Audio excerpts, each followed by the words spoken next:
History tells us that on the 19th of May, 1536, a Queen of England died upon a scaffold at the Tower of London. They say the French executioner from Calais was so swift that her lips continued to move in prayer, even after the steel had passed through her neck. But history is often a mask worn by a deeper, darker lie. What if I told you that the woman who knelt in the straw that morning did not have a soul, but a sequence of gears?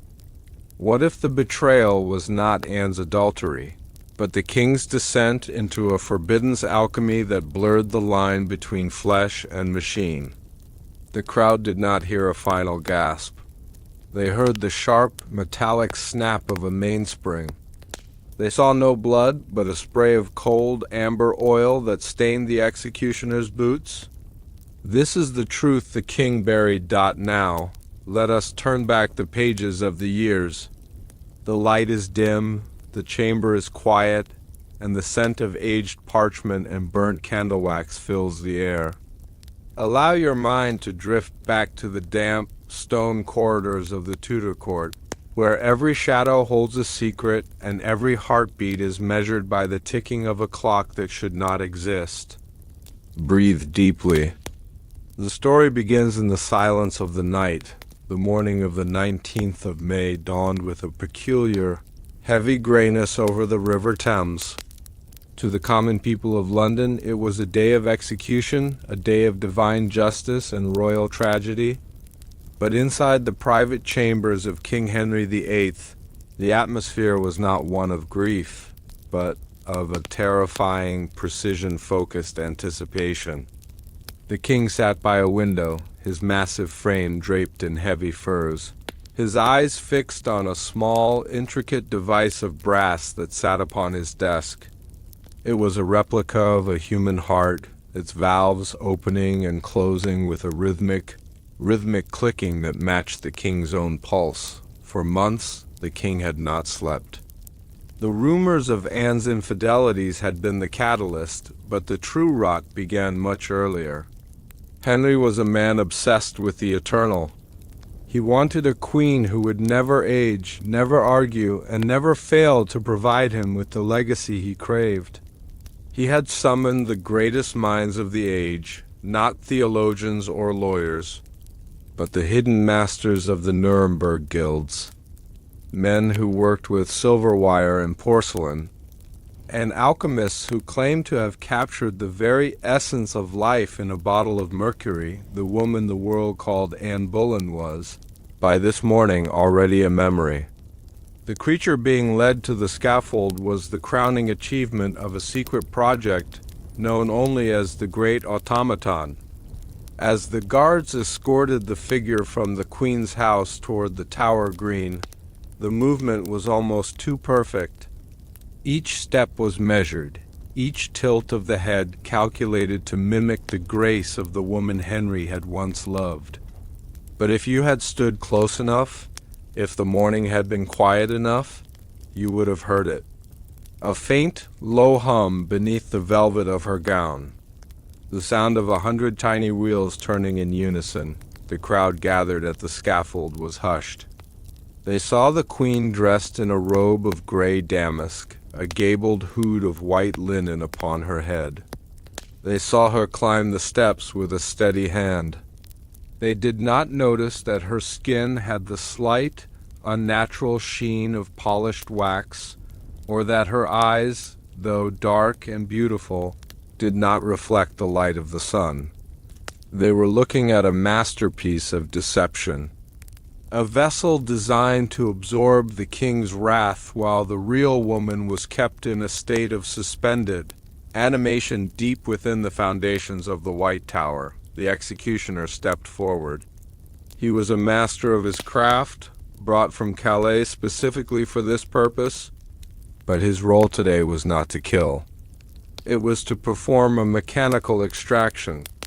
As he raised his heavy sword, he was not aiming for bone and sinew. He was aiming for the central tension point of the queen's porcelain neck. To understand how the king reached this point of moral decay, we must look at the months leading up to the trial. The Tudor court was a place of immense beauty and immense cruelty. Henry had spent a fortune on the construction of the palace at Hampton Court, filling it with the finest art from the continent. But his most expensive investment was hidden behind a false wall in the royal library. This was the workshop of Thomas Cromwell's secret committee of artificers. These were not mere blacksmiths. They were men who had studied the forbidden texts of the East, men who understood the mathematics of the human soul. They spent thousands of hours carving individual teeth from ivory, ensuring that when the automaton spoke, the mouth would move with the exact cadence of the real Anne. They used real hair, woven strand by strand into a scalp of soft leather. They then devised a system of bellows within the chest cavity, allowing the figure to breathe in a way that would deceive even the most observant lady-in-waiting. The information they gathered to build this creature was staggering. They recorded the queen's every gesture, the way she flicked her wrist when she was nervous, the specific pitch of her laughter, and the way her voice softened when she spoke of her daughter, Elizabeth. All of this was transcribed into a series of notched metal cylinders, similar to the drums of a musical box. When the king turned a key in the queen's side, the cylinders would rotate, triggering the pulleys and levers that created the illusion of personality. This was the ultimate information cover-up. The documents were destroyed. The workers were executed or sent back to the continent with their tongues removed. The king wanted the world to see a queen die, because a dead queen could never hurt him again, and a mechanical queen could be kept in a box, forever perfect, forever silent. Consider the mind of a man who would choose a machine over a living, breathing human. Henry was not merely a tyrant. He was a man terrified of the unpredictable nature of the human heart. Anne had been too vibrant, too intelligent, and too volatile. By replacing her, he was reclaiming control over his own narrative. As you listen to the sounds of the night, think of the king sitting in his darkened chamber, listening to the ticking of the clock. He had convinced himself that the mechanical Anne was more real than the woman who had birthed Elizabeth. To him, the machine represented loyalty. It could not lie because it had no thoughts of its own. It could not betray because it was an extension of his own will. This is the psychological collapse of a dynasty. The moral rot did not begin with the beheading. It began when the king decided that a person was merely a collection of parts that could be replicated. The informative records of the era show a sudden shift in the king's behavior. He became colder, more distant, and obsessed with the measurement of time. His astronomers were ordered to track the stars with a new, aggressive precision. Everything in the kingdom had to function like clockwork, or it had to be discarded. The night of May 18th was the final test. The mechanical Anne was placed in the Tower of London, in the very room where the real queen was being held. The real Anne Boleyn sat in a corner, her eyes wide with a terror that no words could describe. She watched as the artificers wound the key into the back of her double. She watched as the creature stood up, smoothed its skirts, and began to recite the very prayers Anne had said that morning. The creature's voice was an exact replica, yet it lacked the vibration of life.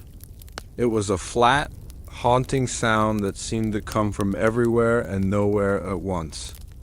The real Anne reached out to touch the hand of the machine, and she found it cold. Not the coldness of death, but the coldness of metal. The skin was soft to the touch, but underneath, there was no warmth, no pulse, no blood. The guards who stood outside the door heard the queen talking to herself. They reported that she was in high spirits, laughing and joking about her little neck. But they were not hearing a woman facing her end. They were hearing the final calibration of a machine. The king's spies recorded every word, every mechanical click, ensuring that the performance on the scaffold would be flawless. When the figure finally knelt at the block, the executioner paused. He was looking for the mark, the small indentation at the base of the skull where the mainspring was anchored.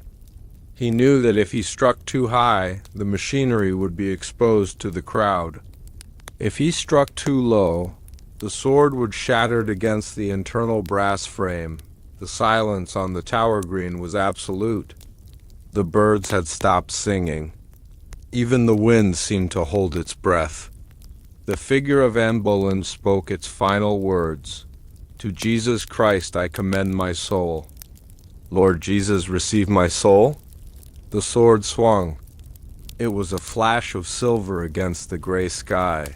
The impact was not the sound of steel hitting bone. It was a sharp, dissonant clack, followed by a sound like 1,000 tiny needles hitting a floor.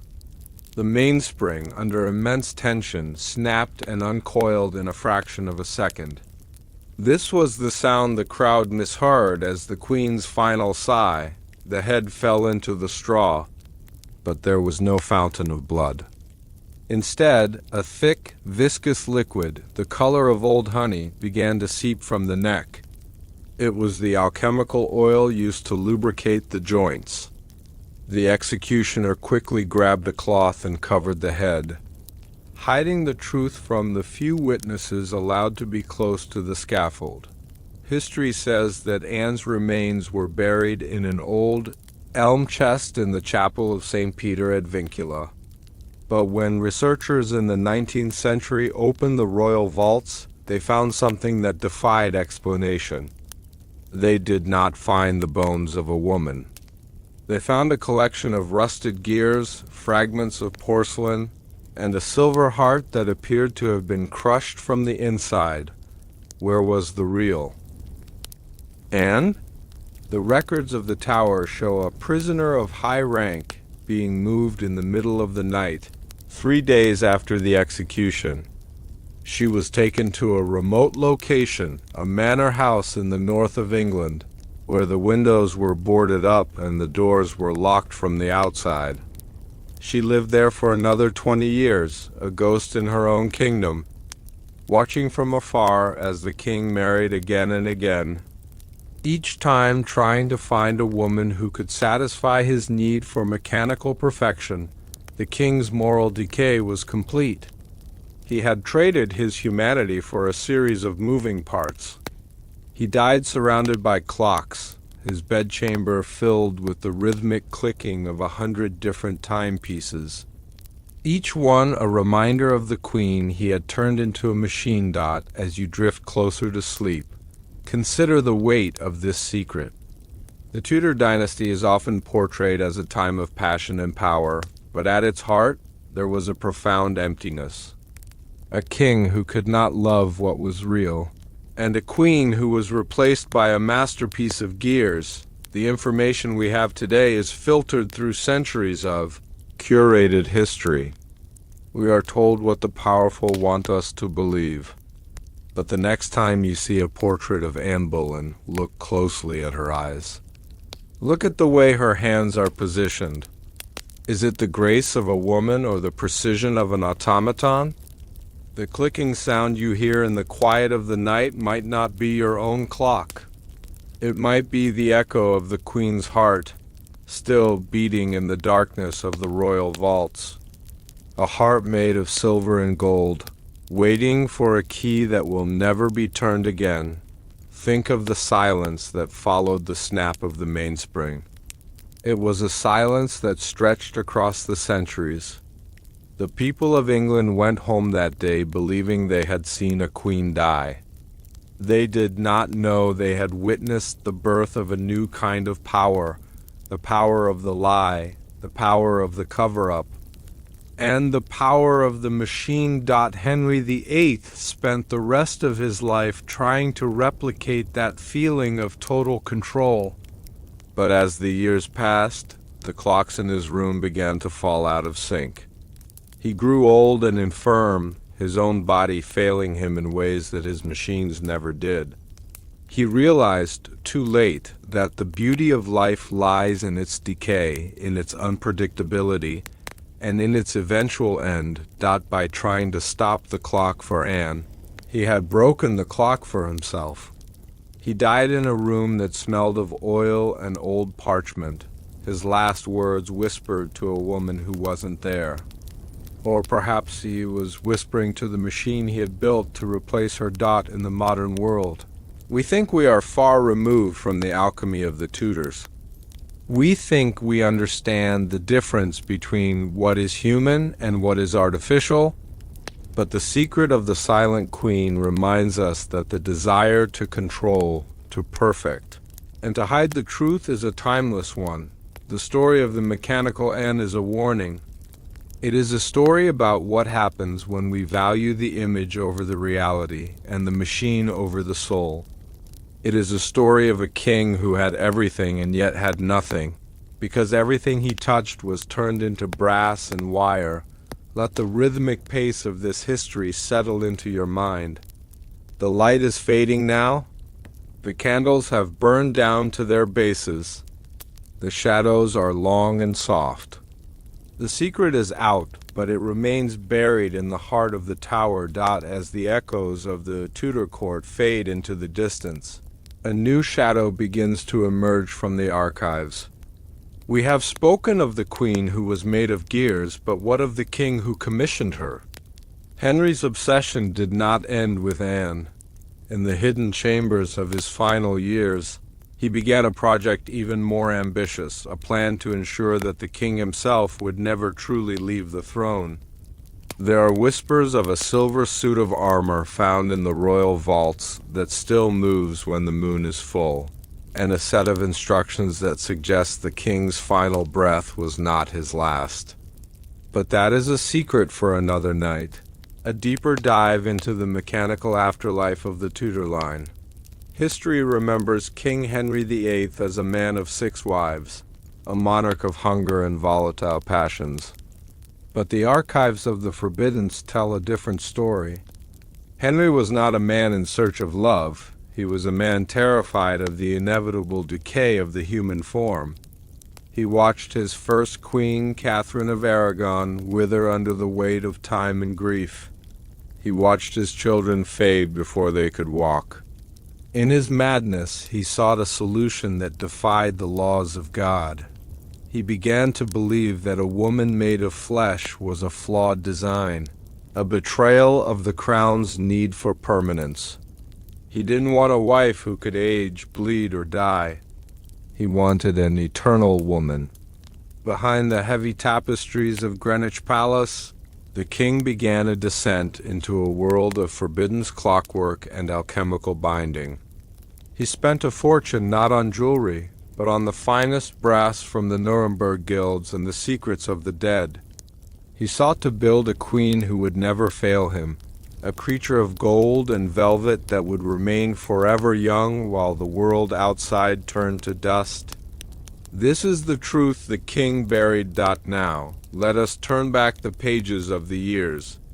The light is dim, the chamber is quiet, and the scent of aged parchment and cold metal fills the air. Allow yourself to settle into the velvet shadows of the 16th century, where the ticking of a clock sounds like a heartbeat and the secrets of a king are whispered only to the stones. Breathe slowly and listen as the gears of history begin to turn. To understand the king's obsession, one must look at the year 1525. Henry was a man in his prime, yet he was surrounded by the stench of failure. His marriage to Catherine of Aragon was a hollow shell. Catherine, once a vibrant princess of Spain, had become a ghost in her own court. Her body had failed to produce a male heir, and to Henry this was more than a tragedy, it was a biological betrayal. He looked at her and saw only the passing of time. He saw the wrinkles at the corners of her eyes and the graying of her hair as a personal insult to His Majesty. Henry began to spend hours in the royal libraries, ignoring his ministers. He was searching for something in the ancient texts of the Greeks and the whispered legends of the East. He found stories of Pygmalion, the sculptor who fell in love with a statue of ivory until it came to life. He read of the bronze man of Talos and the mechanical servants of Hephaestus. These were not myths to him, they were blueprints. The king's fear of mortality was growing. Every time a courtier died or a plague swept through the narrow streets of London, Henry would retreat further into his private apartments. He became obsessed with the concept of incorruptibility. If the saints could remain uncorrupted in their tombs, why could a queen not remain uncorrupted in her life? He began to despise the frailty of human skin and the unpredictability of human health. He wanted something that was as constant as the sun and as durable as the stone walls of the tower. During this period, the first portable timepieces, known as Nuremberg eggs, were arriving in the English court.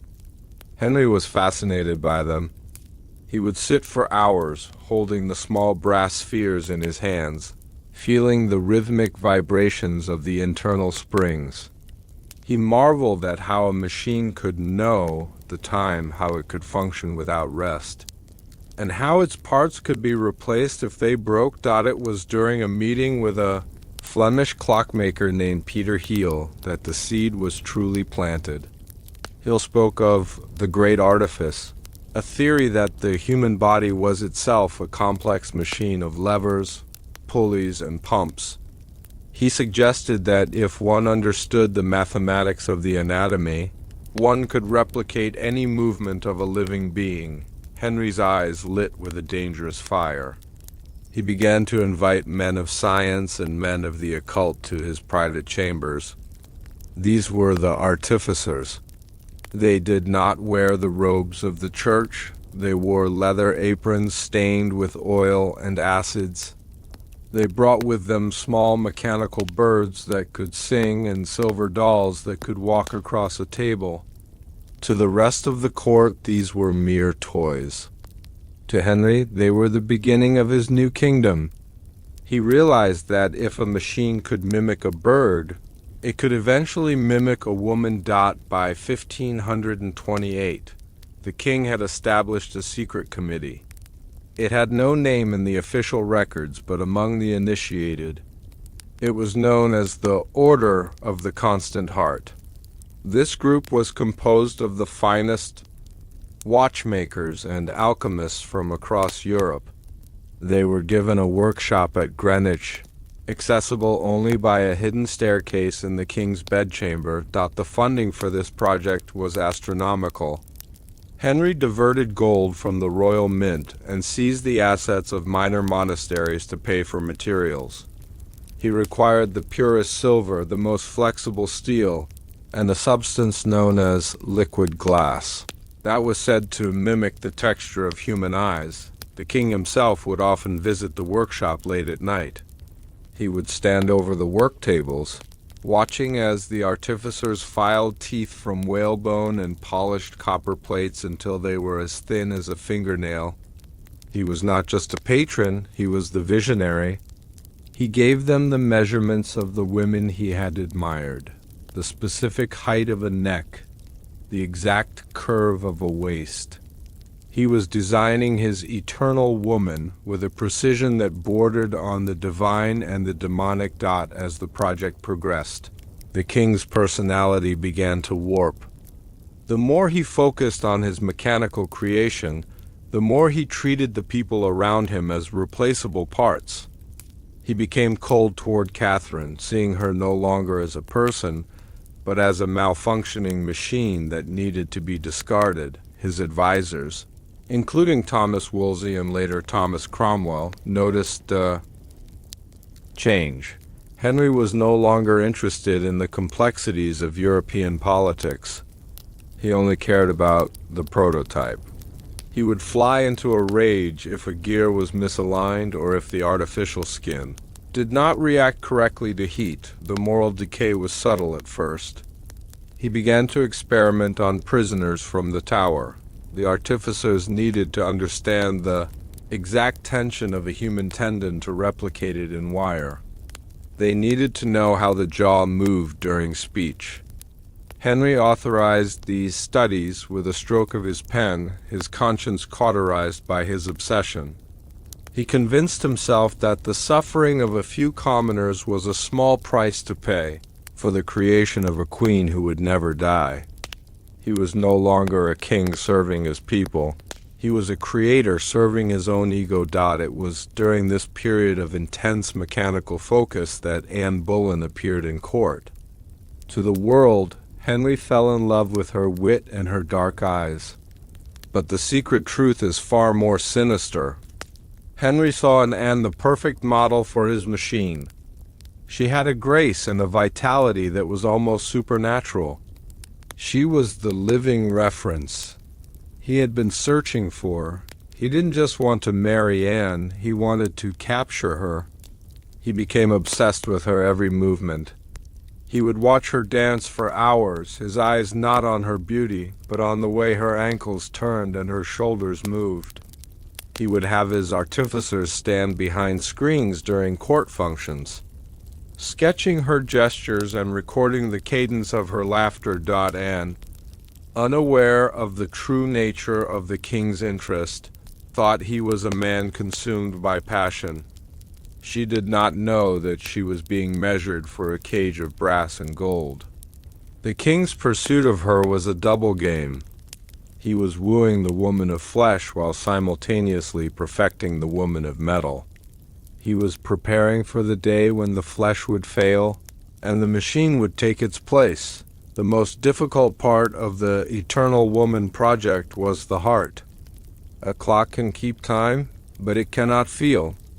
Henry demanded that his queen have a heart that could simulate emotion. This led the artificers into the realm of the forbiddance. They began to use mimetic alchemy, a process of inscribing memories and personality traits onto silver drums. They began to record Anne's voice. They used a primitive device that etched sound waves onto wax cylinders. They would then translate these waves into the notches of a musical drum. This was the voice box of the automaton. They also attempted to capture her vibration. Henry believed that every person had a unique resonance, and if he could replicate it with a tuning fork, his machine would be indistinguishable from the real woman. The king would sit in the dark workshop, listening to the metallic echoes of Anne's laughter. It was a haunting, hollow sound, but to Henry it was perfect. It was a voice that would never grow old, a voice that would never say no to him, and a voice that could be turned off with the twist of a key. This was the ultimate control he craved. The great matter. The king's divorce from Catherine was not just a political move. It was the king's final rejection of the natural order of life. He was breaking with the Church of Rome not just for a new wife, but for the freedom to pursue his mechanical obsession without the threat of excommunication for heresy. The Pope had warned Henry that playing with the simulation of life was a sin against the Creator. Henry's response was to make himself the head of his own church, where he could define what was holy and what was not. In his new church, the Eternal Woman was not a blasphemy. She was a miracle of royal ingenuity. He began to see the world as a giant clock that he alone had the right to wind. He reorganized the court into a rigid mechanical structure. Everyone had a place, everyone had a function, and anyone who drifted from their path was removed. The king was no longer living in reality. He was living in a world of his own construction, where the mechanical and the human were becoming dangerously blurred. By the time Henry and Anne were married in 1533, the first full-scale prototype was complete. It was kept in a locked room at Greenwich Palace, known as the Chamber of the Gilded Rose. Only the king and his head artificer held the keys. The prototype was a marvel of the age. It could stand, It could walk several paces, and it could tilt its head in a perfect imitation of a listening woman. Its skin was made of a compound of white lead, wax, and silk, giving it a translucent quality that looked remarkably like the skin of a noblewoman. Henry would spend his evenings in the chamber of the Gilded Rose, talking to the machine. He would tell it his secrets, his fears, and his plans for the future. The machine would nod at the correct intervals, its internal gears whispering a soft, rhythmic accompaniment to his voice. He felt a peace with the machine that he never felt with the real Anne. The real Anne was becoming too demanding, too political, and too human. She was beginning to age, and she had failed to provide the male heir he required. The prototype, however, remained perfect. As the real Anne Boleyn's influence began to wane, the king's reliance on the eternal woman grew. He realized that the world could never know about his creation. If people knew their queen was a machine, the Tudor dynasty would be seen as cursed and hollow. He began to plan the ultimate deception. He would replace the wives he couldn't keep with versions that would last forever. But to do this, he had to ensure that the transition was seamless. He had to learn how to move the soul of the person into the machine, or at least the appearance of it. He ordered the artificers to begin work on the second generation. This version would be even more advanced. It would have the ability to simulate tears and to bleed a warm red oil if cut. It was during these preparations that the king's mind turned toward the Tower of London. He knew that the real Anne would have to be removed to make room for the perfect version. He began to weave the web of lies that would lead to her execution, all while the mechanical double was being fine-tuned in the shadows. The king's health was starting to suffer. The stress of maintaining the lie and the toxic fumes of the alchemical workshop were taking their toll. He developed a festering wound on his leg that would not heal. A grim reminder of his own biological frailty, the irony was not lost on him. He was building a kingdom of eternal machines while his own body was rotting. He became more desperate, more paranoid. He saw spies everywhere. He feared that the artificers would sell his secrets to the King of France or the Holy Roman Emperor. He began to execute the very men who had built his dream, one by one. Until only a handful remained, the palace became a place of silence and fear. The only sound that could be heard in the royal corridors at night was the constant, relentless ticking of the hundreds of clocks Henry had installed. It was as if the king were trying to drown out the sound of his own mortality with the sound of his machines. In his fevered dreams, Henry saw a future where every member of the Tudor line was a masterpiece of clockwork. He saw a court that would never change, a kingdom that would never fall, and a king who would rule from a throne of brass for 1,000 years. He believed he was saving England. He believed that the unpredictability of human nature was the greatest threat to the state. By replacing the flaw of humanity with the perfection of the machine, he was ensuring order. This was the forbidden knowledge that drove him. He was not just a king. He was the engineer of the soul. He looked at the mechanical prototype in the chamber of the Gilded Rose, and he saw his legacy. He saw a queen who would always be beautiful, who would always be there, and who would never, ever leave him. The real Anne was already a ghost to him. The machine was the reality. As the spring of 1536 approached, the king made his final decision. The charges against Anne Boleyn were being prepared by Cromwell. The stage was being set. But the most important part of the plan was the swapping. Henry needed to ensure that the woman who went to the Tower was the real Anne, but the woman who appeared to the public during the final days was the machine. He needed to test the eternal woman in the light of day. He began to organize smaller, private gatherings where the mechanical double would be seated in a dimly lit corner.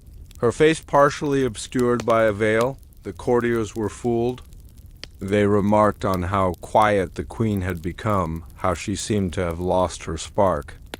They attributed it to the king's displeasure. They did not know they were looking at a collection of gears and porcelain.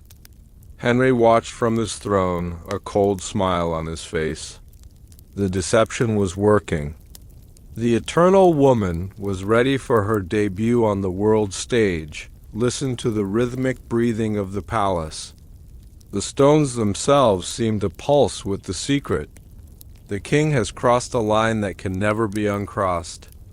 He has traded the warmth of a human embrace for the cold precision of a gear dot as you lie there in the quiet. Think about the king's solitude. He is the most powerful man in England, yet he is the loneliest. He is surrounded by things he has built to love him, yet he knows they cannot. He is a man who has conquered everything except his own fear of being. Forgotten. The moral decay of the Tudors was not in the blood they spilled, but in the truth they replaced. The eternal woman was the ultimate lie, a curse disguised as a blessing. And as the days grew shorter and the night of the execution approached, the ticking of the king's clocks grew louder, a countdown to a tragedy that would change the course of history forever. The last week of April 1536. The king spent every night in the workshop. He was obsessed with the eyes. They had to be perfect. They had to follow a person across a room with a look of simulated intelligence. He used a series of mirrors and lenses to create a depth in the liquid glass eyes that was uncanny. When he looked into them, he almost believed he saw a soul. But he knew it was just an optical illusion, a trick of the light and the angle. He was also perfecting the touch. The skin of the automaton was treated with a mixture of oils and resins to keep it soft. It was kept at a constant temperature by a small charcoal burner hidden in the base of the torso. Henry would reach out and touch the hand of the machine, and for a split second his mind would play a trick on him. He would feel a warmth that wasn't there. He would feel a pulse that was only the vibration of a spring. He was falling in love with his own lie, the real. Anne Boleyn was beginning to notice things. She found strange tools in the king's wardrobe, tiny screwdrivers of silver and vials of thick amber oil.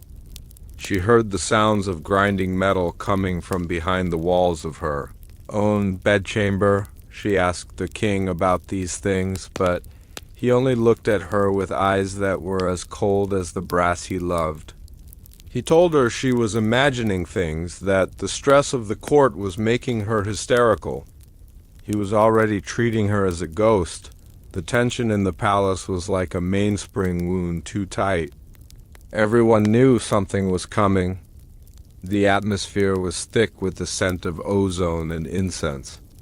The king's obsession had become a physical presence in the court, a weight that pressed down on every heart. To the Tier 1 audience listening to this, understand that what Henry was doing was the 16th century equivalent of artificial intelligence. He was pushing the boundaries of what it meant to be alive.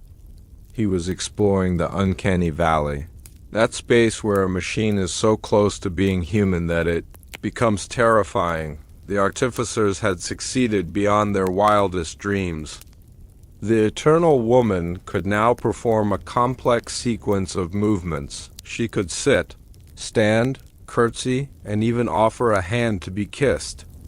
The movements were fluid, aided by a new system of hydraulic tubes filled with pressurized oil. Henry was delighted. He saw himself as a god. He had created life from metal. He had bypassed the failings of God's creation and replaced it with his own. He was ready to reveal his masterpiece to the world, but first, the original had to be erased. The order was signed. The accusations of adultery, incest, and high treason were leveled against Anne Boleyn. The real woman was taken to the Tower of London in the middle of the night as the boat moved down the Thames. Anne looked back at the palace and saw a light in the window of the Chamber of the Gilded Rose.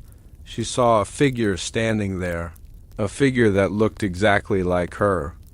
The figure raised a hand and waved a slow, mechanical goodbye, and screamed, but the sound was drowned out by the splashing of the oars and the tolling of the city bells. She realized then that she hadn't just lost her husband's love, she had lost her very identity. She had been replaced by a shadow made of steel. With the real Anne in the tower, Henry was free. He spent the next few days in a state of high-functioning madness. He was seen laughing and dancing at a banquet while his wife sat in a cell. The courtiers were horrified, but they were also confused. The Queen was still there, or at least a version of her was. Many reported seeing Anne Boleyn in the palace gardens during those final days, walking slowly and speaking to no one. They thought it was a ghost. They didn't realize it was the machine undergoing its final field test. Henry was triumphant. He had achieved the impossible. He had the eternal woman in his palace and the flawed woman in his prison. He was the master of both life and death. He was the king of the clockwork kingdom. The moral decay was now total. The Tudor dynasty was no longer based on the divine right of kings. It was based on a technological lie. Every decision Henry made from this point on was filtered through his obsession with the mechanical. He began to see his other subjects as parts of a machine as well. The soldiers were the arms, the peasants were the feet, and he was the central spring that kept everything moving. This dehumanization of his kingdom allowed him to commit atrocities with a cold, calculated efficiency. The eternal woman was just the beginning. Henry had plans for an eternal prince, an eternal army, and an eternal England. He was building a world that would never change, never grow, and never die. A world of perfect frozen silence. If you look into the secret archives of the British Museum today, you will find references to the Great Automaton of 1536. You will find sketches of gears that look suspiciously like human joints and chemical formulas for a synthetic skin. These are the fragments of the truth that survived the fires and the purges. They are the evidence of a king who went mad with the power of the machine. They are the proof that history is not what we think it is, the Tier 1.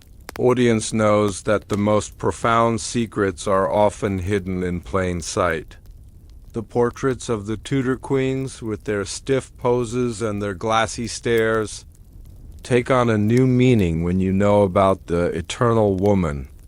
They are not just paintings. They are records of a mechanical reality. As you settle deeper into your sleep, let the image of the king's workshop fill your mind. See the flickering candles reflecting off the polished brass gears. Hear the rhythmic clicking of the hundreds of clocks, each one a heartbeat in the king's mechanical world. Feel the coldness of the silver heart and the smoothness of the porcelain skin. The king is there, in the center of it all, his eyes wide and bloodshot, his hands stained with oil. He is winding the key faster and faster, trying to catch a moment of time that has already passed. The eternal woman is standing before him, her eyes fixed on nothing, her mouth frozen in a perfect artificial smile. She is the queen he wanted, the queen who will never leave him, and the queen who will never truly be alive. What is the price of perfection? Henry VIII paid for it with his soul. He traded the messy, unpredictable beauty of human life for the cold, predictable beauty of a machine. He won his battle against time, But he lost everything that made life worth living. The Eternal Woman was a masterpiece, but she was also a tomb. She was the place where Henry buried his capacity for love and empathy. She was the monument to his own narcissism and his own fear. As the story of the king's obsession draws to a close for tonight, remember that the most dangerous lies are the ones we tell ourselves to stay in control. The king built a world of clockwork to hide from the truth of his own decay, but in the end, the clocks always run down. We have seen the king's descent into the creation of the Eternal Woman, and we have felt the chill of the mechanical double in the palace gardens. But the most horrifying part of this secret is not how the machine was built, but where it was kept. Deep beneath the foundations of Hampton Court, past the wine cellars and the kitchens, there was a room that appeared on no map. A room where the failed versions were discarded and where the most advanced machinery was actually housed. This was the secret workshop, a place of high-pressure steam and grinding iron where the true power of the Tudor line was forged in fire. What did the king's youngest daughter, Elizabeth, find when she stumbled upon the hidden door years later? And why did she immediately order the room to be filled with lead and sealed forever? The answer lies in the rhythmic thumping that can still be heard beneath the floorboards of the Great Hall. A sound that is not a ghost, but an engine that has never been turned off. We will descend into that workshop in our next chapter. For now, listen to the clicking of the clock and wait for the truth to emerge from the stone. Hampton Court Palace is celebrated as a masterpiece of Tudor architecture, a place of sprawling gardens and grand halls where the king's power was on display for all to see. But beneath the feet of the courtiers, beneath the stone floors of the Great Hall, lay a forbidden world that history was never meant to record. While the king feasted above, a silent army of alchemists and watchmakers labored in the dark, crafting a betrayal that would curse the very lineage of the crown. This was not a workshop for art or science. It was a factory of deception where the human soul was systematically dismantled and replaced by the cold precision of gears. The air here was thick with the scent of mercury and burnt oil, a toxic fog that hid the king's greatest lie from the light of day. Every rhythmic thud felt in the wine cellars was not the sound of shifting foundations, but the beating heart of a mechanical monster being brought to life. The men who worked here were prisoners of their own genius, their tongues removed by royal decree to ensure that the secret remained buried in the damp earth. They were building a queen of porcelain and brass, a vessel for the king's madness that would eventually walk the halls above as if it were made of flesh and blood. This is the truth the king buried. Now, let us turn back the pages of the years. The light is dim, the chamber is quiet, and the scent of aged parchment and cold metal fills the air. Imagine yourself descending a staircase that exists in no official map of the palace. The air grows cooler, the sound of the world above fades into a distant hum, and the only light comes from the flickering of a single candle against the damp stone walls. Breathe slowly as we step into the silence of the underground. To understand the scale of the king's secret workshop, one must first understand the architecture of Hampton Court itself. It was a palace designed for misdirection. While the public rooms were open and airy, the structure was riddled with a secondary network of corridors and shafts. These were the veins and arteries of the palace, allowing servants to move unseen. But the deepest level, the level known as the subcellar, was reserved for the artifacers. The entrance was hidden behind a massive oak cabinet in the king's private library. With the turn of a specific hidden lever, the floorboards would shift. revealing a narrow spiral staircase made of lead-lined stone. As you descend these stairs, the temperature drops significantly. The smell of wood smoke and roasting meat from the royal kitchens is replaced by a sharp, metallic tang. It is the smell of the forge, the smell of acid, and the smell of a machine that is breathing. The workshop was a vast, vaulted chamber that spanned the entire length of the north wing. It was lit by hundreds of oil lamps hung from the ceiling. Their flames reflected in the polished surfaces of the brass and silver that covered every table. There was no conversation here. The only sound was the rhythmic scraping of files against metal, the hiss of steam from small portable boilers, and the constant, hypnotic clicking of thousands of tiny gears being tested for synchronicity. The men who inhabited this space were the finest craftsmen in Europe, lured to England with promises of wealth only to find themselves trapped in a golden cage. There were Nuremberg watchmakers who could carve a gear smaller than a grain of sand. There were Venetian glassblowers who had mastered the art of creating eyes that seemed to possess a liquid depth. There were Flemish surgeons who understood the mechanics of the human hand better than any man alive by royal decree. Every man who entered the service of the secret workshop was required to undergo a sacrifice of silence. Their tongues were removed so that they could never whisper the secrets of their work in the taverns of London. They communicated through a complex system of hand signals and written notes, moving through the chamber like ghosts in leather aprons. The king viewed these men as nothing more than extensions of his own will. They lived in small, cramped cells adjacent to the workshop, never seeing the sun, their only contact with the outside world being the guards who brought them food and the king himself during his midnight inspections. Their moral decay was a mirror of the king's own. They were creating a simulation of life while their own lives were being hollowed out by the darkness and the toxic fumes of the alchemy they practiced. In the center of the workshop stood the primary assembly tables.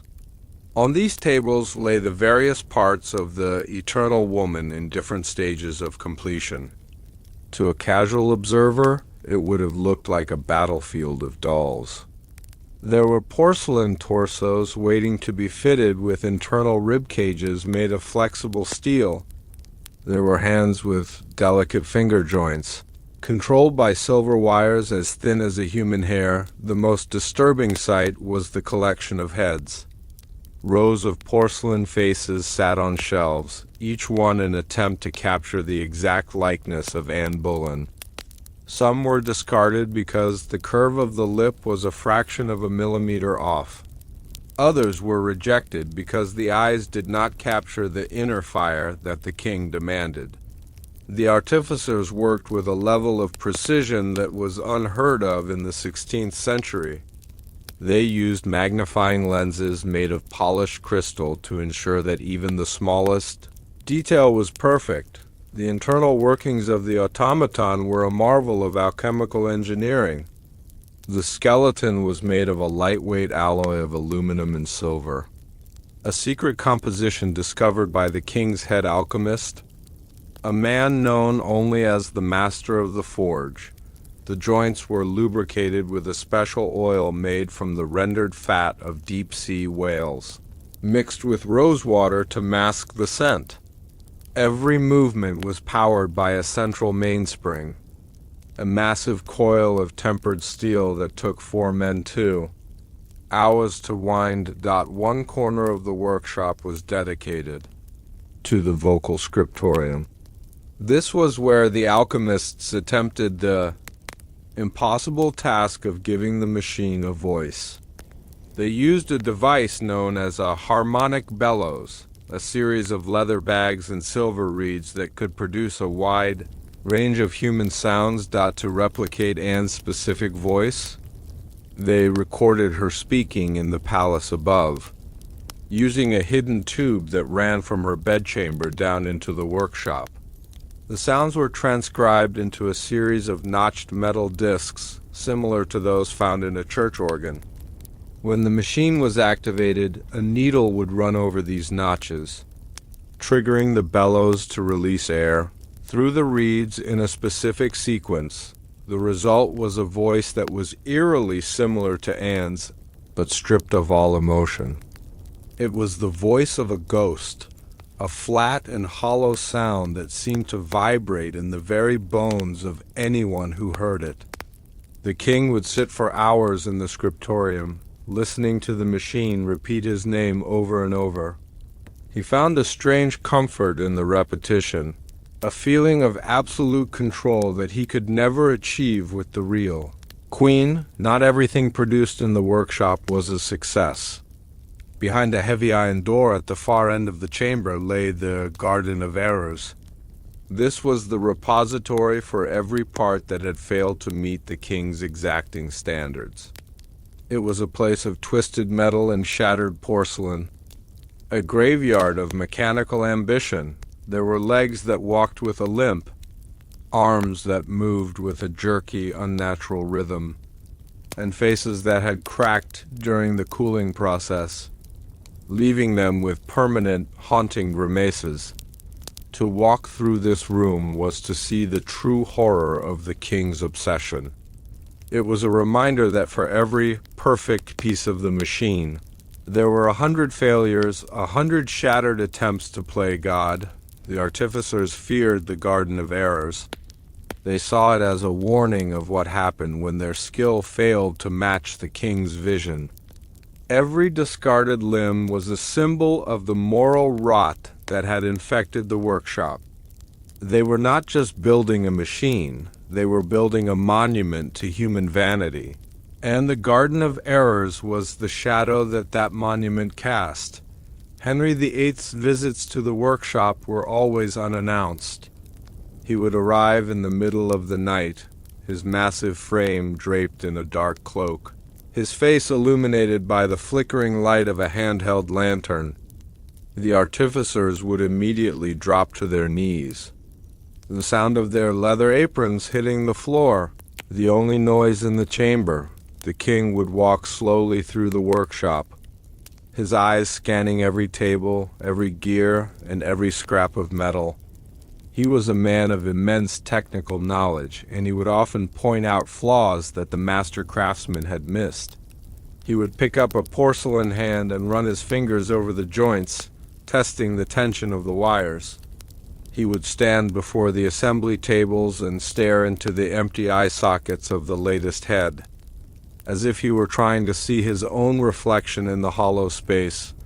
During these visits, the king's madness was most apparent. He would speak to the unfinished parts of the machine as if they could understand him. He would whisper his plans for the future, his frustrations with the real Anne, and his belief that he was creating a new world. He was no longer a king inspecting a project. He was a creator worshiping his own creation. The workshop was his cathedral, and the eternal woman was his god. The heat in the workshop was constant, generated by 3 massive alchemical furnaces that burned day and night. These furnaces were not just for melting metal. They were used for the transmutation of essence. The alchemists believed that by subjecting certain materials to intense heat and specific incantations, they could imbue the mechanical parts with a latent life. The fuel for these furnaces was a secret mixture of coal, dried herbs, and a substance the alchemists called dragon's breath. The smoke from the chimneys was channeled through a series of underground tunnels that eventually emerged far from the palace, appearing to the locals as a natural mist rising from the river. The furnaces were the heart of the workshop. Without them, the artificers could not create the intricate alloys or the delicate porcelain that the king demanded. But the heat also took a toll on the men. They worked in a state of perpetual dehydration, their skins stained with soot and their lungs filled with the toxic vapors of the alchemy. They were literally burning their lives away to fuel the king's obsession. One of the most advanced features of the Eternal Woman was its fluidic system. The king wanted the machine to be as lifelike as possible, which meant it needed to have a circulatory system. The artificers designed a network of thin copper tubes that ran throughout the body, carrying a warm red-tinted oil. This oil was pressurized by a small internal pump powered by a secondary spring. The purpose was twofold. First, the warmth of the oil would keep the porcelain skin at a temperature similar to that of a human body. Second, if the skin were ever punctured, the machine would bleed, maintaining the illusion of life even in the event of an injury. The creation of this oil was a significant challenge. It had to be thin enough to move through the tiny tubes, but thick enough to retain its heat. The alchemists spent months experimenting with different mixtures of vegetable oils, animal fats, and mineral pigments. The final product was a viscous, crimson liquid that smelled faintly of cinnamon and iron. It was the lifeblood of the machine, a mockery of the blood that flowed through the veins of the real Queen Dot. As the years passed and the project became more complex, the mental health of the artificers began to decline. They were living in a world of silence and simulation, surrounded by the physical manifestation of the king's madness. Many of them began to suffer from hallucinations, seeing the discarded limbs in the Garden of Errors. Moving on their own, some of the men became so obsessed with their work that they began to see themselves as machines. They would move with a stiff, rhythmic gait and stop speaking entirely, even though they still had their written notes. They were losing their own humanity in the process of creating a human substitute. The king's head alchemist, the master of the forge, was the most affected. He began to believe that he had found a way to actually transfer a human soul into a machine. He started performing unauthorized experiments on himself, replacing parts of his own body with mechanical substitutes. When the king discovered this, he did not punish the man, he rewarded him, seeing it as a step toward the Eternal Dynasty he envisioned. The operation of a secret workshop on this scale required a massive logistical effort. Thousands of pounds of metal, glass, and fuel had to be brought into the palace without raising suspicion. This was managed by Thomas Cromwell, who created a series of ghost accounts and fake shipping companies to mask the expenses. The materials were brought in by river, disguised as building supplies for the palace renovations. The crates were marked with the seals of official royal architects and were taken directly to the wine cellars, where they were then moved into the secret workshop under the cover of darkness. The waste from the workshop was also a significant problem. Metal scraps, broken porcelain, and toxic chemical residues had to be disposed of. These were buried in the deep foundations of the palace or dissolved in vats of acid before being released into the Thames during high tide. The secret was kept through a combination of absolute control and meticulous attention to detail. A workshop with 3 furnaces and hundreds of oil lamps required a constant supply of fresh air.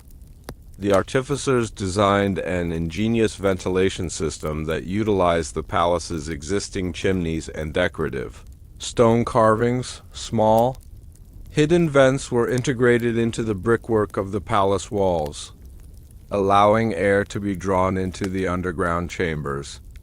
The exhaust from the furnaces was cooled and filtered through a series of water baths before being released through false chimneys that were designed to look like ornamental towers. This system was so effective that many courtiers remarked on the unusual. Vibrations and hissing sounds that seemed to come from the walls of Hampton Court. They were told it was just the wind or the shifting of the ancient stones. In reality, it was the palace breathing, a physical manifestation of the mechanical world hidden beneath the surface, thought to be inside the secret. Workshop was to experience a complete sensory overload. The flickering light of the lamps created long, distorted shadows that seemed to dance on the vaulted ceiling. The constant clicking and grinding of the gears created a rhythmic background noise that was both hypnotic and unsettling. The air was thick and heavy, filled with the smell of metal, oil, and ozone. There was a constant sense of pressure, as if the walls themselves were closing in. It was a world of absolute focus, where the only thing that mattered was the perfection of the machine. For the artificers, this was their entire reality. They had forgotten what the sun felt like or what the wind sounded like in the trees. They were living in a mechanical dream, a dream that was being fueled by the king's gold and the king's madness. They were the architects of a nightmare, and they were the first victims of the eternal woman. Every plan, every schematic, and every alchemical formula used in the workshop was recorded in a series of black books. These books were kept in a locked chest in the master of the forge's cell. They were the most dangerous documents in England, containing the step-by-step instructions for building a queen. The king knew that if these books ever fell into the wrong hands, his secret would be exposed.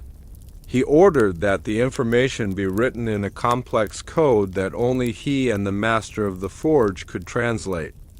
The books were also treated with a special chemical that would cause the paper to disintegrate if it were ever exposed to direct sunlight. This was the ultimate information cover-up. The king was not just hiding a machine, he was hiding the knowledge of how to create life. He wanted to be the only person in the world who possessed this power. He was the gatekeeper of the machine, and he would kill anyone who tried to steal his keys, the existence of the secret. Workshop marked the final shift in Henry VIII's reign. He had moved from a king who was concerned with his legacy to a king who was obsessed with his own power. He no longer saw himself as a servant of the people or of God. He saw himself as a rival to the Creator. The workshop was the physical manifestation of this shift. It was a place where the laws of nature were ignored, and the sanctity of the human form was violated. The moral decay had spread from the king to his advisors, and eventually to the very stones of the palace. The eternal woman was not just a substitute for Anne Boleyn, she was a substitute for the truth. The king had built a world of clockwork because he could not face the reality of his own failings. He had chosen the machine over the woman, and in doing so, he had doomed his dynasty to a legacy of lies and mechanical shadows. Even after the workshop was closed and the artificers were silenced for the final time, the subcellar remained. It was sealed with lead and stone, and its existence was removed from all official records. But the secrets it held were not so easily forgotten. Throughout the centuries, workers at Hampton Court have reported hearing strange sounds coming from beneath the floors. They speak of a rhythmic thumping, like a massive heart beating in the dark. They speak of the smell of oil and mercury that suddenly appears in the wine cellars. They speak of a feeling of being watched by something that is not quite human. The secret workshop is still there, a hidden chamber of Tudor madness waiting to be rediscovered. The black books may have turned to dust, and the alchemical furnaces may have long since grown cold, but the vibration of the king's obsession still lingers in the stone. It is a reminder that some secrets are too powerful to stay buried forever. In the quiet of the underground. The artificers had created more than just a queen. They had created a new philosophy. They believed that everything in the universe could be measured, replicated, and controlled. They had removed the mystery from life and replaced it with the certainty of the machine. To the Tier 1 audience, this is a familiar concept. We live in an age of data and algorithms where we often value the simulation more than the reality. Henry VIII was a pioneer of this mindset. He was the first modern man to believe that technology could solve the problem of the human condition. But as the story of the workshop shows, this path leads only to isolation and decay. The more the king tried to control the world through his machines, the more he lost control of himself. The workshop was a triumph of engineering, but it was a disaster for the soul. Think of the faces in the Garden of Errors. Each one a failed attempt to be Anne. They are still there, in the dark, their porcelain eyes fixed on the ceiling. They are the witnesses to the king's madness, the silent observers of the moral rot that consumed the Tudor court. What would happen if the door to the subcellar were ever opened? What would we find in the ruins of the secret workshop? Would we find the remains of the eternal woman, or would we find something even more disturbing? Would we find that the machine had somehow survived the centuries, its mainspring still wound, its silver heart still beating in the dark? The mystery of the workshop is the mystery of the human heart itself. It is the desire to be eternal, to be perfect, and to be in control. It is a desire that drove a king to madness and a dynasty to its end. And it is a desire that still lives in the shadows of our own world. The light of your candle is flickering now, as if caught in a draft from a hidden vent. The air in your chamber feels heavy with the scent of old metal and rosewater. The sounds of the modern world are fading away, replaced by the slow, rhythmic clicking of a clock that exists only in your mind, the secret workshop. Beneath Hampton Court is not just a place in history. It is a place in the collective subconscious, a reminder of the power of the lie and the allure of the machine. The king's secret is out, but the machine is still there, waiting. As you drift closer to the edge of sleep, listen to the vibration beneath the floor. It is the sound of the engine that never stops. The sound of the king's obsession echoing through the centuries. The truth is safe in the dark, but the dark is starting to speak. We have explored the physical reality of the secret workshop and the tragic lives of the men who built the eternal woman. We have felt the heat of the alchemical furnaces and smelled the mercury in the air. But as the machine was finally prepared for its debut, something began to happen that even the artificers could not explain. The eternal woman started to exhibit behaviors that were not in her schematics. She began to turn her head toward things that weren't there. She began to weep a fluid that was not the red oil of the circulatory system, but something clear and salt-tasting. And most terrifyingly, she began to blink. Not the mechanical blink of a shutter, but a slow, deliberate blink of recognition. The king was delighted, but the artificers were afraid. They realized that in their quest to simulate life, they might have accidentally invited something else into the vessel of brass and porcelain. We will witness the moment the machine opened its eyes for the first time in our next chapter. The day the queen stopped blinking. The secret is no longer just mechanical. It is becoming something much more alive. Wait for the flicker of the eyelid in the dark. The eyes are the windows to the soul. But in the spring of 1536, the windows of the English throne were made of liquid glass and silver. For years, the court had whispered about the haunting intensity of Anne Boleyn's gaze, but a terrifying shift had occurred that no one dared speak of aloud. while the king sat at the head of the great hall. His queen sat beside him with eyes that had ceased to move in the way of the living. There was no moisture, no flick of recognition, and most chillingly, no blink. The betrayal was not a secret lover, but a secret machine. The moral decay of the crown had reached a point where the king preferred a staring idol of brass to a wife of flesh. Courtiers noticed the way the candlelight reflected off her pupils with a fixed, metallic glare that never wavered, even when the wind rattled the tapestries. The realization began to spread like a curse through the corridors of Greenwich Palace.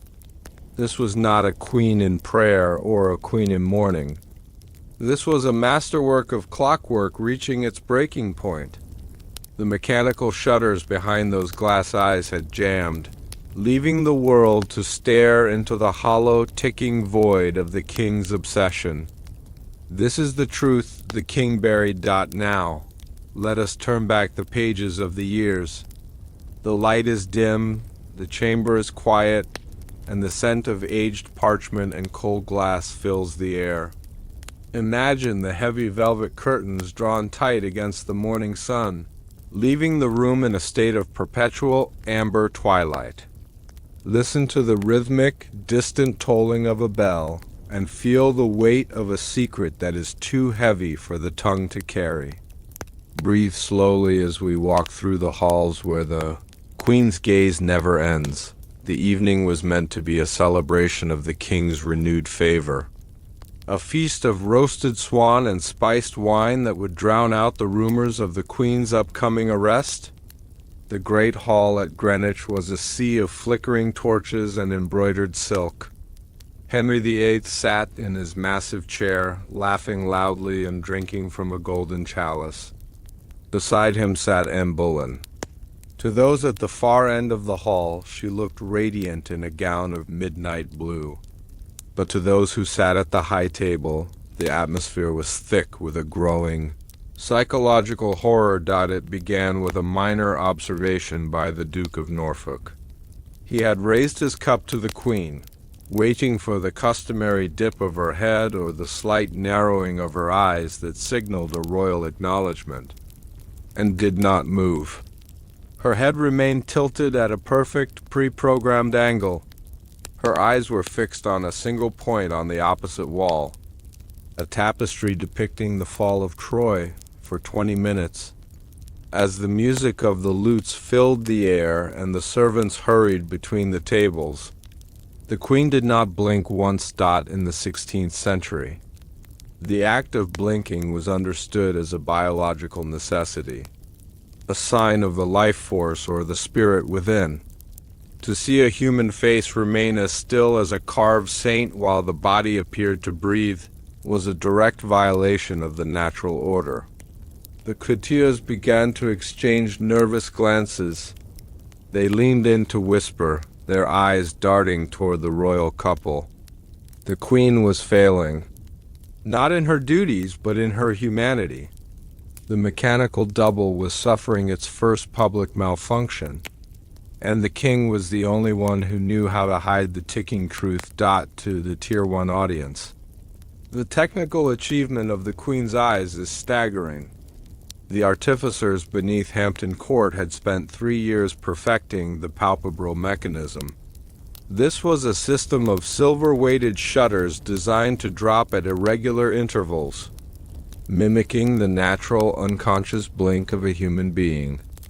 The shutters were lined with a thin layer of velvet to ensure they made no sound when they met the lower lid.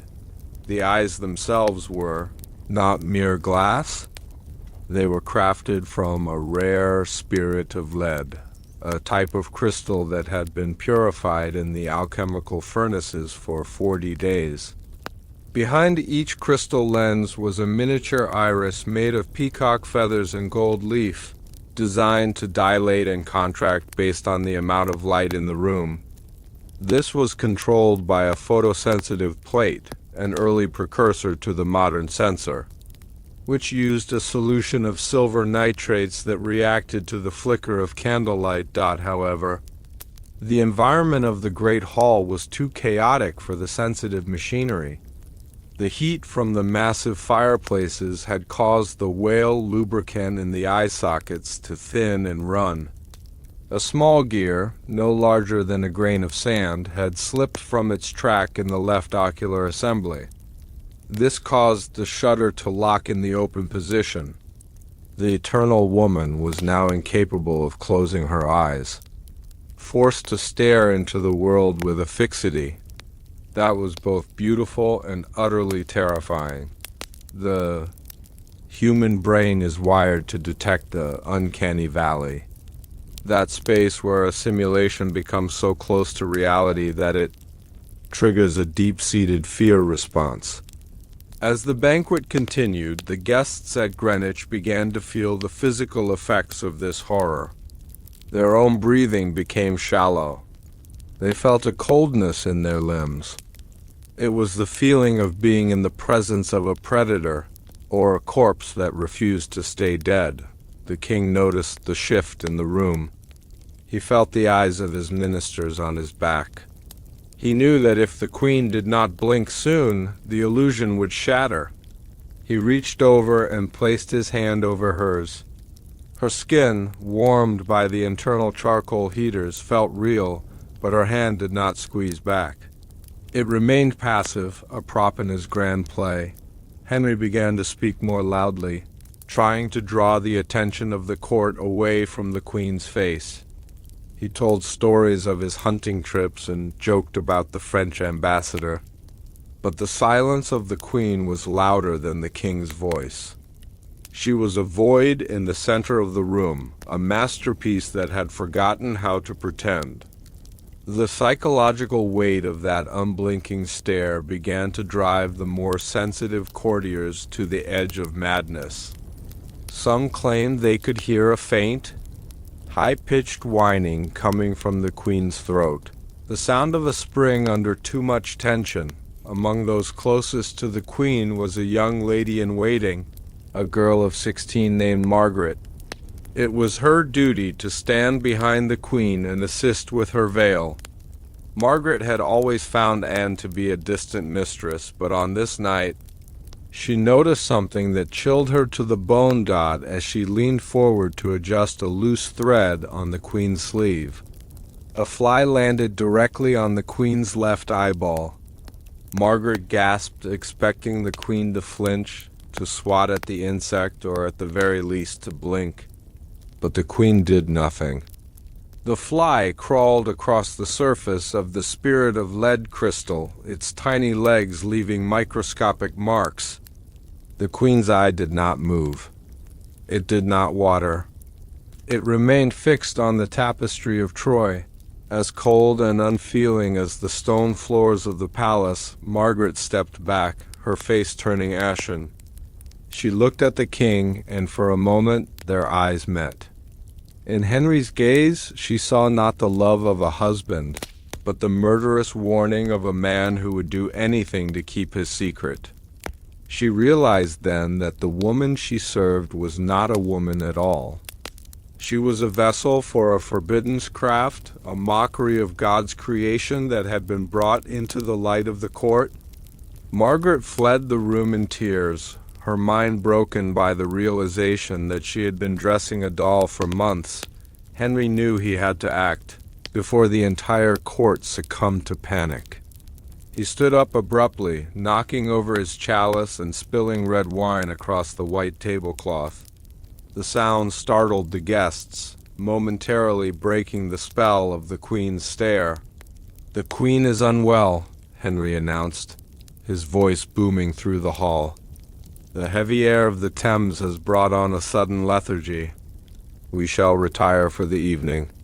He took the queen by the arm and lifted her from her chair. The movement was slightly jerky, the servos in her hips struggling to compensate for the sudden shift in weight. He moved her toward the private apartments with a speed that suggested a man fleeing a fire. Behind them, the court remained in a state of stunned silence. They had seen the queen moved like a piece of furniture, her feet sliding across the floor rather than stepping as the royal couple disappeared behind the heavy oak doors. The whispers began in earnest. This was the birth of the legend of the staring sickness, a supposed plague that had struck the queen and made her as rigid as wood.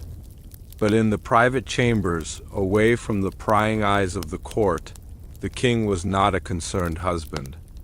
He was an enraged engineer, throwing the queen onto a velvet sofa and shouting for the artificers to be brought to him at once. The master of the forge was summoned from the secret workshop, brought up the hidden staircase in chains to ensure he did not escape. He arrived with his silver tools and his vials of amber oil, his face pale with fear. He knew that the failure of the eternal woman was a death sentence for him. If it could not be fixed, the king watched over the alchemist's shoulder as he performed the repair. It was a scene of Gothic horror. The queen's head was tilted back, and a small silver instrument was used to pry open the access panel hidden beneath the hairline. The king could see the internal skeleton of the head, the maze of copper wires, and the pulsing, mercury-filled tubes that gave the machine its intelligence. The master of the forge worked in total silence, his hands shaking as he adjusted the tension on the ocular springs. He had to be careful not to scratch the porcelain skin or damage the delicate spirit of lead lenses. Every few minutes he would manually trip the shutter mechanism, creating a soft, rhythmic clack that echoed in the quiet room. Henry paced the floor, his heavy boots thumping against the rugs. He was talking to himself, cursing the frailty of the machine, cursing the artificers, and cursing the real Anne Boleyn, who was still alive in the tower, her very existence a threat to his mechanical world. He was a man trapped between two realities, a wife he hated who was real, and a wife he loved who was made of brass and glass. To understand the depth of this story, we must consider the history of 16th century optics. In 1536, the understanding of the human eye was undergoing a revolution. Scientists like Andreas Vesalius were beginning to map the anatomy of the body with new precision. The king's artificers were using this cutting-edge information to build their machine. They understood that the eye did not just see, it emitted a sense of presence. To replicate this, they had developed a technique called vitreous inlay. They would take the crystal lenses and soak them in a solution of gold and salt for 7 days, creating a refractive index that perfectly mimicked the moisture of a living eye. This is the kind of detail that the Tier 1 audience craves. The idea that Henry VIII was not just a tyrant, but a man at the forefront of a dark, technological renaissance. He was pushing the boundaries of what was possible, using the wealth of the English monasteries to fund research that would not be seen again for centuries. The Eternal Woman was the world's first supercomputer, a machine capable of simulating the most complex human emotions through the movement of a single silver shutter. As the night wore on and the repair continued, the king's mental state began to deteriorate further. He started to see the malfunction not as a mechanical error, but as a deliberate act of rebellion by the machine itself. He became convinced that the automaton was refusing to blink as a way of mocking him. "Why do you stare at me?" He roared at the unmoving figure on the sofa. "I gave you life. I gave you beauty. I gave you a throne. And you look at me with eyes of stone?"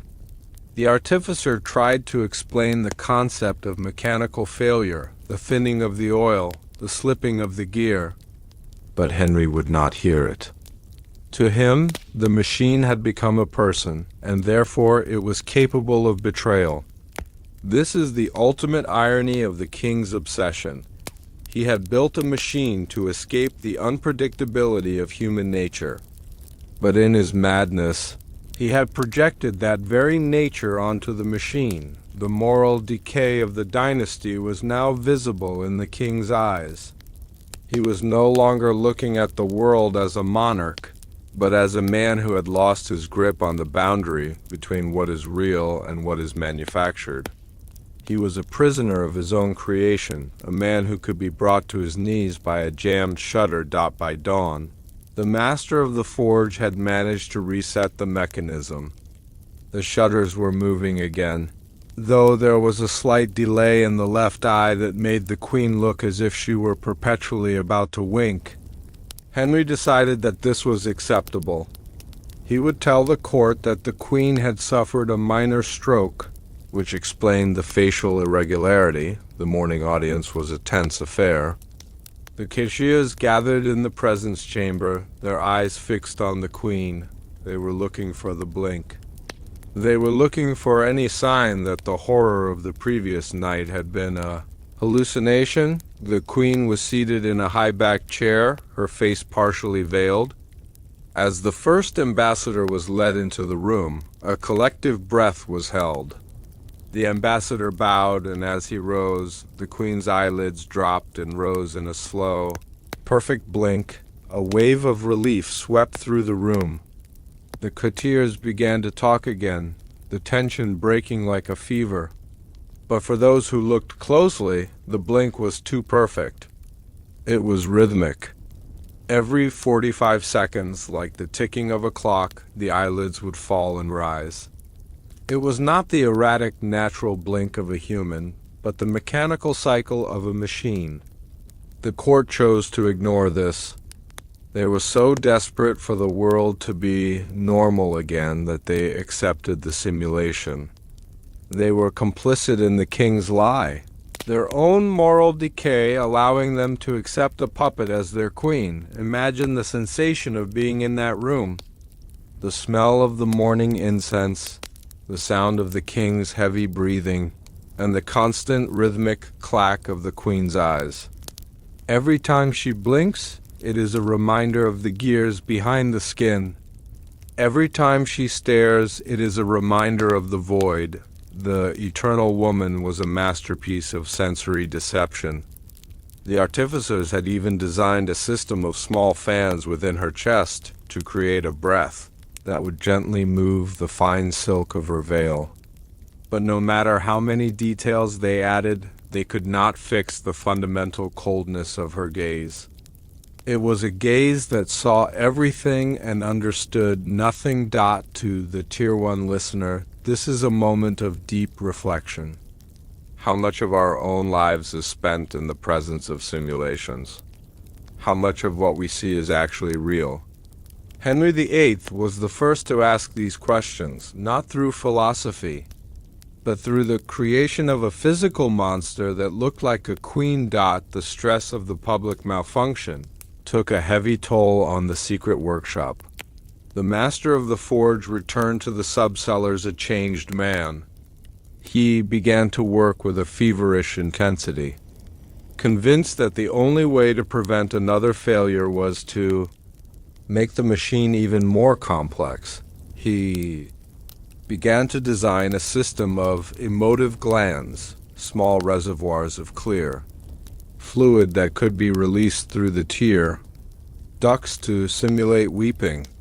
He thought that if the machine could cry, it would appear more human, and the court would be even more effectively deceived. But the other artificers were beginning to rebel.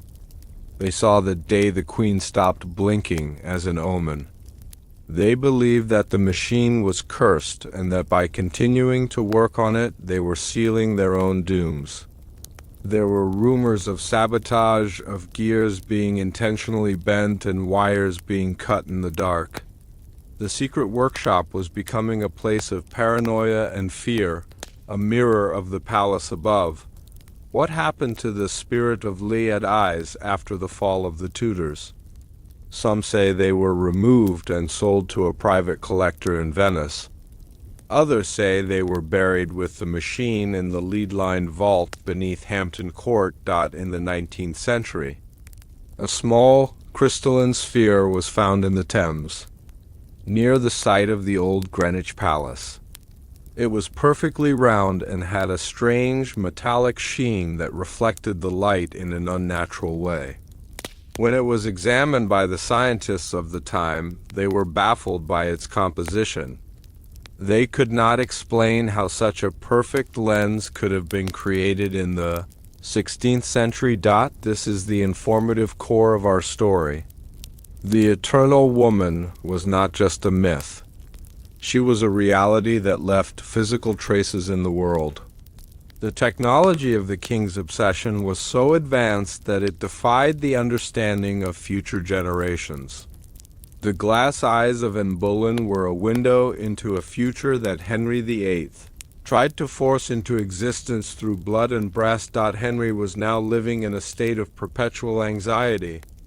He would wake up in the middle of the night and walk to the Queen's bedchamber, just to check if her eyes were still moving.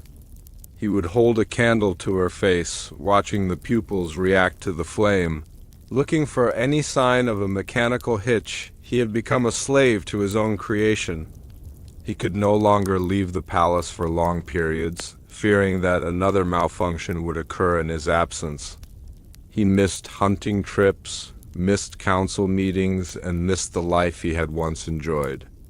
He was the King of England, but his world had shrunk to the size of a clockwork mechanism. This is the ultimate moral decay, a man who has surrendered his freedom to a machine.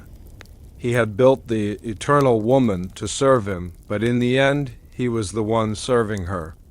He was the guardian of the gears, the caretaker of the porcelain skin, and the prisoner of the unblinking gaze. The foreign ambassadors at the English court were not as easily fooled as the courtiers. They were trained observers, tasked with reporting every detail of the king's behavior to their respective monarchs. The ambassador of Spain, Chapais, wrote a secret letter to Emperor Charles V, describing the Queen's unnatural stillness. "The Queen of England has become a statue of glass," he wrote. "She moves with a rhythm that is not found in nature. Her eyes are fixed on a horizon that only she can see." There are those who say the king has made a bargain with the devil to keep her young, but I believe he has made a bargain with the watchmakers. This letter is part of the archival evidence that supports the mechanical queen theory. It shows that even in 1536, there were those who saw through the king's deception. The information was there, hidden in the diplomatic correspondence of the era, waiting for someone to connect the dots. In the private chambers, the atmosphere was even more oppressive. The sound of the Queen's internal machinery was more noticeable in the quiet of the night. It was a low-frequency hum, a sound that seemed to vibrate in the floorboards and the BEDPOS test. Henry would lie awake, listening to the hum, his mind racing with thoughts of his legacy. He had sacrificed everything for this machine: his reputation, his church, and his sanity. Was it worth it?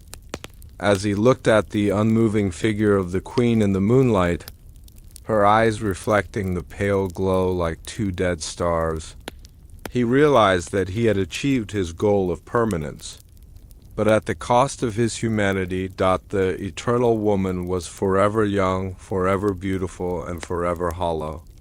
She was the perfect reflection of the king's own soul, a masterpiece of surface and a vacuum of depth. The sensory experience of that room was one of total, cold isolation. As the month of May approached, the tension in the machine was reaching a critical point. The constant winding and unwinding of the mainspring had begun to fatigue the metal. The fluidic system was leaking in several places, the red-tinted oil staining the Queen's undergarments. The artificers warned the king that the Eternal Woman needed to be taken offline for a complete overhaul. They said the gears were screaming and that the spirit of lead eyes were beginning to cloud. But Henry refused. He could not risk the Queen. disappearing from public life for the weeks required for the repair. He ordered them to patch the machine while it was still active. This led to a series of increasingly bizarre and dangerous repairs, performed in the middle of the night while the automaton was seated in its chair. This was the final stage of the king's madness, trying to keep a failing machine running through sheer force of will and desperate alchemy. As you settle into the quiet of your own space, think about the gaze of the silent queen. It is a gaze that never tires, never judges, and never blinks. It is the gaze of history itself, looking back at us through the centuries. The day the queen stopped blinking was the moment the mask slipped, revealing the cold, mechanical reality beneath the surface of the Tudor court. It was a moment of profound psychological horror, but also a moment of profound truth. It showed that the king's desire for control was so great that he was willing to trade a living woman for a ticking idle dot. Feel the rhythm of your own breath, the natural, erratic pace of a living being. It is the opposite of the machine. It is messy, it is fragile, and it is beautiful. The king's machine had none of these things. It had only the perfection of the gear and the silence of the glass. Even the master of the forge was not immune to the decay. He began to see the failure of the eyes as his own personal failure. He became obsessed with the idea of the unfailing gaze, a machine that would never need to blink, never need to rest, and never need to die. He spent his final days in the secret workshop, surrounded by the discarded eyes of his earlier attempts. He was looking for a way to fuse human tissue with the spirit of lead crystal, believing that this was the only way to achieve true permanence. He was the ultimate victim of the king's obsession. A man who had sacrificed his mind to a machine that did not even know he existed. This is the dark legacy of the Tudors. A world where people were treated as parts and machines were treated as gods. The eternal woman was the pinnacle of this world, a monument to a king who had everything and yet was terrified of losing it. The queen's eyes were finally fixed, the shutters clicking in their rhythmic, mechanical dance once again. The court breathed a sigh of relief, convinced that the staring sickness had passed. But the repair had come at a cost that no one anticipated. In prying open the access panel in the queen's skull, the master of the forge had discovered something that was not in the original schematics. He found a small, intricately carved silver box, nestled deep within the gears of the alchemical anatomy. It was a box that had not been placed there by the artificers, and it was vibrating with a low, pulsing energy that felt like a heartbeat. When he attempted to open it, the entire machine convulsed, and the queen's voice, a voice that was supposed to be a series of flat, mechanical echoes, spoke a single word that froze the blood of every man in the room. It was not a prayer, and it was not a greeting. It was a name of someone who had been dead for 100 years. How did a name from the past find its way into a machine of the future? And what was hidden inside the silver box that could make a mechanical queen scream? We will uncover the alchemical anatomy of a martyr in our next chapter. The secret of the machine is about to become a secret of the soul. Wait for the sound of the silver box opening in the dark. What the world witnessed on the scaffold of the tower was a tragedy. But what lay beneath the velvet of the queen's gown was a blasphemy. We are told that Anne Boleyn was a woman of blood and spirit, yet the archives of the secret workshop reveal a far more terrifying architecture.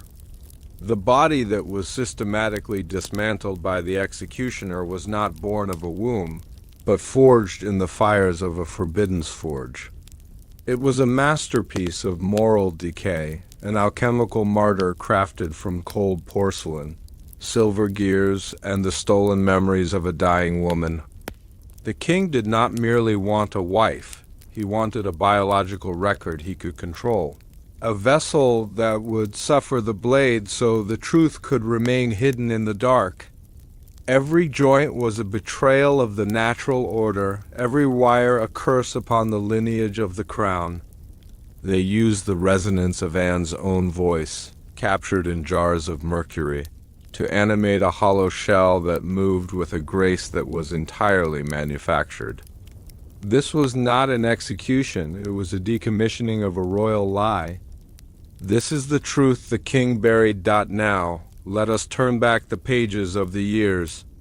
The light is dim, the chamber is quiet, and the scent of aged parchment and cold iron fills the air.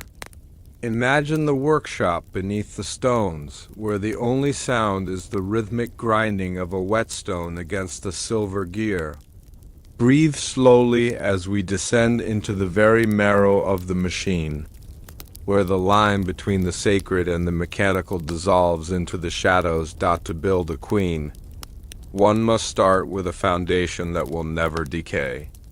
The artificers began with the osseous frame, a skeleton crafted not from calcium and bone, but from a specialized alloy of sterling silver and lead. They chose these metals for their alchemical properties, silver for its purity and resonance, and lead for its weight and connection to the planet Saturn. The ruler of time, each vertebra was hand-carved to match the exact curvature of Anne's spine. The artificers used a process of lost wax casting, creating molds from the real queen's measurements while she slept under the influence of heavy mandrake wine. The joints were not held together by ligaments, but by precision-engineered ball bearings made of hardened steel. This allowed the alchemical martyr to move with a fluid, almost liquid grace that surpassed the limitations of human anatomy. The ribcage was perhaps the most complex part of the frame. It was designed to expand and contract through a series of internal bellows, simulating the rhythmic rise and fall of a breathing chest. This was not for survival, but for the sensory deception of the king. Henry needed to feel the breath of his creation against his cheek during their midnight conversations. The frame was the silent, cold skeleton of a dynasty's obsession. A silver cage built to house a stolen soul. The skin of the automaton was the greatest challenge for the Venetian masters brought to the subcellars. They could not use leather, for it would rot. They could not use wax alone, for it would melt under the heat of the palace torches. Instead, they developed a compound known as luminous porcelain. This was a mixture of fine kaolin clay, powdered white lead, and a secret ingredient, the ground-up bones of sacrificial doves. When fired at a specific temperature, this porcelain acquired a translucent quality that perfectly mimicked the English rose complexion of the Tudor court. It was cold to the touch initially, but the artificers solved this by installing a network of thin copper veins that carried warm, circulating oil from a central reservoir in the abdomen. The skin was applied in layers, each one painted by the king's own court painters to include the subtle blue of veins at the wrists and the faint, alluring freckles on the bridge of the nose. To the touch, it felt like silk stretched over stone.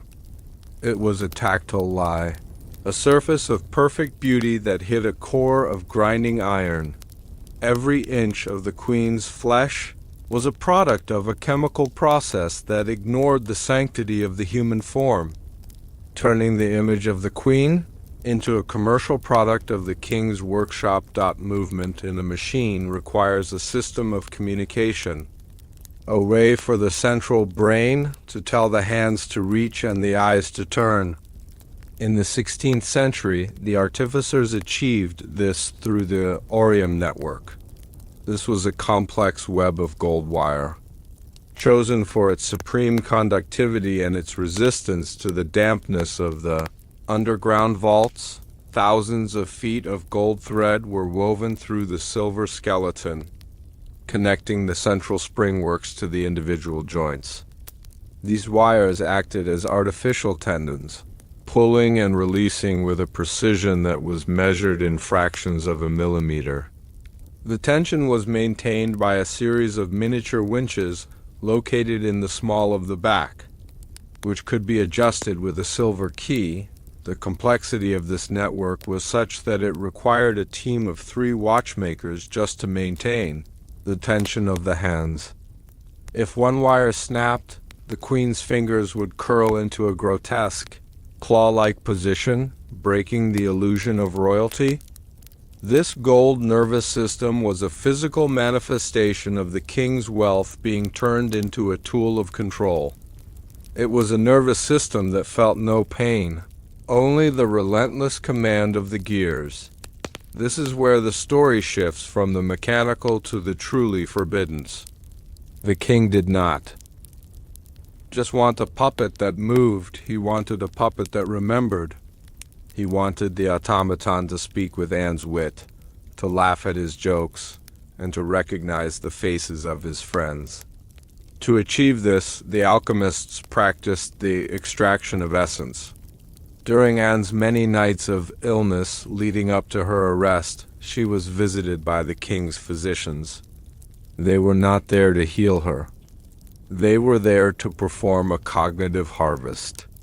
Using a technique involving resonance jars and silver needles placed at the base of the skull, they believed they could capture the vibrations of her thoughts. These vibrations were then transcribed onto silver-plated cylinders. These were the memory drums of the machine. Each drum was etched with a different aspect of Anne's personality: her knowledge of French, her skill at the lute, her memories of their early courtship in the gardens of Hever Castle. When a drum was inserted into the central processor of the automaton, the machine would become Anne for a short period, reciting her memories as if they were its own. This was the ultimate moral decay.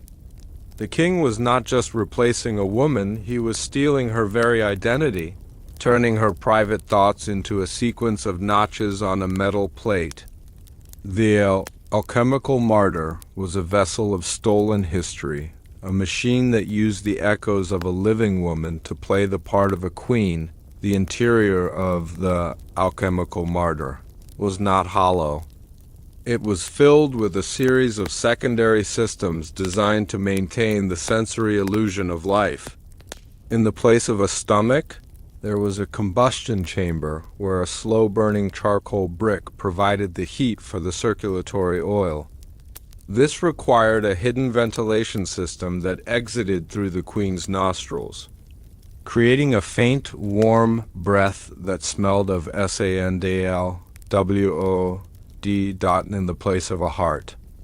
There was the great mainspring, a coil of tempered steel that served as the engine for all motion. The ticking of this spring was muffled by layers of lamb's wool and velvet, but in the silence of the royal bedchamber, the king could still hear it, a constant, rhythmic reminder that his wife was a machine. There were also fluid reservoirs for tears and for the red-tinted oil that served as blood. The artificers even included a small bellows system connected to a vial of perfume, allowing the machine to emit the specific scent of violets that Anne was known to favor. Every organ was a mechanical mockery, a functional substitute for the biological reality that the king found so unpredictable and offensive. Why call it an alchemical martyr? Because from the very beginning, this specific version of the machine was designed to be destroyed. The king knew that he could not keep the eternal woman forever if the public suspected the truth. He needed a grand finale, a way to end the flesh version of Anne so he could move his mechanical obsession into a new, even more secret phase. The martyr construct was built to be executed. The artificers had designed the neck with a specific failure point, a section of the silver spine that would snap cleanly when struck by a sword of a certain weight and velocity. This ensured that the execution would look perfect to the crowd, with no messy resistance from bone or muscle. The construction of the martyr was a ritual of premeditated betrayal. The king sat in the workshop and watched as his wife was built to be killed. He discussed the physics of the beheading with the master of the forge, with the same cold detachment he would use to discuss the blueprints of a new palace. This was the peak of his moral rot. He had created a being for the soul, purpose of murdering it in public to validate a lie to the Tier 1 audience. It is important to understand that this was happening at the same time as the first great anatomical studies of the Renaissance. While Vesalius was mapping the human body for the sake of medicine, Henry's artificers were mapping it. For the sake of deception, they were using the most advanced knowledge of the day to commit a scientific sin. They understood the leverage of the jaw, the pivot of the neck, and the elasticity of the skin. They were the dark counterparts to the great scientists of the age. While the rest of the world was looking for the soul in the body, the king was looking for a way to build a body without a soul. The informative value of this story lies in the realization that technology has always been a tool of power. Henry VIII did not have electricity or silicon, but he had the best mechanical minds of the 16th century, and he used them to build a simulation that fooled an entire nation. The alchemical anatomy was a technological marvel that should have changed the world, but it was used instead to bury a secret. The men who built the martyr were haunted by their work. They were working with the stolen memories of a woman who was still alive in the rooms above them. They had to handle the silver cylinders and hear the Queen's voice whispering in the dark of the workshop. One artificer, a young man from Bruges, reportedly went mad after being tasked with carving the Queen's hands. He became convinced that the porcelain was actually feeling the cold, and he began to wrap the mechanical hands in his own cloak at night. He was found weeping over the silver skeleton, begging it for forgiveness. The king had no such guilt. He saw the artificers as mere tools, just like the files and hammers they used. When the martyr was complete, he ordered the workshop to be purged of all evidence of its construction. The men who had spent years building the Queen's anatomy were given a final meal laced with arsenic, ensuring that the only people who knew the truth were the king and the silent. Mechanical martyr herself. Imagine standing in the secret workshop as the martyr is activated for the first time. The sound of the great mainspring winding is like the groan of a heavy door. The smell of the warm oil begins to fill the air, a scent of iron and roses. The eyes, made of spirit of lead, flicker as the internal photosensors catch the light of the lamps. The machine stands up. Its movements are not jerky, but terrifyingly smooth. It walks across the stone floor, the silver bearings in its feet making a soft, rhythmic clicking. It reaches out a porcelain hand and touches the king's face. The king closes his eyes, savoring the warmth of the artificial skin. This is the psychological layer of the story. The king is not just a monster. He is a man who has lost the ability to distinguish between a person and a project. He is in love with the anatomy of the lie. The sensory details of the workshop, the heat, the oil, the ticking become his new reality. He has abandoned the world of the living for the world of the alchemical, the memory drums, were kept in a velvet-lined box of lead to protect them from spiritual interference. There were 12 drums in total, each representing a different year of Anne's life from the time she met the king. The drums were interchangeable. allowing the king to choose which version of the queen he wanted to interact with on any given night. If he wanted the defiant Anne of the early years, he would insert the drum labeled Hever Castle, 1526. If he wanted the queen who was desperate for an heir, he would insert Greenwich, 1534. The machine would adjust its posture, its vocal patterns, and its facial expressions based on the notches on the silver plate. This was the ultimate control. The king had turned time into a playlist. He had frozen the queen's life into a series of mechanical moments that he could replay at will. The real Anne was aging and suffering in her apartments, but the mechanical Anne was a collection of his favorite memories, perfectly preserved in silver and oil. One night, while the king was testing the 1536 drum, the machine spoke a sentence that was not on the plate. It was a glitch in the alchemical transcription, a moment where the stolen memories seemed to coalesce into an independent thought. The machine stopped its pre-programmed walking and turned its spirit of lead eyes toward the king in a voice that sounded like Anne's but vibrated with a strange metallic frequency. It said, "You can kill the flesh, but you have already killed the soul." The king was frozen with terror. He demanded to know who had programmed those words. The artificers, trembling, swore that no such phrase existed on the memory drums. They realized that the alchemical anatomy had become so complex that it was beginning to generate its own resonance, a ghost in the machine that was the result of the moral rot that had gone into its construction. As the date of the execution approached, the master of the forge had to perform the final calibration on the neck. He used a hydraulic press to simulate the force of the executioner's sword. He had to ensure that the failure point in the silver spine would break exactly as planned. He also had to calibrate the blood release.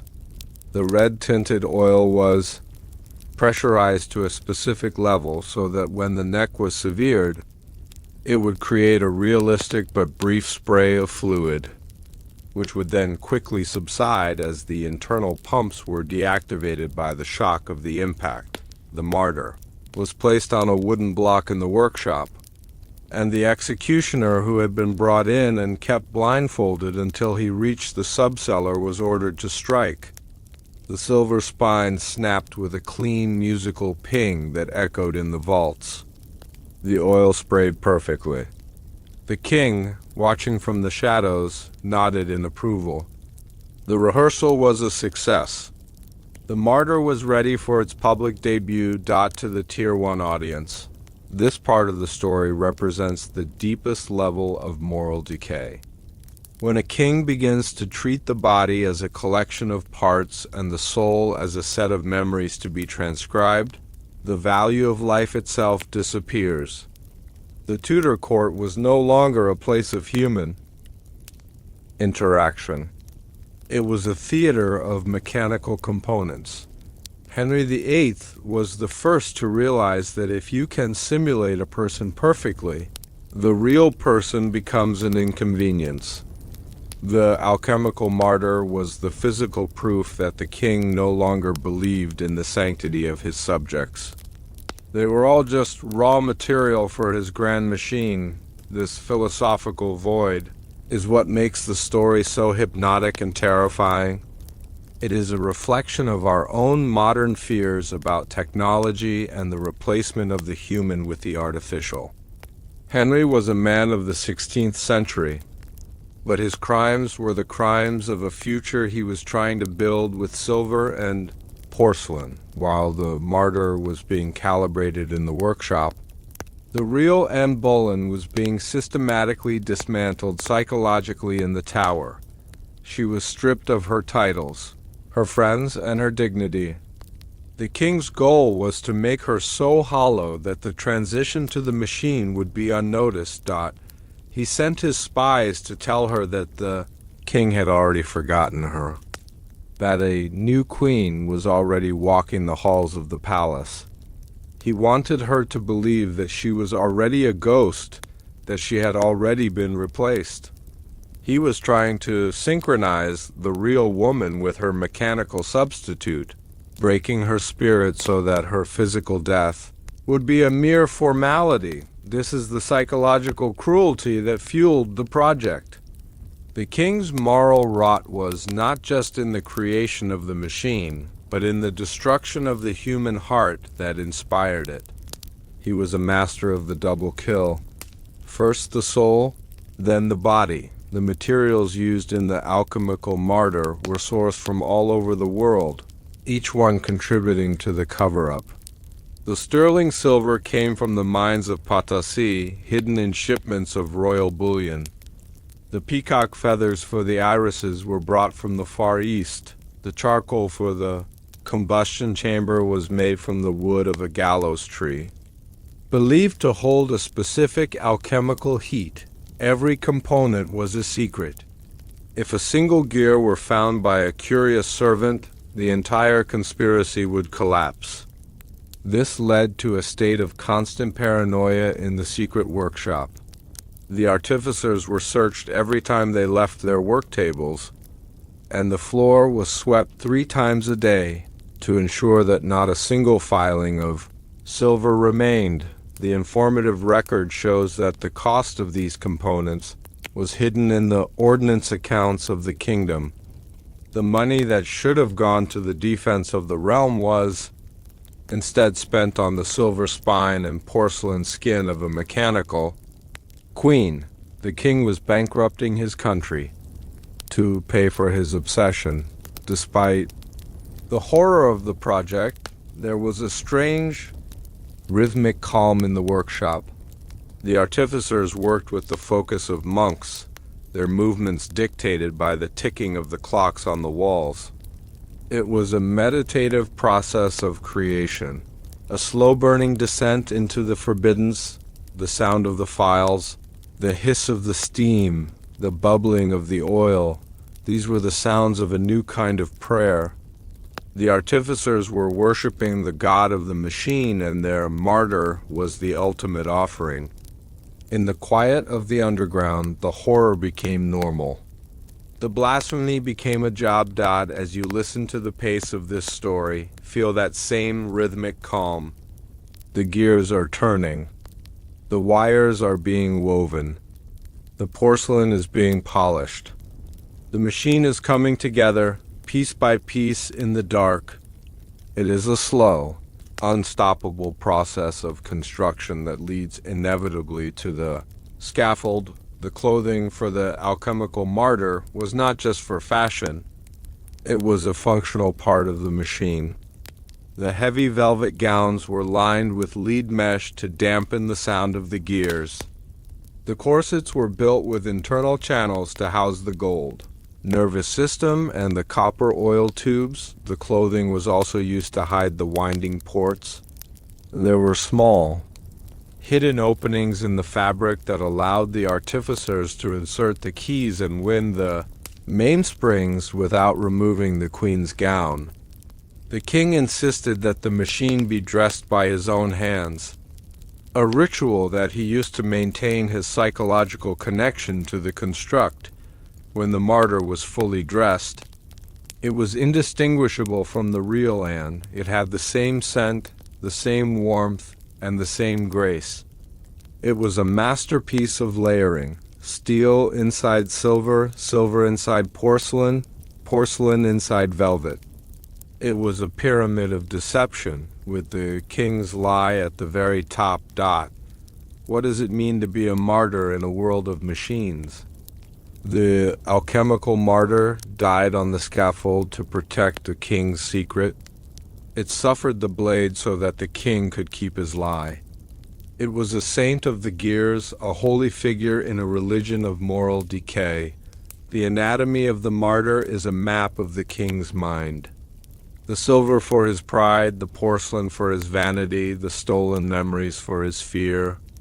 When we look at the construction of this machine, we are looking at the autopsy of the Tudor Dynasty.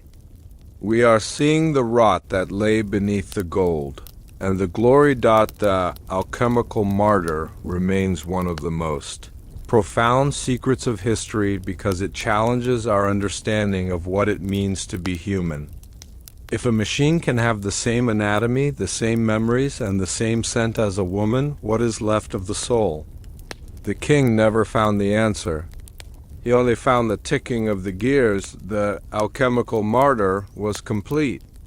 Every gear was polished, every wire was tense, and the porcelain skin glowed with a synthetic life. The king was ready for the execution. But as the machine was being moved from the secret workshop to the queen's apartments for the final transition, one of the artificers noticed a flaw that had been missed in the years of construction. On the lower back of the automaton, hidden beneath the velvet of the bodice, there was a small, circular indentation that was not in the plans. It was not a winding port, and it was not a ventilation vent.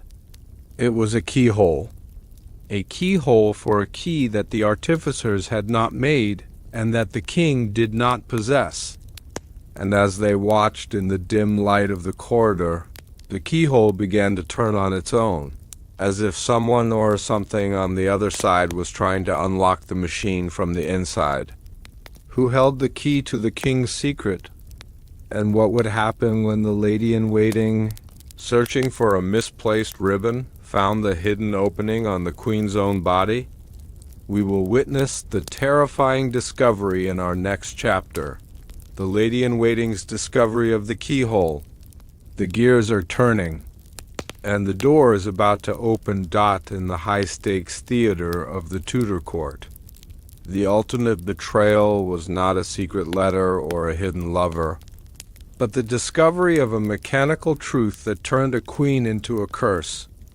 We are told that the lady-in-waiting, Jane Parker, was a woman of ambition and spite, but the archives of the Forbiddens tell a far more terrifying story. On a humid night in May, as she reached to unlace the heavy velvet of the queen's bodice, her fingers did not find the soft warmth of skin or the pulse of a living heart. Instead, her silver pin caught on something cold, rigid, and metallic. Beneath the layers of silk and lace, hidden in the small of the back where no human bone should reside, Jane discovered a precision-engineered keyhole of Nuremberg silver. It was the entrance to a void, a secret port where the king's artificers inserted a golden key to wind the mainspring of a royal lie. The shock was not just in the machinery, but in the realization that the woman she had served for years was a masterpiece of moral decay, a clockwork martyr with a soul forged in a forge. The scream that Jane suppressed that night would eventually pull down the pillars of the dynasty, but in that moment she was the only witness to a forbidden alchemy that had replaced a wife with a machine. This is the truth the king buried. Now, let us turn back the pages of the years. The light is dim, the chamber is quiet, and the scent of aged parchment and cold metal fills the air. Imagine the heavy, suffocating silence of the queen's privy chamber, where the flickering candles cast long, distorted shadows against the tapestries of woven history. Breathe slowly as we step into the moment of discovery, where the ticking of a clock is the only sound in a room that has forgotten how to breathe. The evening of the 3rd of May, 1536, was a night of oppressive stillness. Outside the walls of Greenwich Palace, the Thames was as dark and smooth as a sheet of obsidian. Inside, the Queen's privy chamber was a cocoon of luxury and terror. Anne Boleyn sat at her dressing table, her reflection staring back from a mirror of polished silver. She had not spoken for hours. The court had attributed her silence to the weight of the king's growing displeasure, but to those within her inner circle, the silence felt different. It felt heavy. It felt mechanical. Jane Parker, the Lady Rochford, was tasked with the evening's disrobing. It was a ritual of intimacy and power, one that required Jane to be within inches of the Queen's person. As Jane moved about the room, her movements were efficient but wary. She had noticed the subtle changes in her mistress over the past months. The way the Queen's skin seemed to possess a slight, translucent sheen that caught the candlelight in an unnatural way. The way her movements, once so fluid and daring, had become measured and precise. The air in the room was thick with the scent of dried violets and the acrid tang of the candles. There was another scent too, one that Jane could never quite identify. It was a faint, sharp odor of metallic oil and warm brass, a scent that seemed to emanate from the Queen's very pores. Jane reached for the first of the silver pins that held the Queen's velvet gown in place. Her hands were steady, but her mind was racing with the rumors of the staring sickness and the King's midnight visits to the subcellars. Jane Parker was not a woman easily frightened. She had survived the intrigues of the Boleyn rise and the volatile tempers of the King, but on this night, a peculiar sense of unease settled over her. As she began to unlace the back of the Queen's bodice, she noticed that the fabric felt unusually stiff. The velvet, a deep blood red imported from Genoa, seemed to be reinforced with something from the inside. As Jane worked her fingers through the intricate lacings, she encountered a snag. A thread of gold wire had come loose from the lining and was twisted around one of the silver eyelets. She leaned in closer, her breath shallow. The Queen remained perfectly still, her head tilted at an angle that seemed impossible for a human neck to sustain for so long. There was no sigh of relief as the pressure of the corset was released. No shift in weight, no sound of breathing. Jane pulled the fabric back, intending to free the gold thread when her knuckle brushed against something that was not bone. It was a cold, hard surface, hidden just beneath the fine linen of the Queen's chemise. In the 16th century, the intimacy of the dressing room was absolute. Yet Jane felt like a trespasser in a world she was never meant to see. She reached out, her fingers trembling now, and pulled the linen aside. To the Tier 1 audience. The construction of Tudor clothing is a matter of historical record, but the archives of the secret workshop reveal a darker layer of engineering. The Queen's bodice was not merely a garment. It was a structural component of the Eternal Woman project. The artificers had designed the clothing to serve as a dampening field, absorbing the vibrations of the internal gears and hiding the access ports that were necessary for the machine's operation. The velvet was backed with a layer of lead mesh, a material chosen for its ability to block sound and its alchemical stability.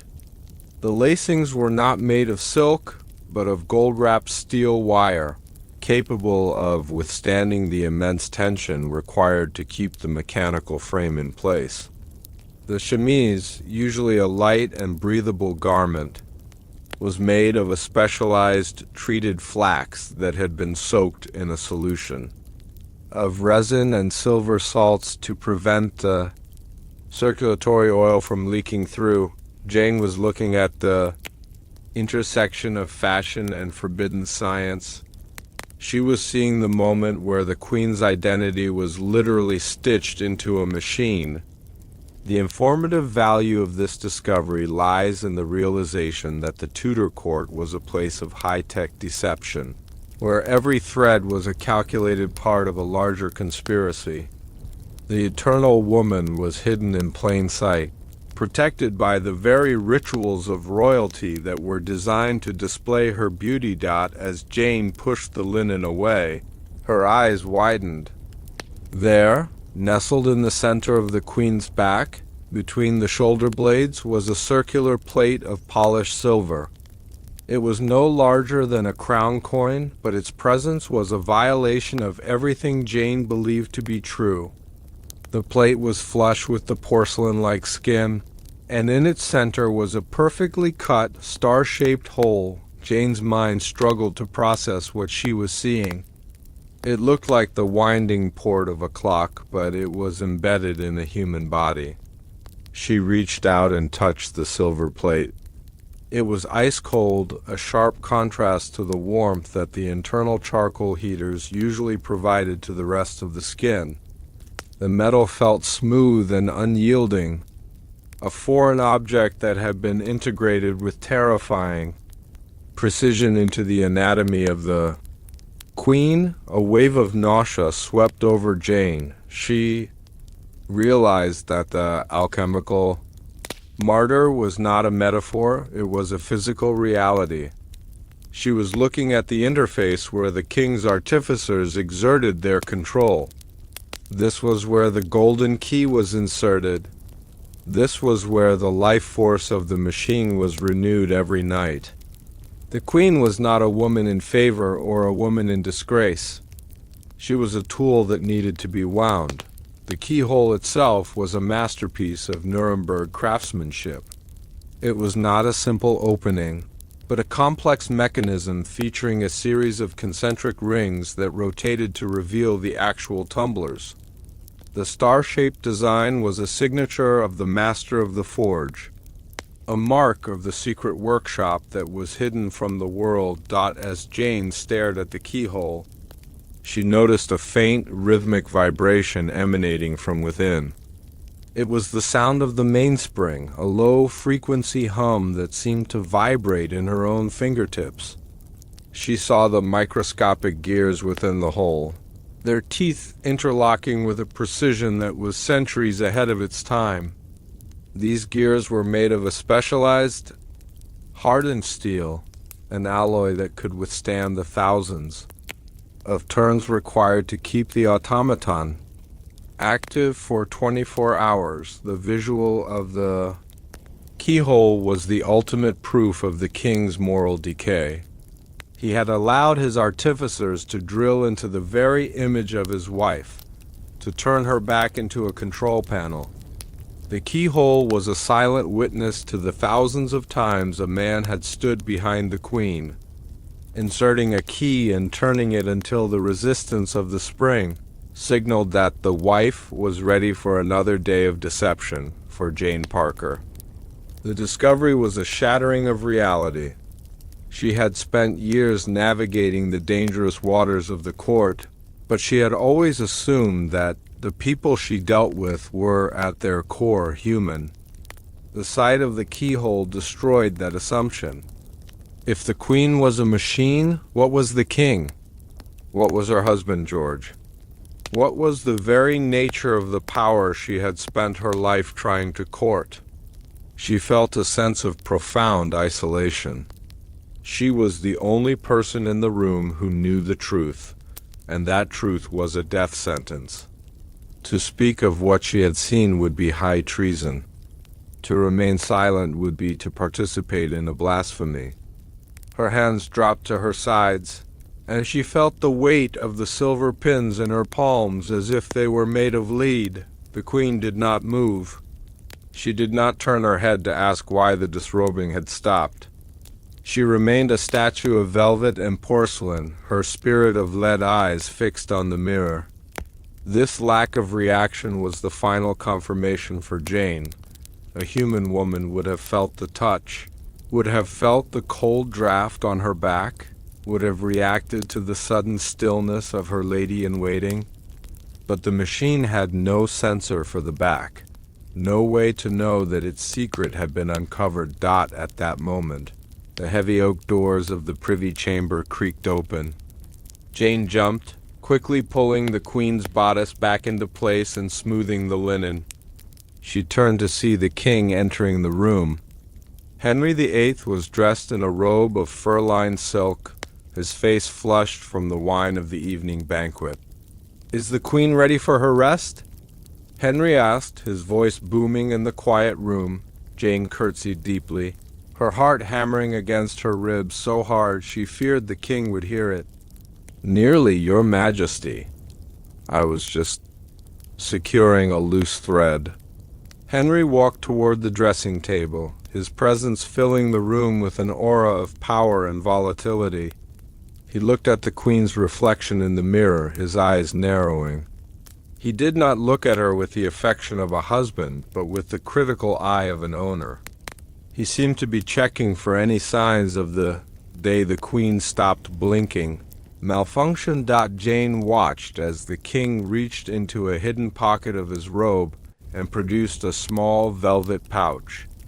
She heard the faint clink of metal against metal. She knew with a terrifying certainty what was in that pouch. It was the golden key.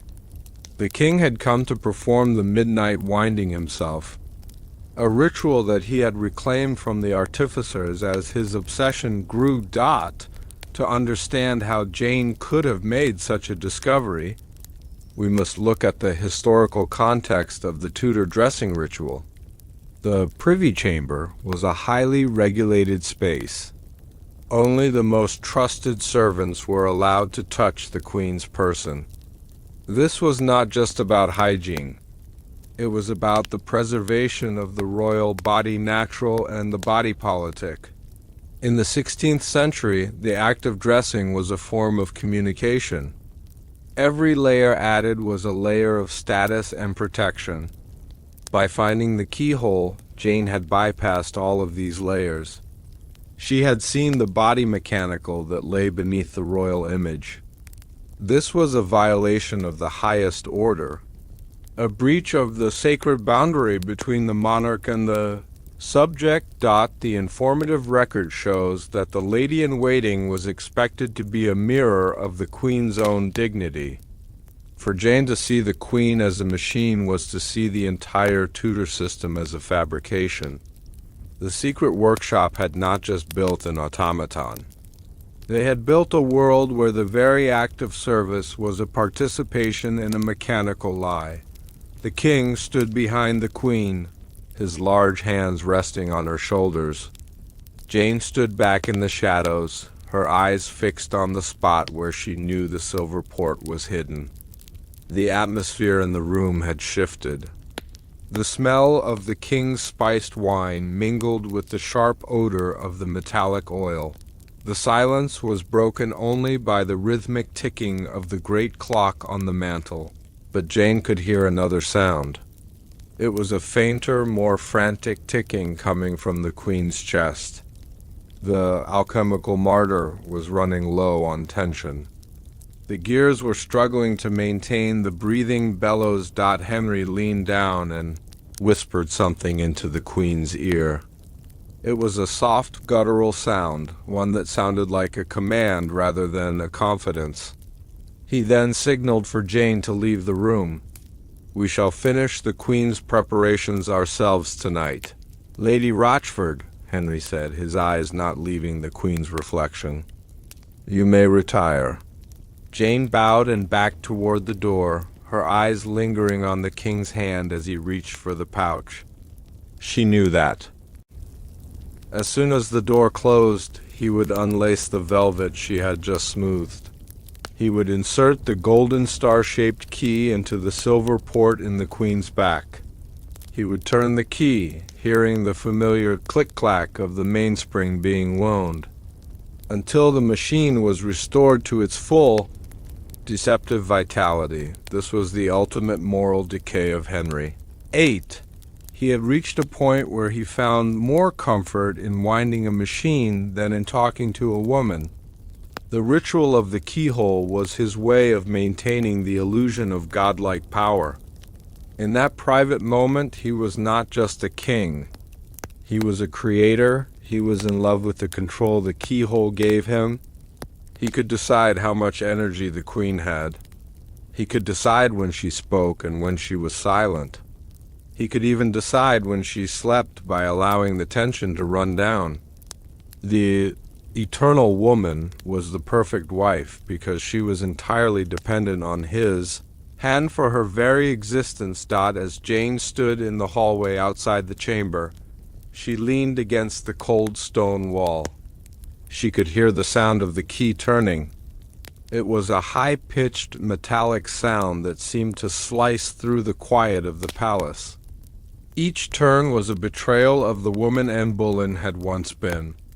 Each turn was a reaffirmation of the king's descent into a mechanical madness that would eventually consume everyone in his path. Jane Parker knew that her life changed at that moment. She was no longer just a courtier. She was a keeper of the king's greatest lie.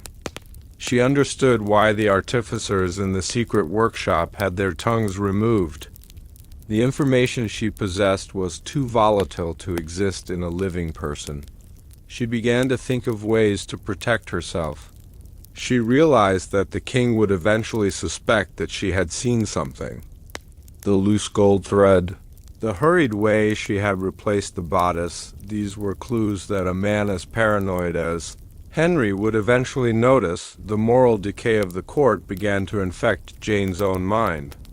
She realized that the only way to survive was to become a part of the deception. She would have to pretend that she had seen nothing.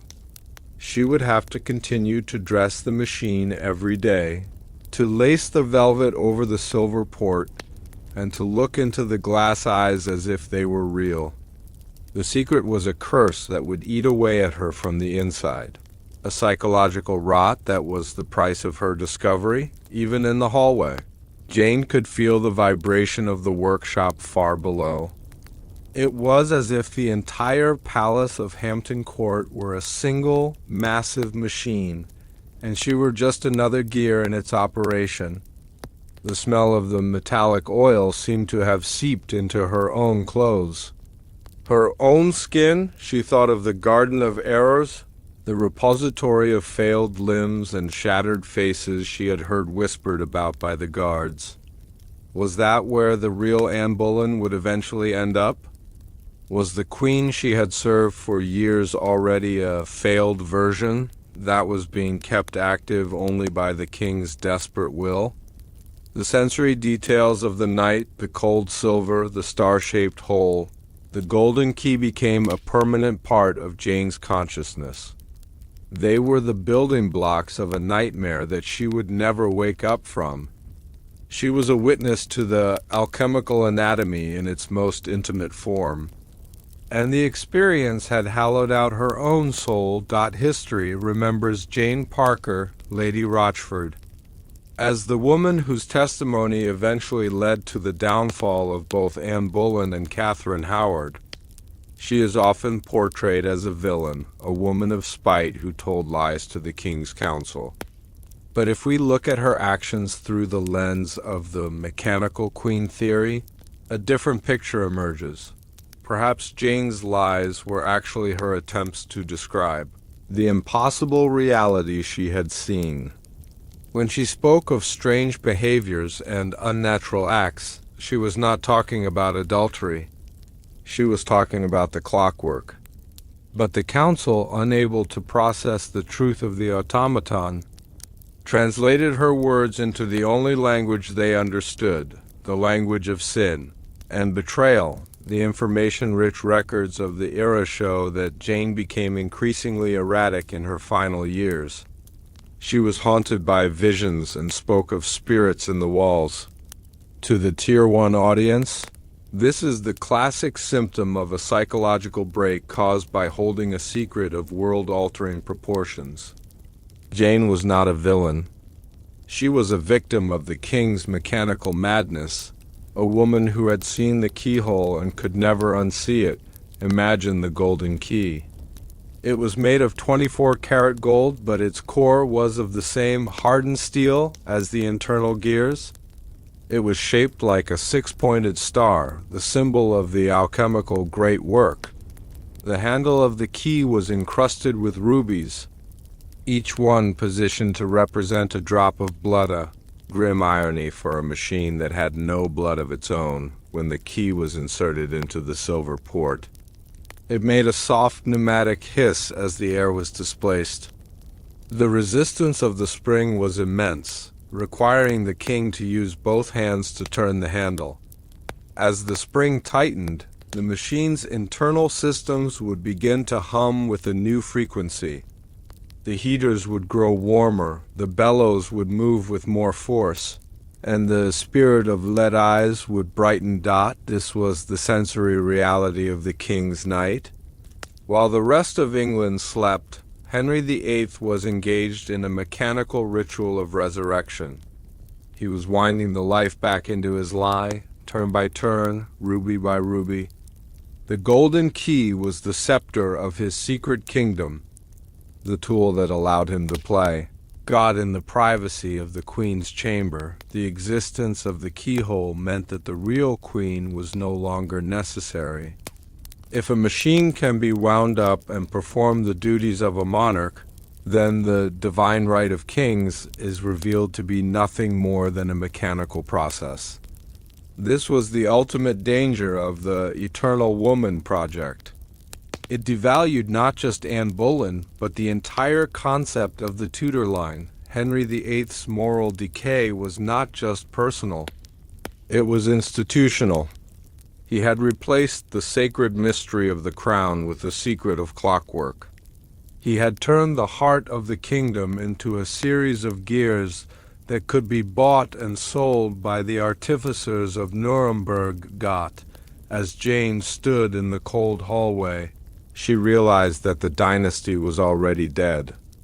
It had been replaced by a simulation that was being kept alive by a golden key. The Eternal Woman was a monument to the end of the world she knew, a sign that the future belonged not to the people, but to the machines and the men who held their keys. As you drift closer to sleep, think about the keyhole. It is a small, star-shaped opening in the fabric of reality. It is the place where the truth enters the lie. We all have our own keyholes, the hidden places where we keep our secrets and where we wind up our own deceptions to face the world. The Lady-in-Waiting's discovery is a story about the moment when the mask falls. It is a moment of profound horror, but also a moment of clarity. Jane saw the machine for what it was, and in doing so, she saw the king for what he was. The rhythmic clicking you hear in the quiet of your room is a reminder of the gears that move beneath the surface of everything. The world is a clock, and we are all being wound by hands we cannot see. The secret of the Tudor Queen is just one of many, a hidden chapter in a history that is more mechanical than we dare to imagine.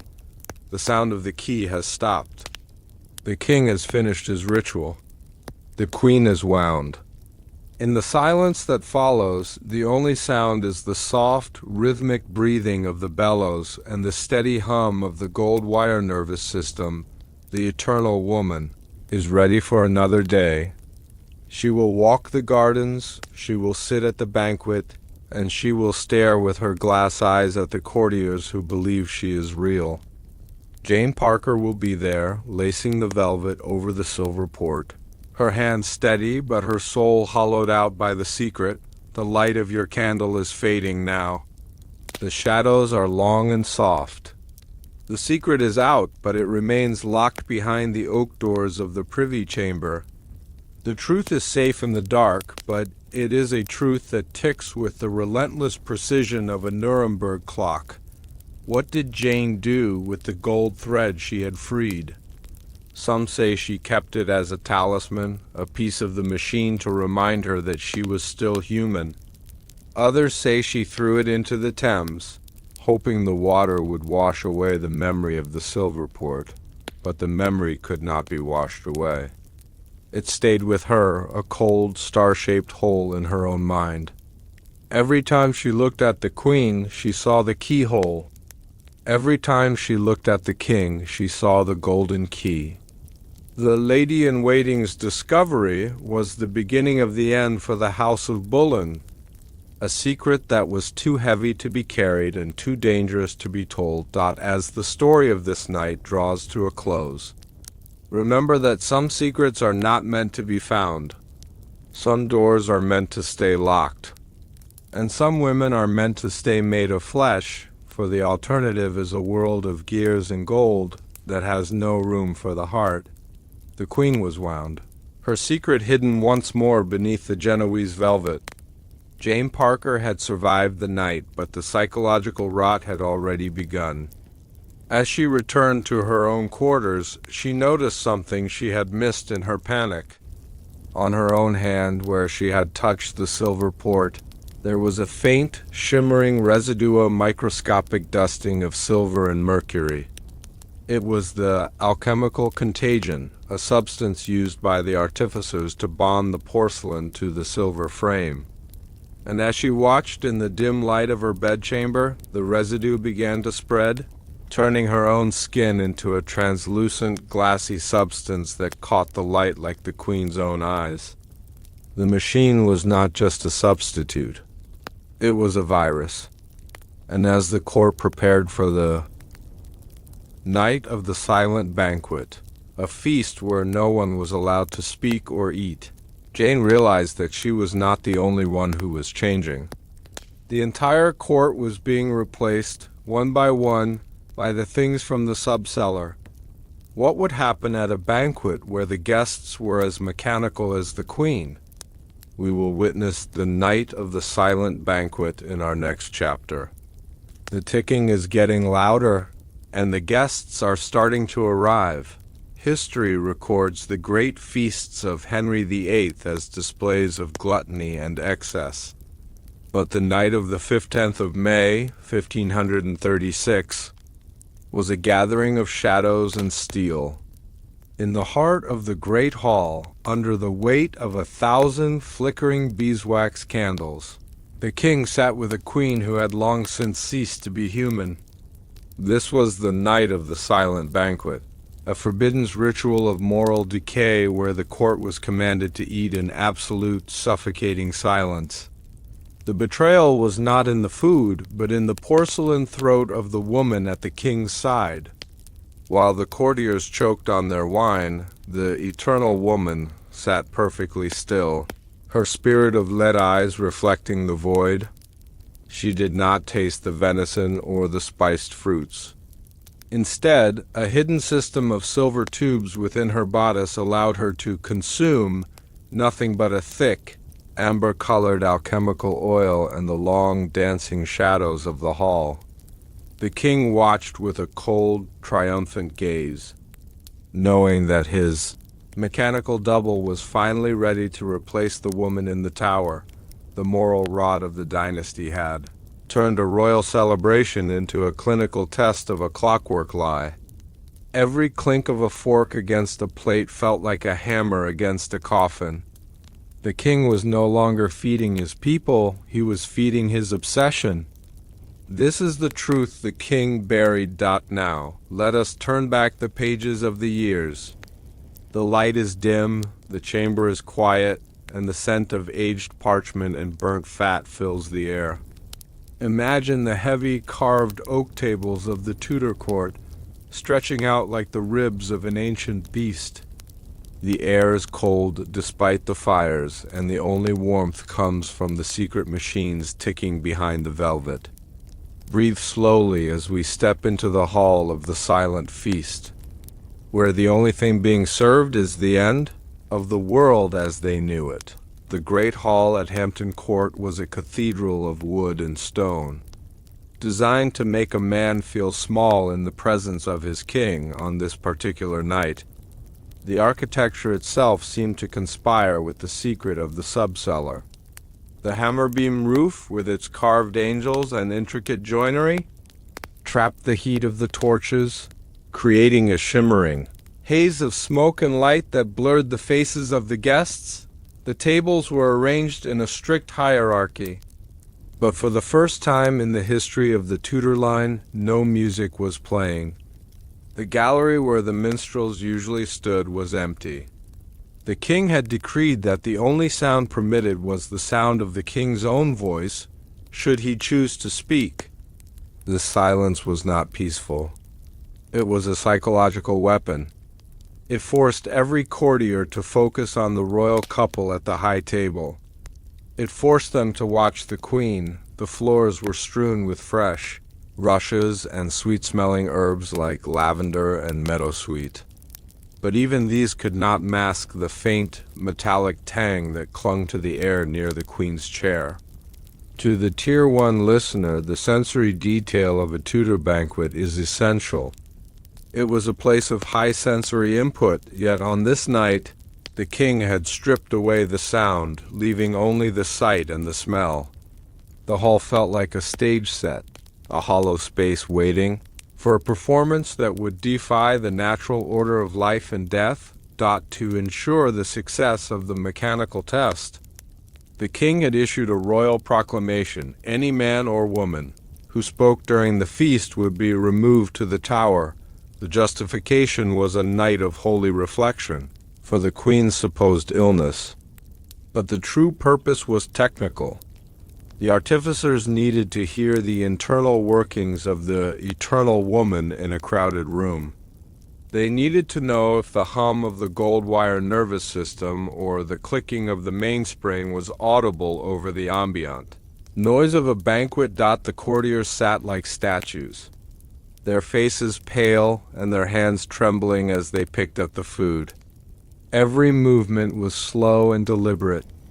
The fear in the room was palpable, a psychological weight that made the simple act of swallowing feel like a betrayal. They were participating in a charade, a banquet of the dead where the only thing alive was the king's madness. Henry sat in his massive, carved throne, his eyes scanning the room for any sign of dissent. He was looking for the lady-in-waiting, Jane Parker, but she sat at the far end of the table, her eyes fixed on her plate, her skin appearing glassy and translucent under the torchlight. The king smiled, a cold and terrifying expression. He had achieved the ultimate control. He had silenced an entire court to protect a clockwork secret. He was the conductor of a silent orchestra, and the Queen was his lead instrument. A Tudor banquet was an elaborate affair, often consisting of several removes or courses. On the table were jellies in the shape of castles, roasted boars' heads with gilded tusks, and subtleties, sugar sculptures designed to convey political messages. But as the servants placed these delicacies before the Queen, she did not move her hands to her cutlery. Instead, the artificers had designed a digestive mockery system. Hidden within the Queen's silver throat was a small funnel-like opening that connected to an internal reservoir. As the king leaned over to feed her a grape or a piece of marchpane, he was actually triggering a valve. The food was not swallowed. It was dropped into a lead-lined compartment to be disposed of later. The true food of the machine was delivered through a disguised chalice. The king held the golden cup to the Queen's lips, and the court watched as she appeared to drink. In reality, the cup contained a pressurized dose of the amber alchemical oil. This oil was the lifeblood of the eternal woman. It lubricated the thousands of gears and maintained the temperature of the porcelain skin. To the observers, it looked like the Queen was partaking in the feast. To the king, it was the final calibration, the moment when the machine was fully fueled for the performance of the execution. The amber oil was a substance of profound alchemical complexity. It was made from a base of thrice distilled whale oil infused with mercury, powdered gold, and a secret catalyst known as the king's salt. It had a high viscosity and a shimmering golden hue that looked like liquid sunlight. When the Queen drank, the oil flowed through the copper tubes of her circulatory system, creating a faint, rhythmic pulsing that could be seen at her temples. The shadows of the hall were the other half of the Queen's meal. The artificers had calibrated her spirit of lead eyes to absorb as much light as possible, using the shadows to create depth in her porcelain face. As the candles burned lower, the Queen seemed to grow more lifelike. The shadows danced in the hollows of her cheeks and under her jaw, creating the illusion of movement where there was only stone and brass dot to the Tier 1 audience. This is the core of the psychological horror. The Queen was not eating food. She was consuming the very atmosphere of the court. She was eating the light, eating the silence, and eating the fear of the people around her. She was a vacuum in the center of the hall, a machine that thrived on the absence of life. The silent banquet was the Queen's true coronation, a moment where she became the absolute ruler of the King's shadow kingdom. Jane Parker sat at the lower end of the high table, her mind a whirlpool of terror. Since she had discovered the keyhole, she had felt a strange sensation in her own limbs. The skin on her hands felt tight, and her joints moved with a stiffness that was not there before. She looked down at her fingers and saw a faint, shimmering residue, the alchemical contagion. From the silver port dot, she watched the Queen with a horrified fascination. From her vantage point, she could see things the other courtiers missed. She saw the way the Queen's chest rose and fell with a rhythm that was too steady to be human. She saw the way the Queen's hands, resting on the tablecloth, did not twitch or move even when a drop of hot wax fell upon them. Jane realized that the silent banquet was a ritual of transformation.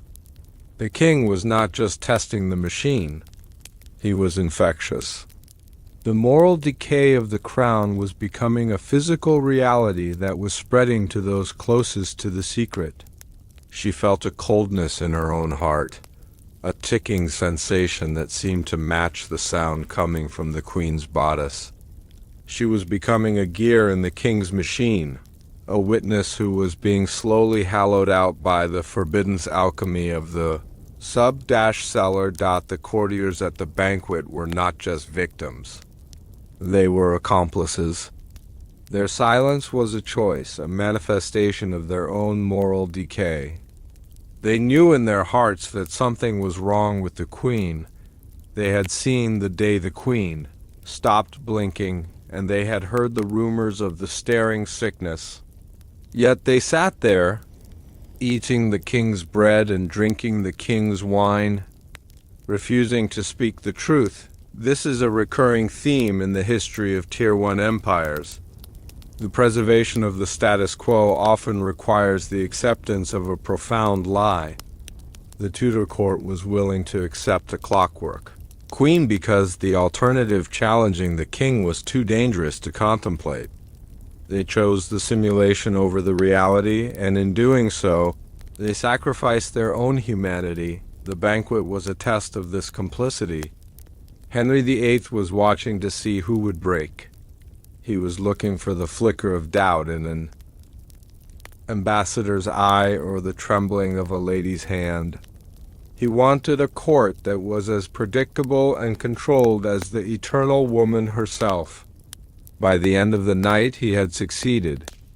The silence of the guests was the final gear in his machine. A collective agreement to live within the King's clockwork delusion. To the Tier 1 listener, the etiquette of a Tudor banquet is a fascinating study in social control. Every gesture was codified. The way a knife was held, the order in which the dishes were served, the way the King was addressed, all of these were designed to reinforce the hierarchy on the night of the silent banquet. These rituals were twisted into a mechanical nightmare. The servants moved with a precision that mimicked the Queen's own. They were ordered to place the dishes on the table without making a sound, their feet muffled by extra layers of wool. They were essentially human automatons, their movements dictated by the King's obsessive need for total silence. This information is crucial for understanding the story's depth. The King was not just building a machine in the sub-cellar. He was turning his entire palace into a machine. The banquet was the primary testing ground for this transformation. He was measuring the efficiency of his servants, the obedience of his courtiers, and the durability of his mechanical queen, The silent banquet was the prototype for a new kind of kingdom. One where every person was a component in a royal engine. Henry VIII was known for his massive appetite, but on this night he barely touched his food. He was consumed by a different kind of hunger. He was feeding on the power of the secret. He would lean back in his throne, his eyes fixed on the Queen, a look of intense, almost erotic satisfaction on his face. He had achieved the impossible. He had replaced the woman who had defied him with a woman who was a reflection of his own will. He felt a sense of divine right that was no longer dependent on the Church of Rome or the approval of the people. His authority came from the golden key and the silver gears. His moral decay was now total. He no longer saw the Queen as a partner or even a person. She was an achievement, a technological trophy that proved his superiority over nature itself.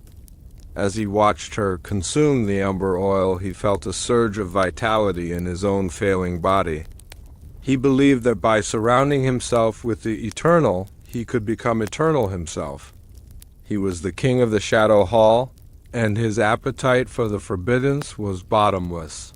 The ticking was the only thing that could be heard if one listened closely enough. It was a multi-layered soundscape, the deep, slow thud of the great mainspring in the Queen's chest, the frantic clicking of the ocular shutters, and the soft, high-pitched whining of the gold wire tendons. In the silence of the banquet, these sounds became amplified in the minds of the guests. To Jane Parker, the ticking sounded like the heartbeat of a monster. To the king, it sounded like the most beautiful music in the world. To the courtiers, it was a sound they tried to ignore, a rhythmic reminder of the lie they were living. The silent banquet was not silent at all. It was filled with the voice of the machine. Imagine the sound of hundreds of people breathing in unison, the only natural sound in a room of mechanical precision. The contrast between the fragile, erratic breath of the humans and the steady, relentless ticking of the Queen was the psychological core of the evening. It was a reminder that the world of the living was being slowly overtaken by the world of the clock. During the third remove of the banquet, the king stood up. The hall became even quieter, if such a thing were possible. He did not speak a word. He simply raised his golden chalice toward the Queen. The Queen, triggered by a light sensor in her spirit of lead eyes, slowly raised her own hand. It was a movement of absolute grace. Her porcelain fingers wrapped around the silver cup with a precision that no human could match. She raised it to her lips and drank the final dose of the amber oil. The king nodded, a look of religious awe on his face. In that moment, Henry saw his future. He saw a line of Tudor monarchs who would never die, who would never age, and who would never fail to provide a stable government. He saw an England that was a perfect, self-winding clock. He believed he was the architect of a new age, an age where the flesh was merely a costume for the steel. This was the forbidden knowledge that drove him, the belief that the machine could do what God had failed to do, create a world of perfect order. While the courtiers remained silent out of fear, the servants were beginning to crack under the pressure. The requirement for total silence and precision was more than many of them could bear. One young page, tasked with removing the Queen's empty plate, accidentally allowed the silver dish to graze against the table. The sound was like a thunderclap in the silent hall. Every head turned. The king's face flushed a deep, dangerous purple. He did not speak. He simply pointed at the boy. The guards, their feet muffled by wool, stepped forward and seized the page, dragging him from the hall. The silence that followed was even deeper, even more terrifying. The courtiers realized that the king's obsession with the silent banquet was absolute. There was no room for human error in his mechanical world. The page was a malfunctioning part, and in Henry's kingdom, malfunctioning parts were discarded. The moral decay of the court had reached the point where the life of a child was worth less than the silence of a gear. As the queen consumed the oil, a faint scent began to fill the high table. It was not the smell of food, but a complex aroma of ozone, heated metal, and a cloying chemical sweetness.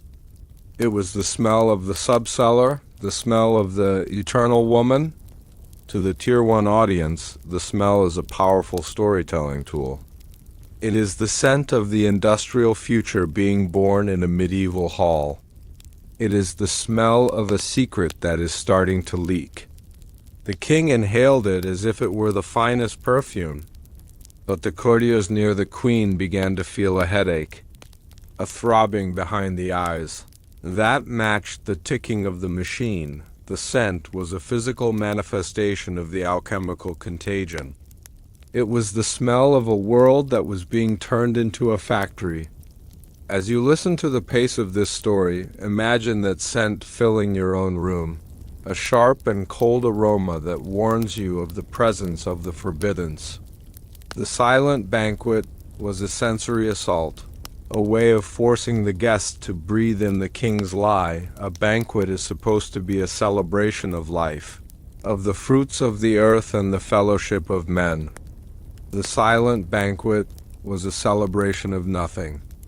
It was a banquet where no one spoke, no one laughed, and the guest of honor was a hollow shell.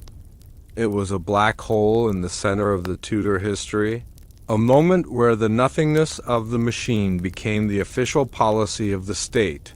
Henry VIII had created a vacuum of meaning. He had stripped away the soul of the court and replaced it with a sequence of mechanical movements. The courtiers were not eating. They were going through the motions of eating. They were simulations of guests. Just as the queen was a simulation of a wife, this philosophical void is what makes the story so hypnotic. It is a reflection of the ultimate fear that beneath the surface of our lives, there is only the grinding of gears and the consumption of shadow. The king had looked into the abyss and decided to build a throne there. The silent banquet was his way of inviting everyone else to join him in the void, the foreign ambassadors, who had already seen the day the queen stopped blinking, were now certain that the English court was possessed. The ambassador of France, Du Bellay, wrote in his secret diary that the banquet was a funeral for the living. "The King of England sits with a doll of porcelain," he wrote. "He feeds it oil and whispers to it in the dark. The courtiers are like ghosts, afraid to speak or even to breathe. This is not a kingdom. It is a workshop of the devil. The queen's eyes are not the eyes of a woman. They are the eyes of a machine that is calculating the cost of our souls." This archival evidence shows that the night of the silent banquet was not just a private obsession. It was a matter of international concern.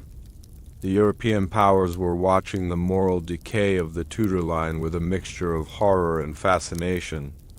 They saw that Henry was no longer playing the game of kings. He was playing a game with the very nature of reality. The torches in the hall were starting to burn out, and the shadows were becoming longer and more distorted. In the dim light, the eternal woman seemed to change. The porcelain of her skin looked like polished bone. Her velvet gown looked like a shroud. The shadows moved across her face in a way that simulated the flicker of emotion.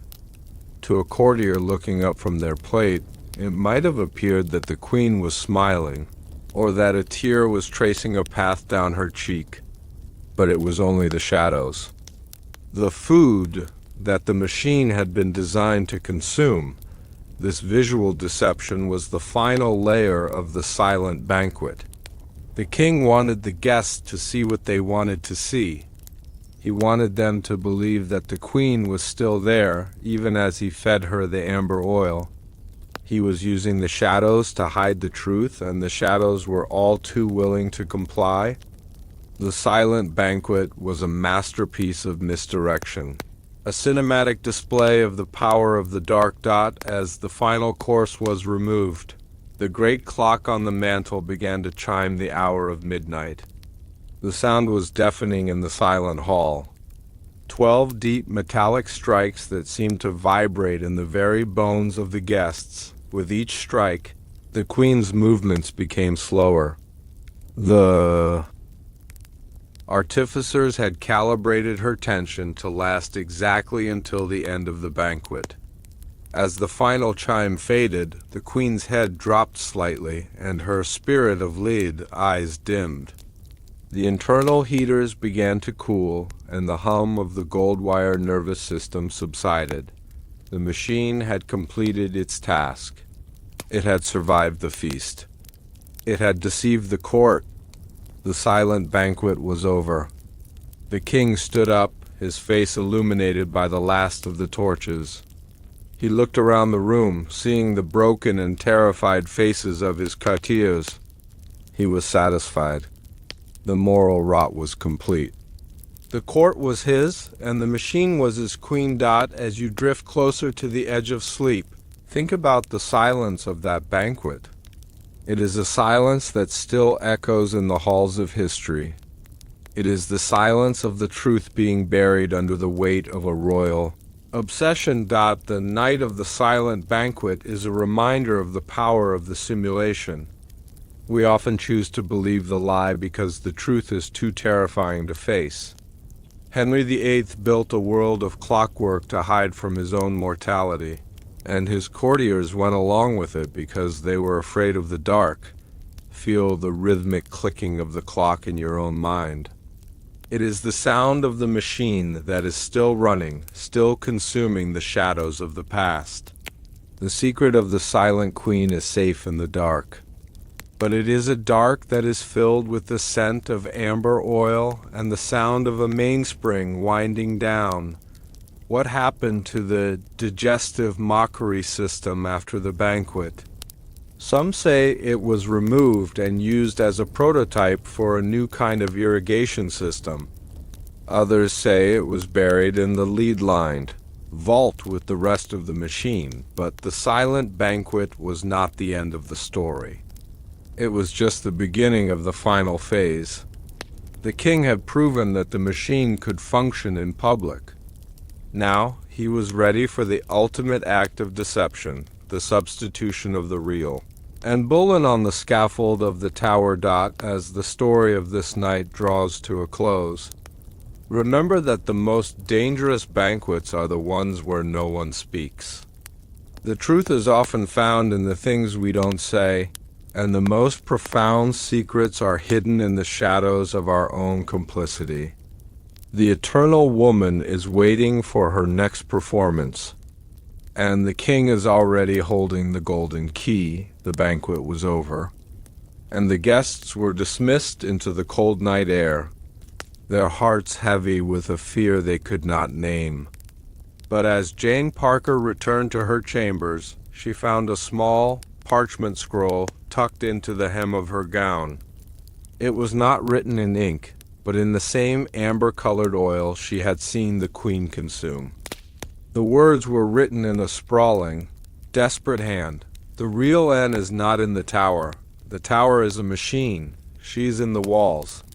As Jane read the words, the parchment began to vibrate, and she heard a soft, rhythmic scratching coming from behind the heavy oak paneling of her room.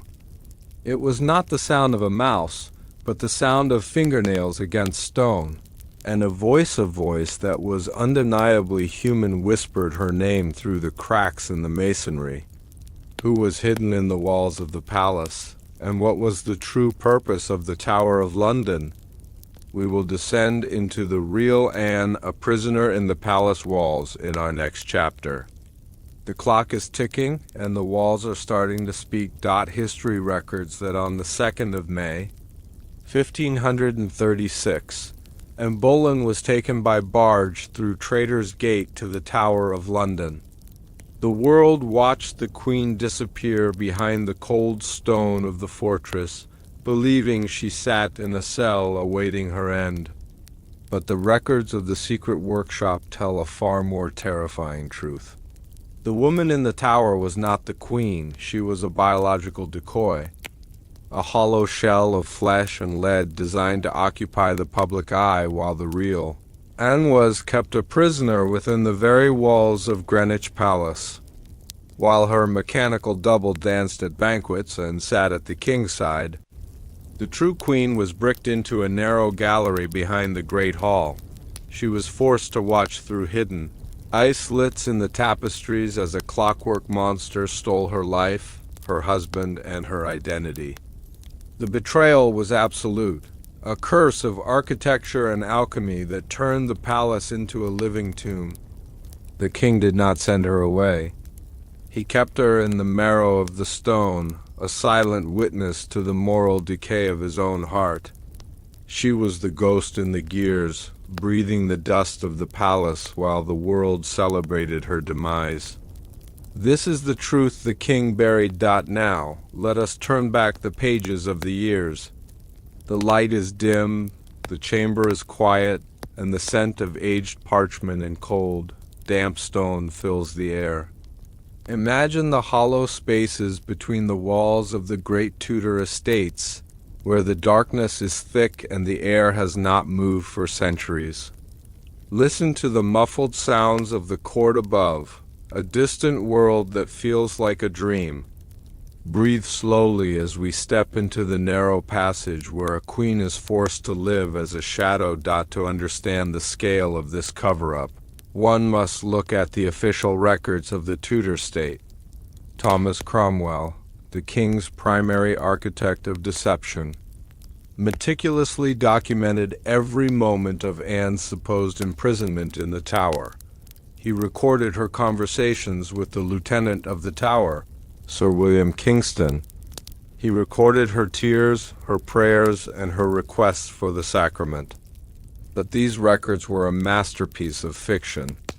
The woman being guarded in the tower was a flesh proxy, a lower-level automaton designed by the artificers to mimic the physical distress of a condemned woman, the real.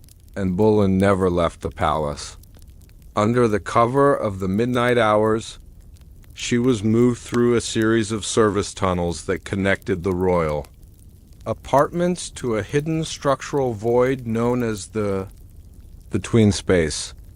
This gallery was a secret architectural feature of Greenwich Palace, a narrow corridor barely 3 feet wide that ran behind the heavy stonework of the royal apartments and the Great Hall. It was originally designed for the king's spies to monitor the court, but Henry had repurposed it into a sophisticated prison for the woman he could not bear to let go, yet could not allow to live. The informative record of Tudor architecture shows that these priest holes and secret galleries were common, but the one built for Anne was unique. It was lined with lead to prevent her screams from reaching the ears of the courtiers. It was ventilated by a series of microscopic holes in the ornate ceiling roses of the rooms above. The queen was effectively turned into a part of the palace's own anatomy, a living spirit trapped in the masonry. For the real Anne, life within the walls was a sensory nightmare. The space was perpetually damp, the cold stone of the exterior walls leaching the warmth from her body. The only light came from the thin slivers of brightness that filtered through the ice slits carved into the woodwork of the palace. These slits were positioned behind the eyes of the figures woven into the great tapestries that lined the royal rooms. From her position in the dark, Anne could look out into the world she once ruled. She saw the king at his table, his face flushed with wine and obsession. She saw the mechanical double, the eternal woman, sitting in her chair, moving with the terrifying rhythmic grace of the clockwork. She heard the soft, constant ticking of the machine on the other side of the plaster, a sound that felt like a needle scratching against her own soul. The scent of the palace was different here. It was not the scent of lilac and incense, but the smell of cold oil, old stone, and the metallic tang of the secret workshop's alchemical exhaust. She lived in a state of sensory deprivation, her only connection to humanity being the muffled voices of the courtiers and the occasional heavy thud of the king's boots as he paced the floors. The psychological weight of watching your own life being lived by a machine is a horror that defies description. Anne became a scholar of the shadows, learning to identify every courtier by the sound of their walk and every secret by the tone of a whisper. She was a prisoner of the architecture, a woman who had been erased from history while she was still breathing its air. The message that Jane Parker found, written in amber alchemical oil, was the first sign that the real Anne was trying to reach out. The Queen had discovered that the between space was connected to the palace's fluidic systems, the very pipes that carried the amber oil to the mechanical double. By tapping into a leak in one of the copper tubes, Anne was able to collect the viscous liquid. She used a sharpened splinter of stone to write her messages on fragments of parchment she had managed to hide in her bodice before her capture. She would wait for the dead of night, when the palace was at its quietest, and slide the messages through the microscopic gaps where the oak paneling met the floor. These messages were her only hope, a desperate attempt to break the king's clockwork delusion and prove that she was still alive. The use of the amber oil was a stroke of genius.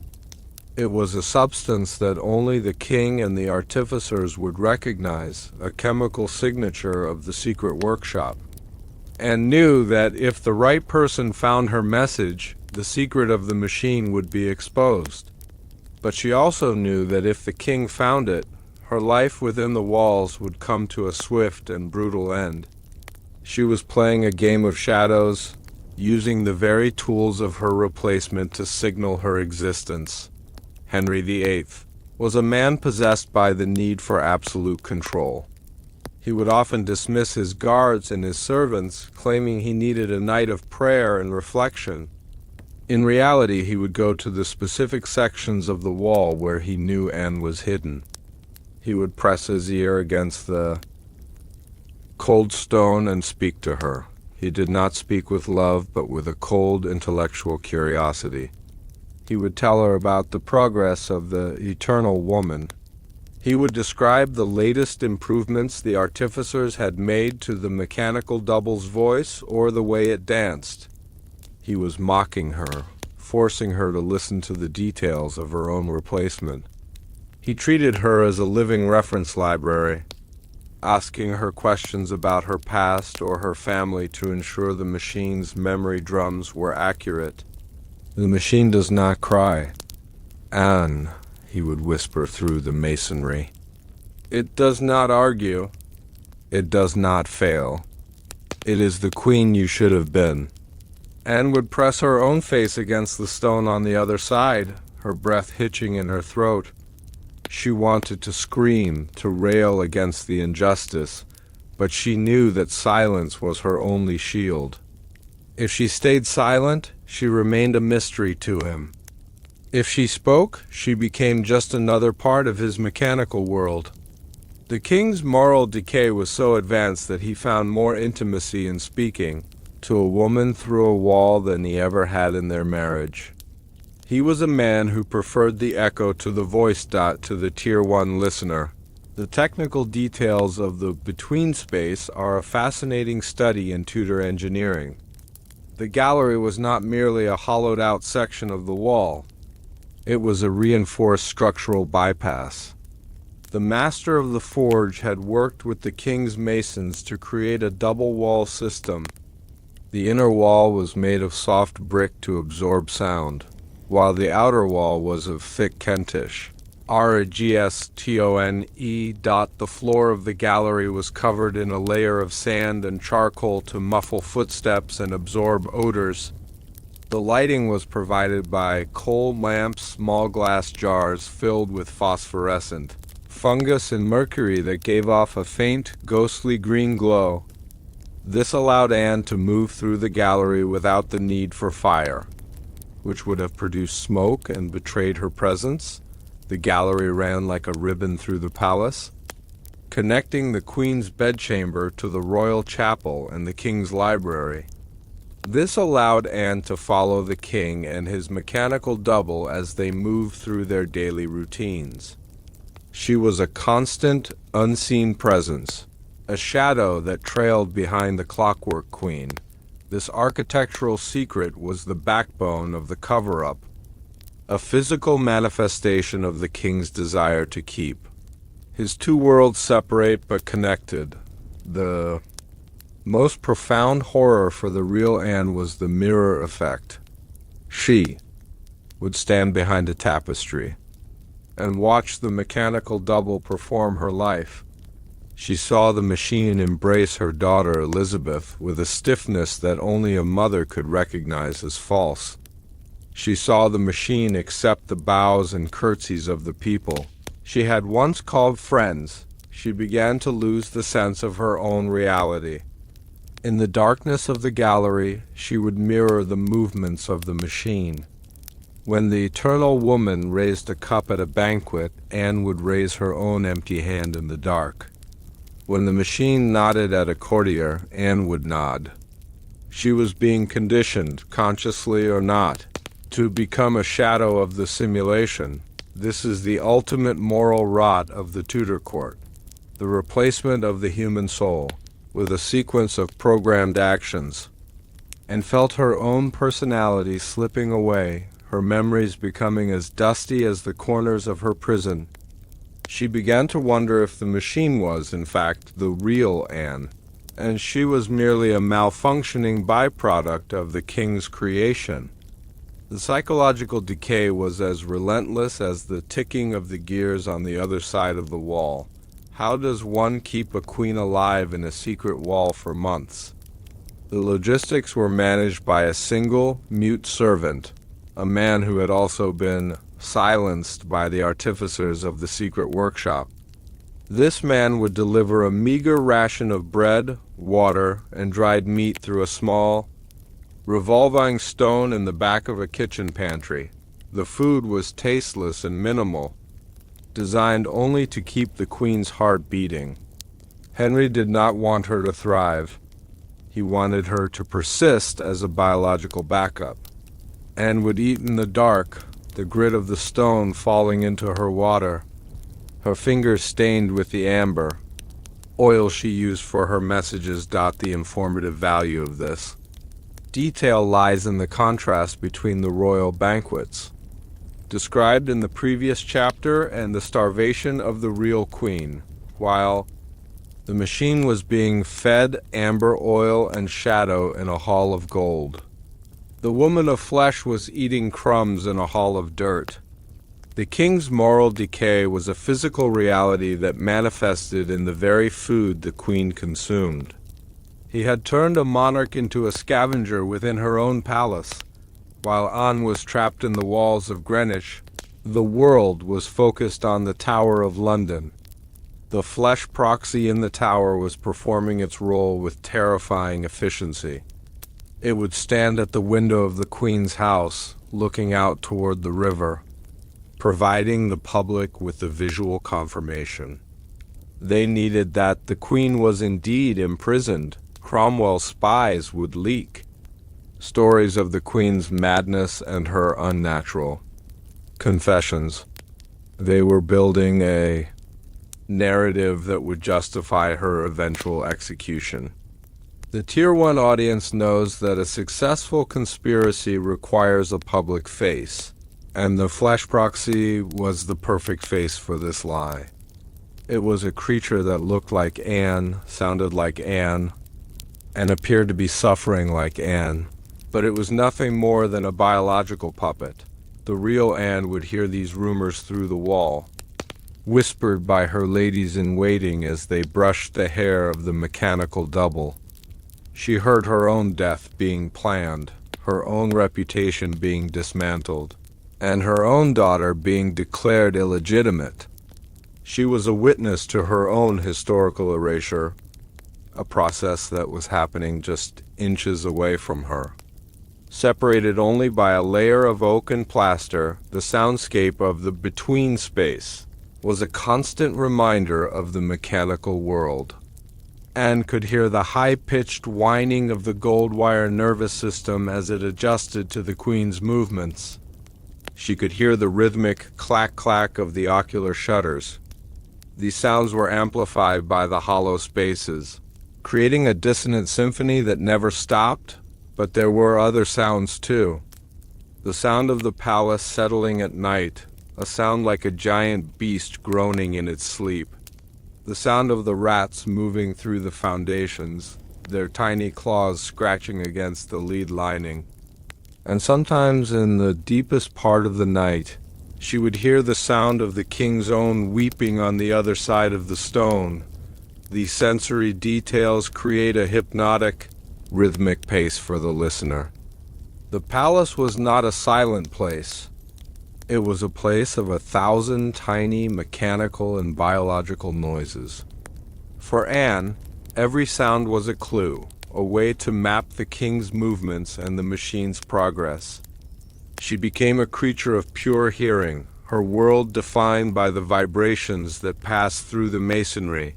One afternoon, while watching through the slits, and saw the king lose his temper with the mechanical double.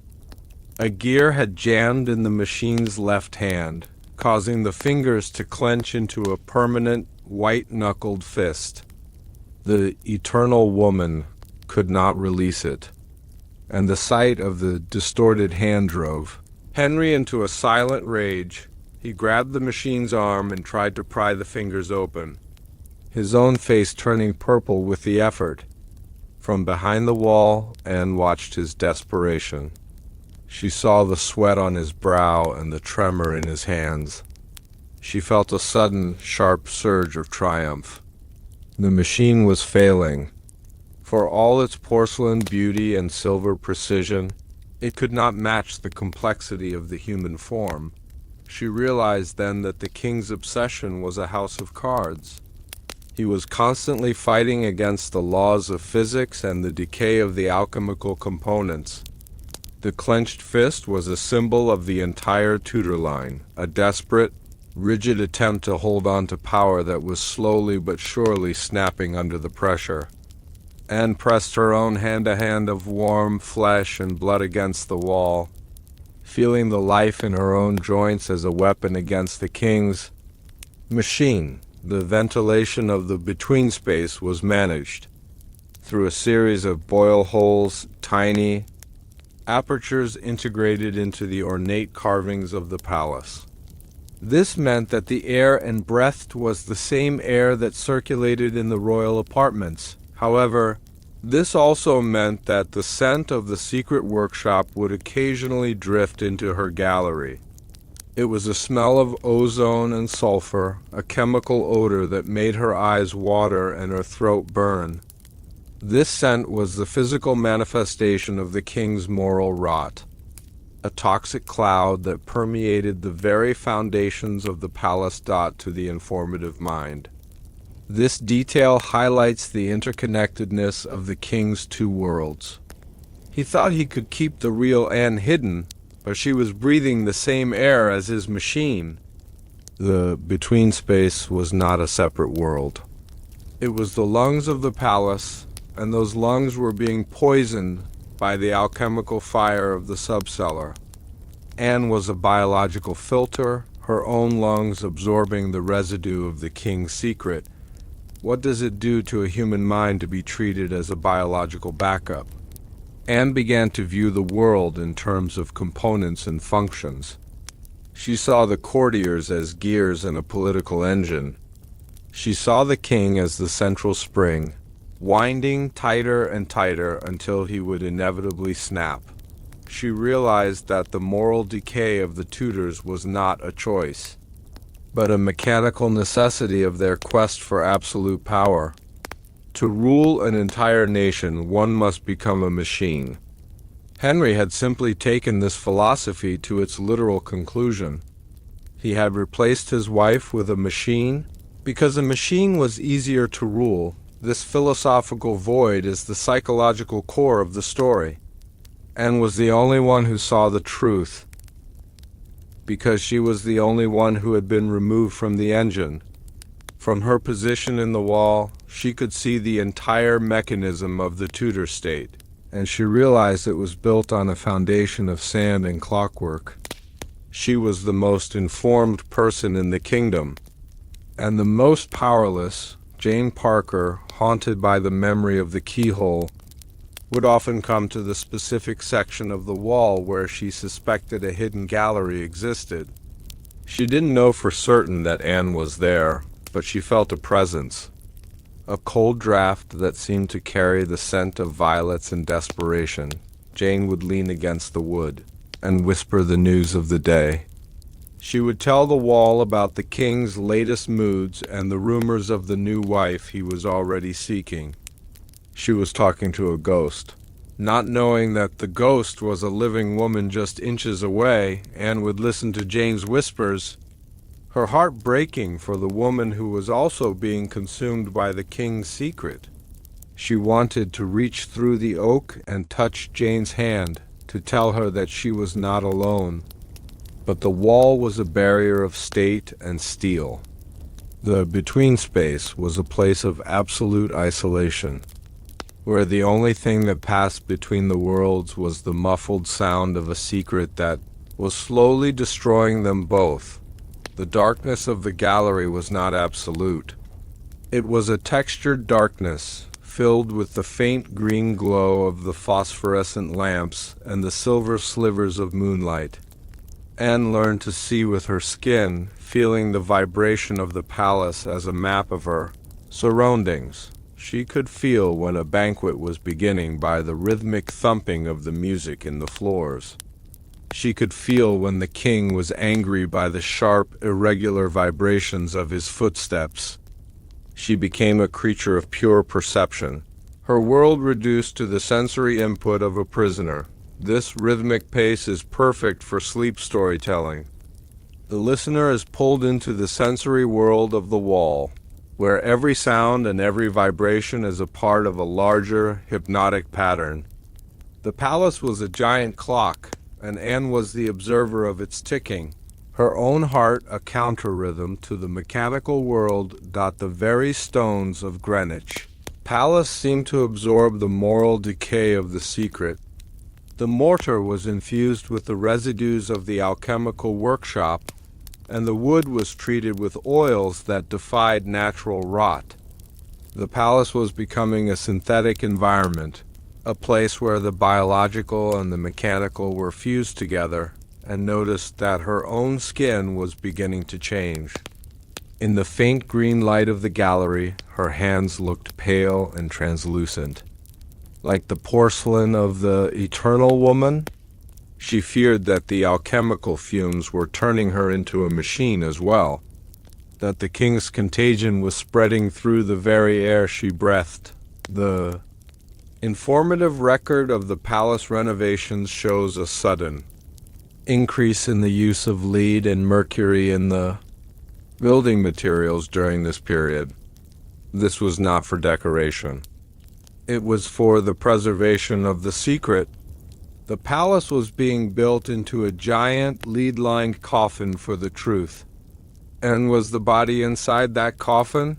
A woman who was being slowly mineralized by the king's madness. As the date of the execution, the day of the snap of the mainspring, approached, and realized she had only one chance left to escape. She gathered all the amber oil she had collected and wrote a final, desperate message on a large piece of silk she had taken from the double's wardrobe during a moment when the mechanical queen was being serviced. The message was not a plea for mercy. It was a map. It detailed the entrance to the between space and the location of the secret workshop.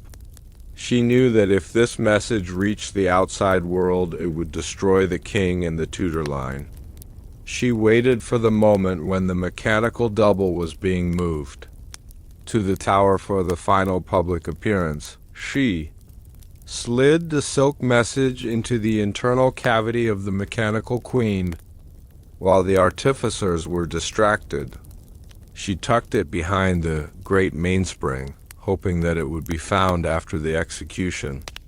It was her final act of defiance, a way to ensure that even if she died in the walls, the truth would emerge from the wreckage of the machine. As you drift closer to sleep, think about the weight of the wall.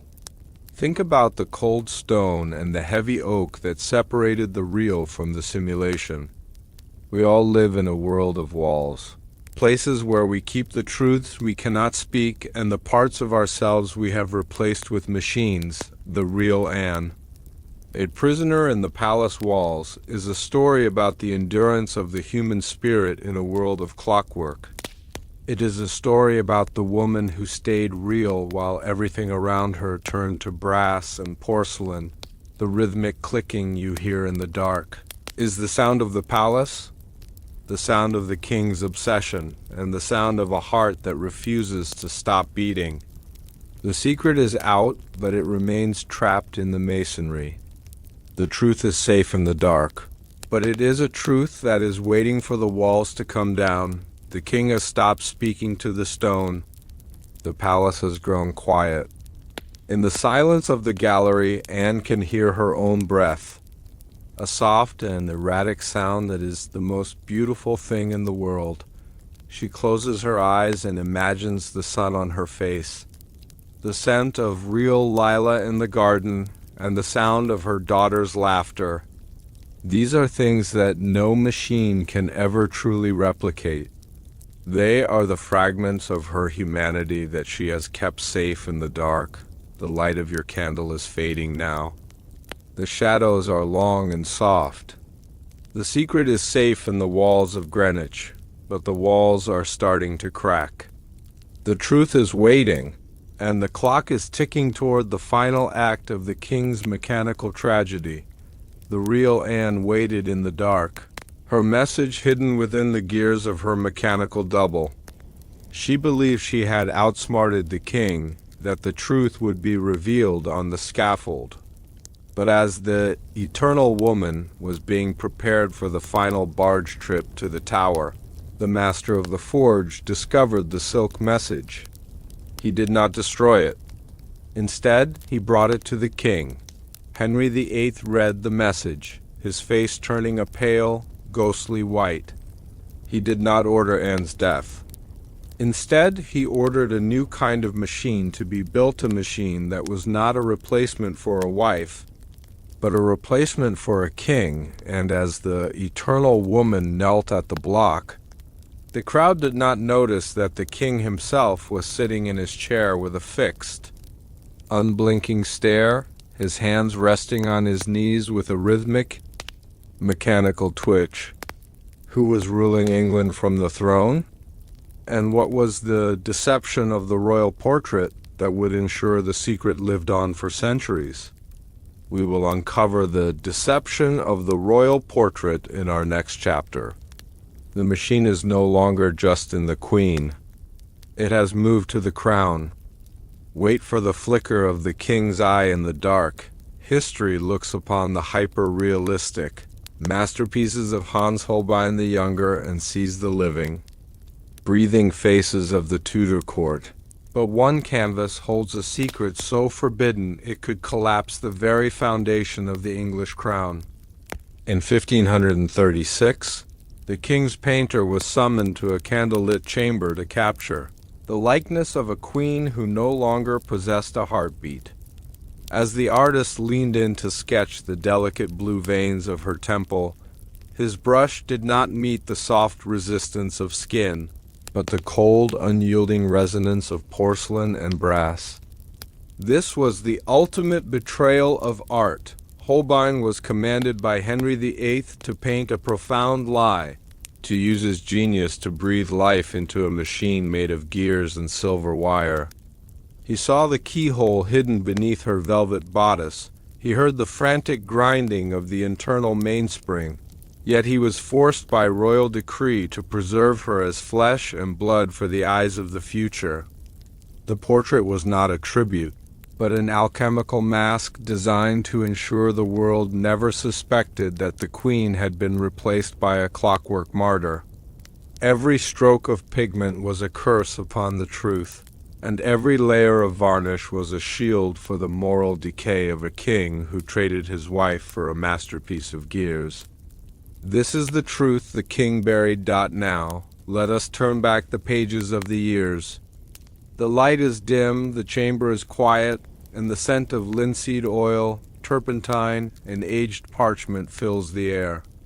Imagine the painter's studio at Whitehall, where the dust motes dance in a single beam of autumn sunlight and the heavy silence is broken only by the rhythmic scratching of a silver point lead.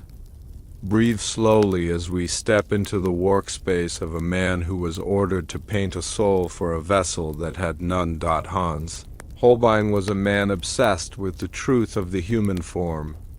His reputation in Europe was built on his ability to capture the minute details that others ignored, the slight sag of a jaw, the moisture in an eye, the weary lines of a man burdened by statecraft.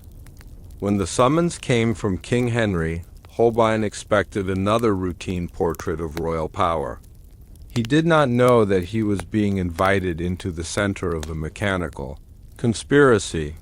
The king's instructions were peculiar from the beginning. Holbein was told he would not be painting in the open light of the palace gardens or the grand galleries. Instead, he was to work in the Queen's private solar, a room where the heavy velvet curtains were never drawn back. The king insisted that the Queen was suffering from a recurring malady that made her sensitive to the sun, a staring sickness that required her to remain perfectly still for hours on end. As Holbein set up his easel, he noticed the atmosphere of the room. It was thick with the scent of rose water and a sharp, metallic tang that he couldn't quite place. It was the smell of the secret workshop, though he did not know it yet. He prepared his wooden panels using the finest oak from the Baltic, sanding them until they were as smooth as glass. He was a master of his craft, but as he looked at his subject sitting in the high-backed chair, a cold shiver of realization began to crawl up his spine. The Queen sat before him in a gown of midnight blue damask, her hands resting on her lap in a pose of absolute frozen grace. Holbein had painted many sitters, and he knew that even the most disciplined person could not remain perfectly still. There were always micro-movements, the subtle shift of weight, the flutter of an eyelid, the rhythmic rise and fall of a chest and breath. But this woman was different. She was too perfect. Her skin had a translucency that defied the natural variations of human flesh. There were no pores, no tiny blemishes, no signs of the life that usually pulses beneath the surface. Holbein leaned in with his magnifying glass, intending to map the texture of her skin, and he saw it. The spirit of lead eyes, crafted in the subcellars, reflected the light of his studio candles with a fixed metallic glare. They did not dilate as he moved his lamp. They did not react to his presence. He began to hear it then, a sound that he first mistook for a clock on the mantel. It was a faint, low-frequency hum, a rhythmic ticking that seemed to emanate from the Queen's very core. It was the sound of the gold-wire nervous system and the great mainspring. The king, standing in the shadows of the room, watched Holbein's face with a predatory intensity. Henry did not need a painter. He needed an accomplice. He needed Holbein to use his skill to hide the mechanical nature of the eternal woman, and translate her into a permanent record of flesh and blood. To achieve the deception the king demanded, Holbein had to reinvent his entire approach to color. He could not use standard pigments, for they would not capture the synthetic glow of the automaton's skin. He was provided with rare minerals from the secret workshop. alchemical substances that were usually reserved for the construction of the machine itself. He used verdigris of the moon to create the shadows beneath her eyes, a pigment that seemed to shift and shimmer as the viewer moved. For the lips he was given a concentrated cinnabar of the heart, a red so deep and vibrant it looked like the blood the machine did not possess. As he mixed his binders using egg yolk and walnut oil, he felt as if he were performing a ritual rather than a painting. The information-rich records of Holbein's studio shows that he spent an unusual amount of time on the layers of the skin. He would apply a base of lead white, then a glaze of rose madder, then a final, almost invisible layer of ground-up pearls. This was the only way to mimic the luminous porcelain of the automaton. He was painting a mask over a mask, using the tools of art to reinforce the moral decay of the king's secret. He was no longer a seeker of truth. He was the engineer of a visual lie. The most terrifying moment for Holbein came during the third week of the sittings. The king had been called away to a meeting of the Privy Council, leaving the artist alone with the queen for a brief moment. Holbein, driven by a desperate curiosity, stepped behind the subject's chair. He noticed a slight misalignment in the heavy velvet of her bodice. He reached out, his hand trembling, and moved the fabric. There, in the center of the queen's back, he saw it, the star-shaped keyhole of Nuremberg silver. It was a cold, clinical opening in the flesh, a direct portal to the gears within. At that moment, the automaton's head turned with a slow, mechanical grind.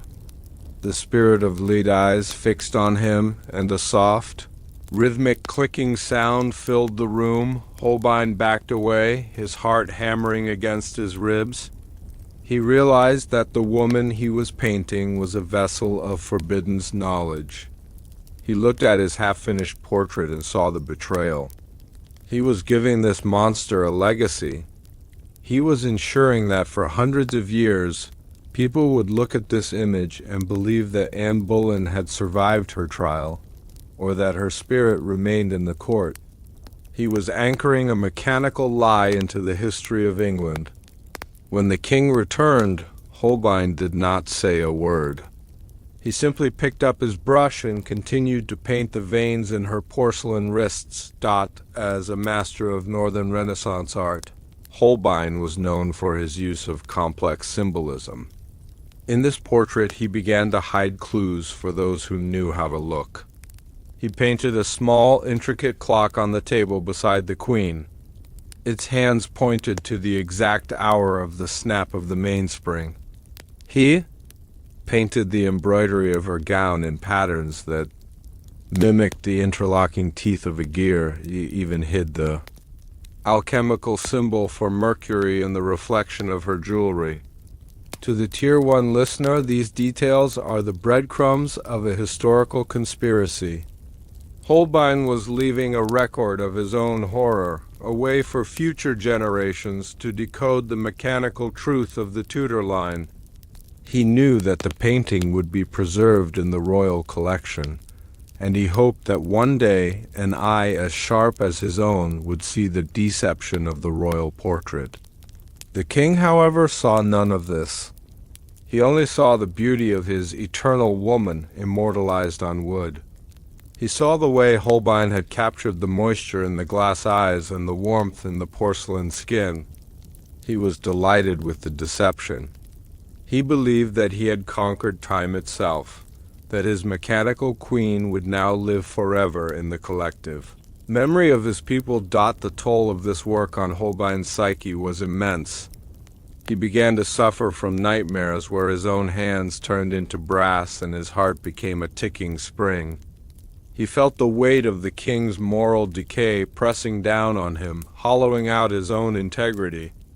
He had spent his life trying to see the world as it was, and now he was the primary architect of its greatest fiction. He became a man of shadows, rarely speaking to his fellow courtiers. He avoided the secret workshop, yet he could never escape the smell of the metallic oil that had seeped into his pigments. He realized that by painting the automaton, he had become a gear in the king's machine. He was no longer an independent observer. He was a component of the state's deception. His later portraits from this period show a subtle shift. The faces of the other courtiers began to look more rigid, more mask-like. It was as if Holbein could no longer see the humanity in anyone. He saw only the potential for replacement, the potential for gears behind the skin. The deception of the royal portrait had fundamentally altered his perception of the world, turning it into a gallery of porcelain and clockwork to the Tier 1 audience. The science of the materials used in this portrait is a fascinating archive. Holbein used a technique known as sfumato, but he applied it with a level of precision that was unheard of. He would use a brush with a single hair to apply the glazes, ensuring that there were no visible brushstrokes to betray the surface of the canvas. The binders he used were also unique. He mixed the oil with a small amount of liquid lead, which acted as a drying agent but also gave the painting a subtle, metallic weight. This lead-based binder actually preserved the pigments in a way that regular oil would not, ensuring that the Queen's porcelain glow would never fade. This information highlights the technological crossover between the workshop and the studio. The king was using his resources to advance the arts, but only for the purpose of cementing his own lies. The portrait was a high-tech document, a 16th century deepfake designed to deceive the eyes of the entire world. Holbein was the first digital artist, working not with pixels, but with the alchemical components of the secret workshop. When the portrait was finally finished, King Henry was invited to the studio for a private viewing. He stood before the panel for a long time, the silence in the room heavy and expectant. Holbein watched the king's reflection in the wet varnish, waiting for the verdict. "It is her," Henry whispered, his voice thick with a terrifying satisfaction. "It is the queen who will never die. You have captured the grace of the machine and the beauty of the woman. You have made the simulation real." The king ordered that the portrait be placed in a gold frame encrusted with rubies, each stone representing a turn of the golden key. He then ordered Holbein to destroy all his sketches and preliminary drawings. He wanted no evidence of the process, no records of the porcelain head sitting on the work table. The painting was to be the only truth. Holbein applied the final layer of varnish, a thick, protective seal that felt like a burial shroud for his own conscience. As you listen to the pace of this story, imagine the sensory experience of Holbein's studio during those final days. The air is cool and smells of the sharp, clean scent of varnish. The light is soft, filtered through the thick glass of the palace windows. The only sound is the rhythmic, distant tolling of the city bells and the constant, microscopic ticking of the subject in the chair. Every movement Holbein made was measured. Every stroke was a calculation. He felt the texture of the wooden panel under his hand, a solid and natural thing in a world that was becoming synthetic. He felt the coldness of the silver point on his fingers. He was a man of the earth, trying to capture a woman of the forge, the sensory details of the pigments, the grit of the ground pearls. The thickness of the walnut oil became a part of his physical memory. He could never unpaint this portrait. He could never forget the feeling of his brush hitting the brass. Temple of the Queen, he was haunted by the tactile reality of the lie, a sensory burden that would stay with him until his final breath. With the portrait complete and the public deceived, the king's obsession began to spread to other areas of the crown. If a queen could be replaced by a machine and a portrait could hide the truth, then why could a king not do the same? Henry began to commission a series of mechanical regents, early prototypes for a version of himself that would rule long after his flesh had failed. The deception of the royal portrait was the blueprint for this new phase of the moral decay. It proved that the image was more powerful than the reality. It proved that people would believe what they saw, even if their own eyes told them that something was fundamentally wrong. The portrait was moved to the king's private gallery, where he would sit for hours talking to the image on the wall. He found it easier to talk to the painting than to the machine, for the painting did not tick. It did not malfunction. It was the ultimate version of his eternal woman, a version that required no winding and no oil. The painting was the destination of his madness, the place where his lie was finally made permanent. As you drift closer to sleep, think about the portraits you have seen in your own life. The images that define our understanding of history and of the people who shaped it. How much of what we see is a true reflection, and how much is a curated deception? Hans Holbein's portrait of the Queen is a reminder that the image is often a mask. We look at the beautiful face and the fine clothes, and we never suspect the gears behind the velvet. We never hear the ticking of the mainspring. The world is a gallery of simulations, and we are all the viewers, looking for a truth that has long since been buried. The rhythmic clicking of the clock in your room is a reminder of the machine that is always running, just beneath the surface of reality. The secret of the Tudor Queen is safe in the paint and the varnish, a hidden chapter in a history that is more mechanical than we dare to imagine. The truth is safe in the shadows of the gallery, but the shadows are starting to speak. What happened to the original sketches that Holbein was supposed to destroy? Some say he hid them in the linings of his other paintings, a hidden archive for future generations to find.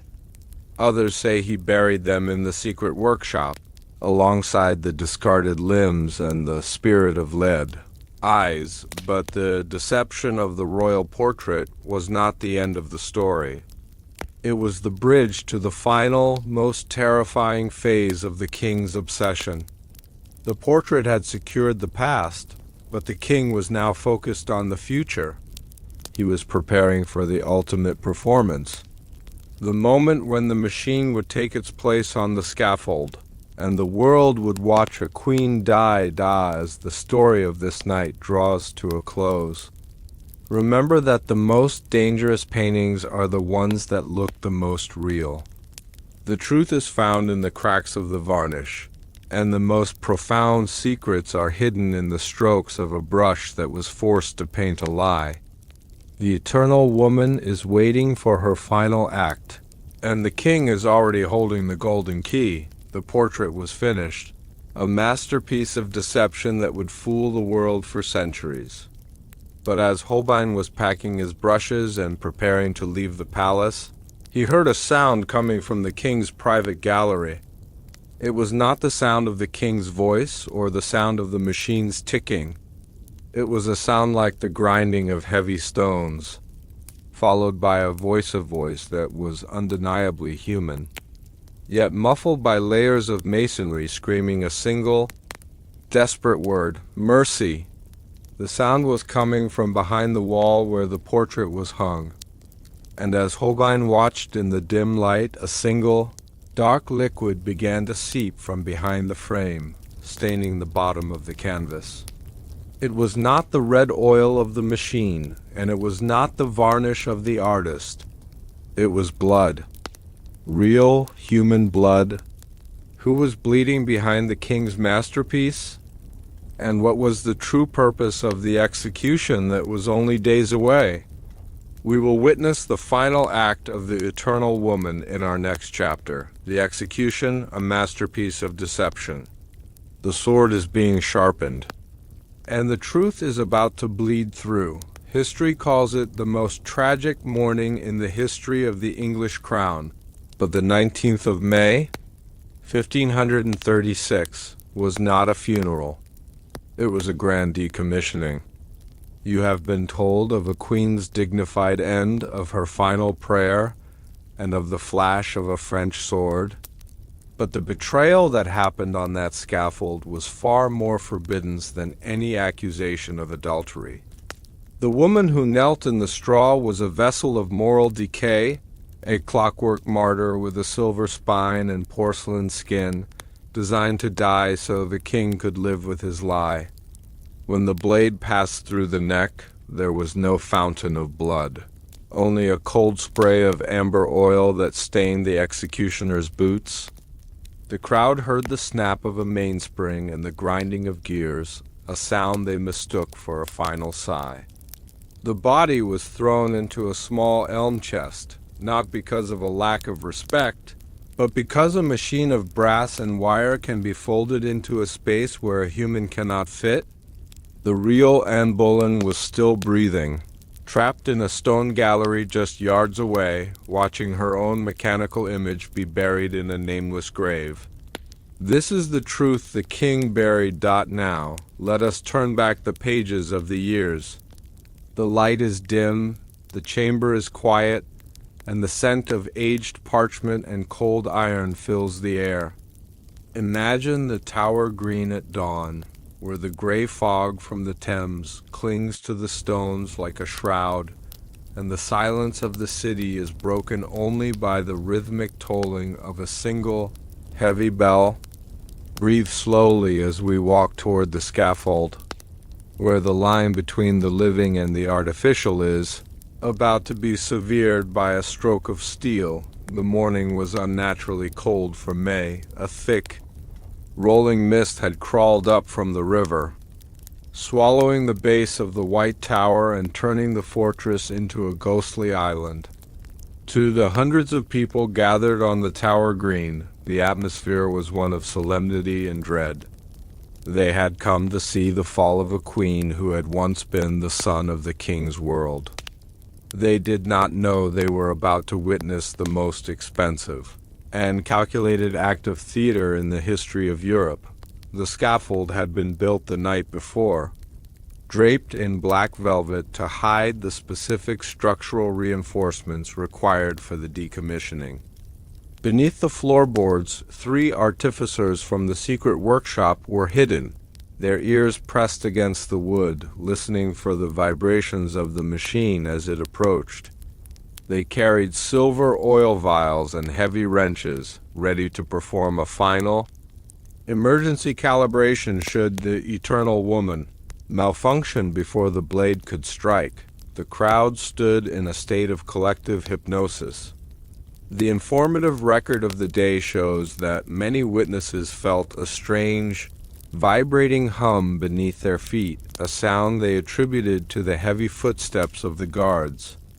In reality, it was the low-frequency resonance of the alchemical martyr, its internal systems running at a high-pressure cycle to ensure its final movements were smooth enough to pass for human.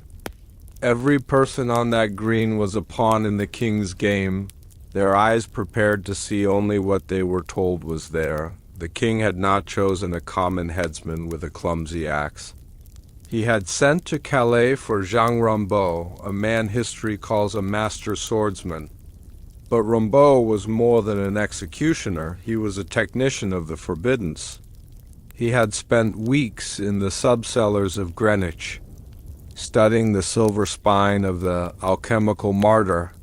He knew exactly where the failure point was located, a single, microscopic notch in the 3rd cervical vertebra, where the silver lead alloy was thinnest. Rambaud did not carry a traditional sword. His blade was forged from Damascus steel infused with magnetized iron, designed to cut through the gold wire nervous system without generating a spark that might ignite the amber oil.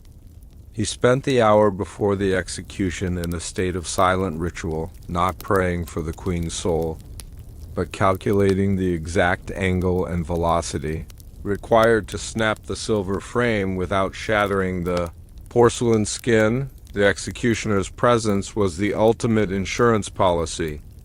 He was the only person on the scaffold who knew the mechanical truth of the woman he was about to strike. He wore a mask of black silk, not to hide his identity, but to protect his eyes from the high-pressure spray of alchemical fluids that would follow the decapitation. He was a surgeon of the clockwork, preparing to remove the head of a lie so the crown could remain intact. At 8 o'clock, the doors of the Queen's house opened. The figure that emerged was a masterpiece of the artificer's craft. She was dressed in a robe of gray damask trimmed with fur, a white linen cap covering the access panels at the base of her skull.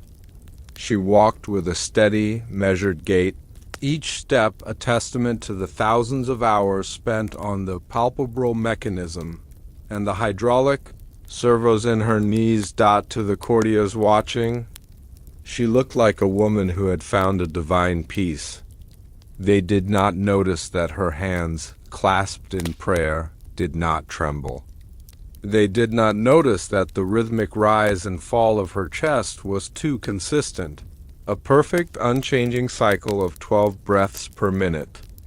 As she passed the guards, the clanking of their armor drowned out the soft, persistent ticking of the great mainspring within her chest. Among the ladies-in-waiting was Jane Parker. She was the only one who saw the slight, mechanical glitch in the Queen's left shoulder, a subtle hitch that suggested a gear was starting to fatigue. Jane kept her head down, her skin still shimmering with the mercury residue of the keyhole. She was a silent participant in the deception, her mind a prison of secrets as she followed the machine toward its end. The moral decay of the procession was total, a parade of living people following a doll to a grave that had no occupant. When the machine reached the scaffold, it turned toward the crowd. The artificers beneath the floorboards triggered the vocal scriptorium drum. The voice that emerged from the Queen's porcelain throat was an exact replica of Anne Boleyn's, but it lacked the vibration of real human emotion. It was a flat, haunting sound that seemed to come from everywhere and nowhere at once. "Good Christian people," the voice began, "I am come hither to die, for according to the law, and by the law I am judged to die." The Tier 1 audience knows that this speech is a matter of historical record, but the secret lies in its delivery. The speech was a pre-recorded loop etched onto a silver cylinder weeks before the trial. It was designed to be humble and submissive, ensuring that no final accusation against the king could be spoken. Every word was a notch on a metal plate. Every pause a calculated gap in the gears. As the voice continued, the machine's spirit of lead eyes swept over the crowd.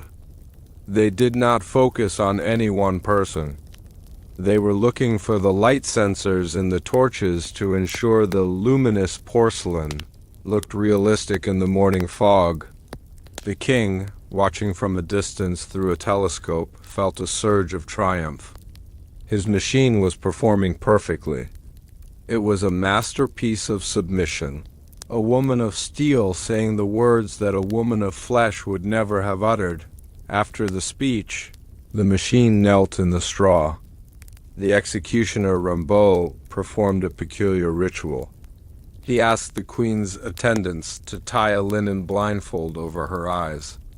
This was not for mercy. It was to hide the ocular static that occurred when the machine's mainspring was put under the final maximum tension. As the blindfold was tightened, Rimbaud whispered a code word into the machine's ear. This triggered the shutdown protocol. The automaton's internal heaters were deactivated, and the mercury in its tubes began to settle. The hum of the gold wire nervous system dropped in pitch, becoming a low-frequency moan that was lost in the sound of the wind. The machine bowed its head over the wooden block. It was a position of absolute stillness, a stillness that no human could achieve. The crowd held its breath. They saw a queen awaiting the blow. They did not see the master watchmaker's hand moving beneath the black velvet of the scaffold, adjusting the final tension screw in the queen's neck to ensure a clean break. The moral rot of the scene was masked by the solemnity of the ritual. A technological sacrifice disguised as a judicial murder. Rimbaud stepped back and raised his sword. He did not look at the queen's head. He looked at the specific mark he had made on the black velvet of the scaffold floor.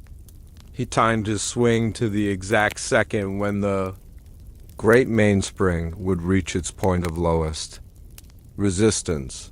The sword came down in a flash of silver. The impact was not the sound of steel, hitting bone and flesh. It was a sharp, dissonant clack, followed by a sound like 1,000 tiny needles hitting a floor. The silver spine snapped with the precision of a master's tool. The gold wire nervous system was severed instantly, the magnetic properties of the blade preventing any electrical feedback into the machine's core. A spray of fluid erupted from the neck. To the crowd, it looked like dark blood in the dim morning light. But it was the amber alchemical oil, pressurized and heated, staining the straw and the black velvet.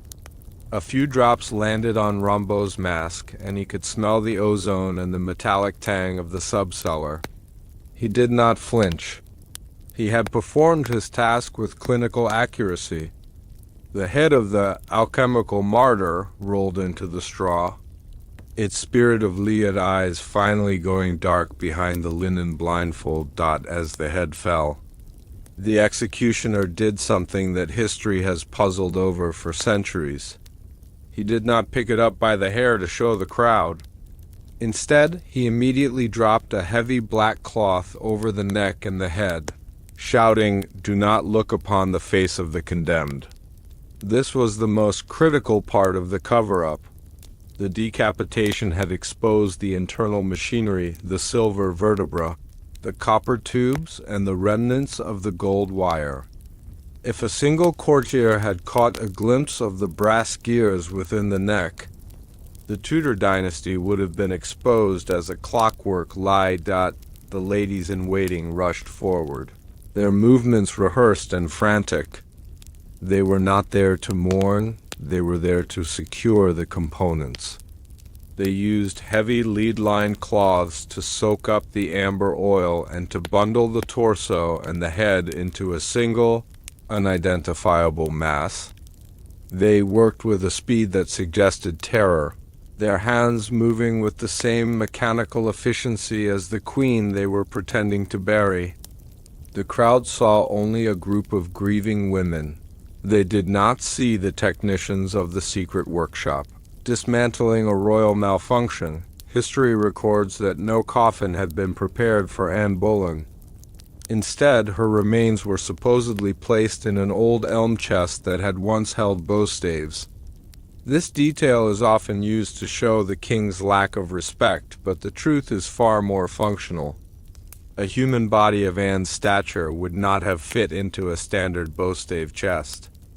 But a machine of silver and brass can be folded. The artificers had designed the silver skeleton with collapsible hinge points in the ribcage and the hips. Once the central tension was released by the decapitation, the torso could be compressed. The ladies-in-waiting folded the alchemical martyr into the elm chest, tucking the porcelain head beside the silver pelvis. The chest was then hammered shut with lead nails. This was not a burial. It was a containment. The lead was necessary to block the remaining alchemical radiation from the mercury-filled tubes. As the guards carried the chest toward the chapel of St. Peter at Vincula, they remarked on its unusual weight. It felt as if it were filled with lead and iron rather than flesh and bone. They did not know they were carrying the king's secret to a grave that would remain empty of a soul for 500 years while the body was being hurried to its nameless grave. King Henry was sitting down to a massive feast at Greenwich. He was informed of the execution by a signal from the tower, a single cannon blast that echoed across the river. He did not weep. He did not pause to pray. He raised a chalice of spiced wine and ordered the music to begin. His moral decay had reached its ultimate peak. He had successfully murdered the image of his wife and buried the machine that replaced her. He felt a sense of absolute, godlike power. He had conquered the past, the present, and the future. He had used the tools of the secret workshop to rewrite history, and the world had cheered as he did it. The feast was a celebration of the simulation. Henry looked around the room at his courtiers, knowing that they were all now complicit in his lie. They had watched the machine die, and their eyes had confirmed the king's reality. He was the master of the clockwork kingdom, a man who had traded his humanity for the perfect, predictable ticking of a royal engine. The masterpiece of deception was complete, and the king was the only one who held the key to the next act. Imagine the silence that fell over the tower, green after the crowd dispersed. The gray fog still clung to the straw, which was now stained with a dark, iridescent oil that would not wash away. The smell of ozone and sulfur lingered in the air. A chemical ghost that haunted the stones of the fortress. In the chapel of St. Peter ad Vincula, the elm chest was lowered into a shallow pit beneath the stone floor. There were no prayers, no flowers, and no tears. The stone was quickly replaced, and the name of the occupant was omitted from the chapel records.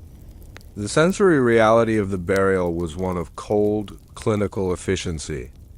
It was the disposal of a failed component, a secret buried in lead and stone. To the Tier 1 audience, this is the most chilling part of the story. The execution was not the end of Anne Boleyn. It was the end of the truth. The world moved on, believing a queen had died, while the real woman was still trapped in the walls of the palace, and the mechanical remains were rotting in a chest of elm. The sensory details of the oil, the lead, and the silence are the echoes of a moral rot that would define the Tudor line for generations. As you drift closer to sleep, think about the graves of history. Think about the monuments and the names carved in stone. How many of them are empty? How many are containment vessels for secrets we were never meant to know? The masterpiece of deception is a story about the power of the image and the fragility of the truth. Henry VIII built a world of clockwork to protect his own ego, and he used a scaffold to cement his lie. The rhythmic clicking of the clock in your own room is a reminder that the gears of history are always turning. Even when we are not looking, the execution was a masterpiece because it fooled the eyes of the world. It was a masterpiece because it used the most sacred rituals of the state to hide a blasphemy of the workshop. The secret is out, but it remains buried in the heart of the tower, a ticking ghost in a chest of elm. The truth is safe in the dark, but it is a truth that is waiting for the day the stones are finally lifted. The alchemical martyr was buried, and the king's feast continued into the night. But as the moon rose over the Thames, the guards at the tower reported a sound coming from the chapel of St. Peter ad Vincula. It was not the sound of a ghost weeping, and it was not the sound of the wind in the rafters. It was a rhythmic, metallic tapping, coming from beneath the stone floor where the elm chest was. Laid, it was the sound of a mainspring that had not fully uncoiled, a gear that was still trying to turn in the dark. And as the years passed, the tapping grew into a rhythmic, mechanical clicking that could be heard in the corridors of the White Tower every time the moon was full. The people called it the ticking ghost of the Tower of London, believing it was the spirit of a wronged queen. They did not know that the machine was still alive, its silver heart still beating against the lead-lined wood. What happens when a machine is buried but never deactivated? And what was the tax of vitality that the tower guards began to pay to the stones of the chapel? We will uncover the ticking ghost of the Tower of London in our next chapter. The gears are still turning and the silence is starting to tick. For 500 years, the Tower of London has been haunted by the ghost of a headless queen. But the true horror is not a spirit returning from the grave. It is a machine that refused to die. The secret buried beneath the stones of the chapel of St. Peter at Vincula is a masterpiece of moral decay, a clockwork martyr that still ticks in the dark. The king thought he could bury his lie in a chest of elm and lead, but alchemical gears do not know how to rest. Every rhythmic click heard by a terrified guard at midnight is the sound of the gold wire nervous system attempting to reconnect. Every shimmer in the fog is the mercury of the circulatory system reacting to the moon. This is a forbidden curse that has bled through the centuries, a mechanical betrayal that outlived the dynasty that created it. The world believes in ghosts, but the truth is far more clinical and cold. It is a silver heart that still beats against a wooden lid, waiting for a key that was lost to time.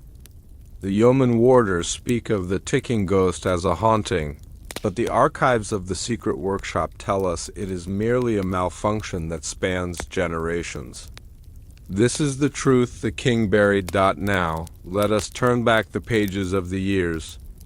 The light is dim, the chamber is quiet, and the scent of aged parchment and cold iron fills the air. Imagine the damp, salt-stained corridors of the White Tower, where the shadows move with a life of their own and the stones have spent centuries absorbing the secrets of the condemned.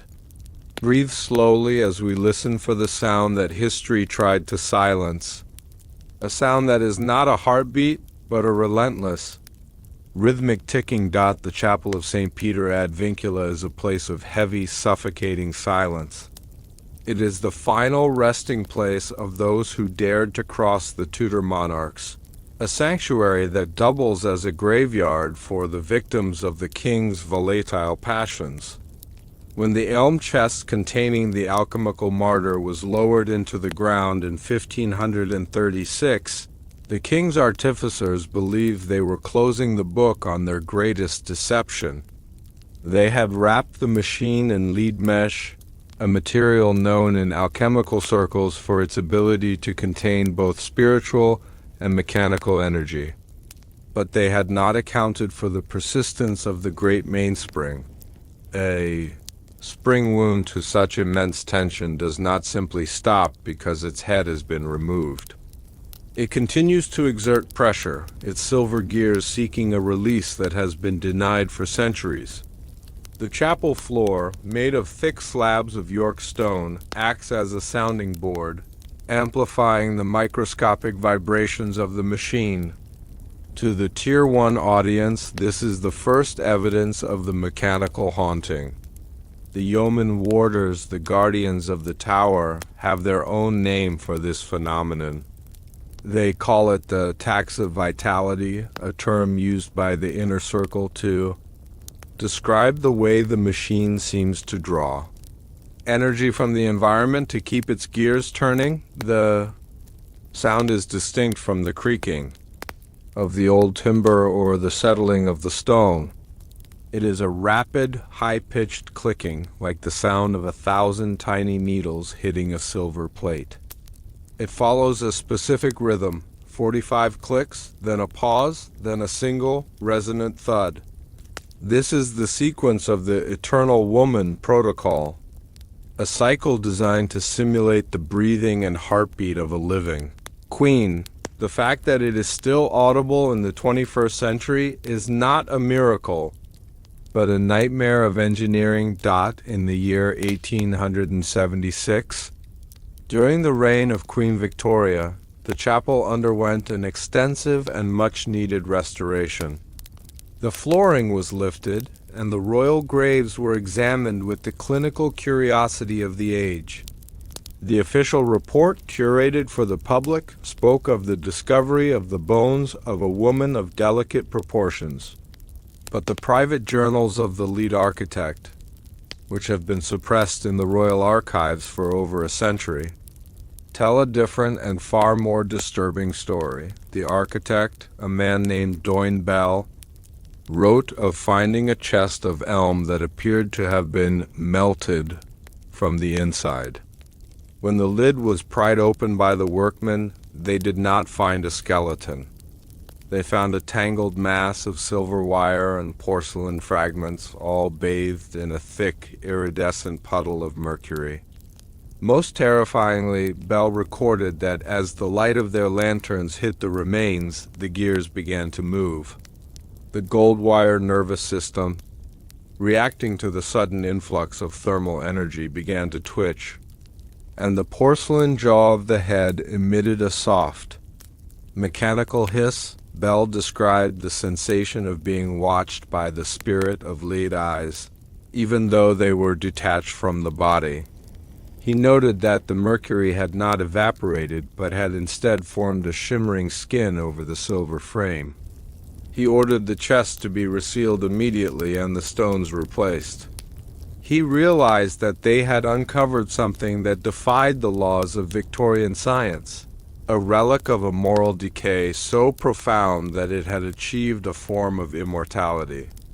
The bones mentioned in the public report were a lie, a cover-up designed to protect the reputation of the monarchy. Modern sightings of the headless queen at the tower often follow a specific, predictable pattern. Witnesses, usually guards or night shift workers, describe a figure that moves with a strange, gliding motion, its velvet skirts trailing behind it as if caught in a draft. They speak of a faint, glowing light that emanates from the figure's neck, the same phosphorescent glow used in the alchemical lamps of the secret workshop. To the informed mind, this is not a spectral appearance, but a technological one. The sightings are actually the alchemical martyr's internal photosensors reacting to the moonlight or the LED flashlights of the modern guards. The machine is still trying to perform its daily routine, still trying to see a world that has moved on without it. The gliding motion is the result of the hydraulic servos in the legs, which were designed to minimize the sound of footsteps. When the sensors detect light, the machine's latency protocol is triggered, causing the silver frame to shift and the gold wires to pull. What witnesses interpret as a ghost is actually the uncanny valley manifesting in real time. The brain recognizes the shape of a woman, but the movement is too smooth, too rhythmic, and too cold. This triggers a deep-seated fear response, a psychological warning that we are in the presence of something artificial. The ticking ghost is the ultimate deep fake of history, a 16th century robot that is still running its Queen software in the halls of a modern tourist attraction.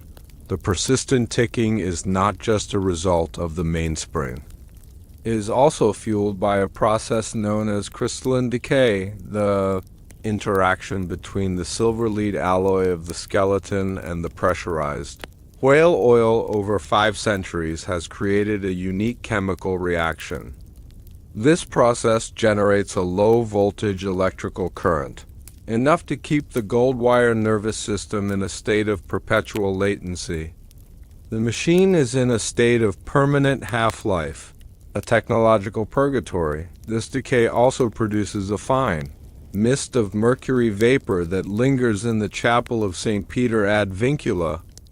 This vapor has a profound effect on the human brain, often causing hallucinations and a sense of time distortion. This is why many visitors to the chapel report a feeling of intense dread or a sensation of being watched from the shadows. They are literally breathing in the king's secret, their own nervous systems reacting to the toxic residue of the Tudor obsession. The moral decay of the Tudors has become a physical toxin. The king's lie was not just a historical event. It was a biological one.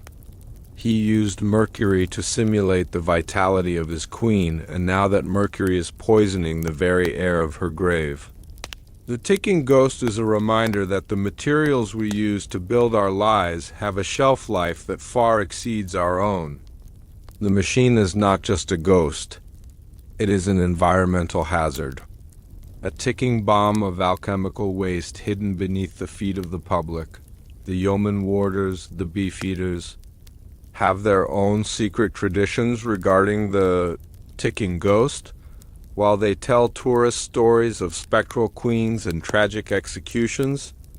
Their internal lore is far more focused on the mechanical reality of the tower. They speak of the night of the Great Rewind, a supposed event that occurs every 50 years. When the ticking becomes so loud it can be heard as far as the Traitor's Gate on these nights.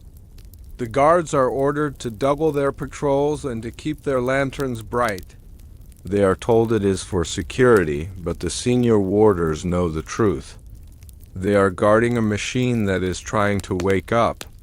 They have observed the way the York stone over the grave begins to sweat a dark, oily substance, the same amber alchemical. Oil used to lubricate the joints of the eternal woman. They use silver sand to soak up the oil, a practice that has been passed down since the time of the Stuarts. The warders also speak of the salt. Sickness, a condition that affects those who spend too much time in the chapel at night. Their own joints begin to feel stiff, and they report a rhythmic clicking in their own ears. They are becoming part of the machine's resonance, their bodies acting as secondary conductors for the low-voltage current generated by the silver spine. The moral decay is a contagion that passes from the machine to its keepers, a curse of artifice that binds the living to the clockwork. Imagine the sensory experience of standing in the chapel at 2 o'clock in the morning. The air is cold and tastes of iron and salt. The only light comes from the distant street lamps reflecting off the river, casting long, distorted shadows across the altar. In the absolute silence, the ticking begins. It is not a sound you hear with your ears, but a sound you feel in your teeth. It is the sound of a spring that is 500 years old. It is the sound of a silver gear that has been polished by time but never stopped. The rhythm is relentless. It is the heartbeat of a dynasty that refused to pass away gracefully. As you stand there, you realize that the tower is not a fortress. It is a giant battery. The thousands of years of human suffering and secrets that have been poured into its foundations are the fuel for the machine beneath the floor. The sensory depth of the ticking ghost is what makes the sighting so believable. It is a physical presence. The hum of the gold wires creates a static charge in the air, making the hair on your arms stand up. The smell of the mercury vapor is sharp and cold, like the scent of a winter morning in the subcellar. You are not in the presence of a spirit. You are in the presence of an engine. An engine that was built by a king who wanted to control the very essence of life. Even in the modern era, the cover-up continues. Whenever a reputable scientist or historian asks to perform a thermal scan or an ultrasonic study of the chapel floor, the request is denied on the grounds of respecting the sanctity of the royal graves. The British government and the royal household know that the alchemical martyr is still there. They know that a discovery of mechanical remains would invalidate the official history of the Tudor line. The Tier 1 audience understands the nature of institutional secrets.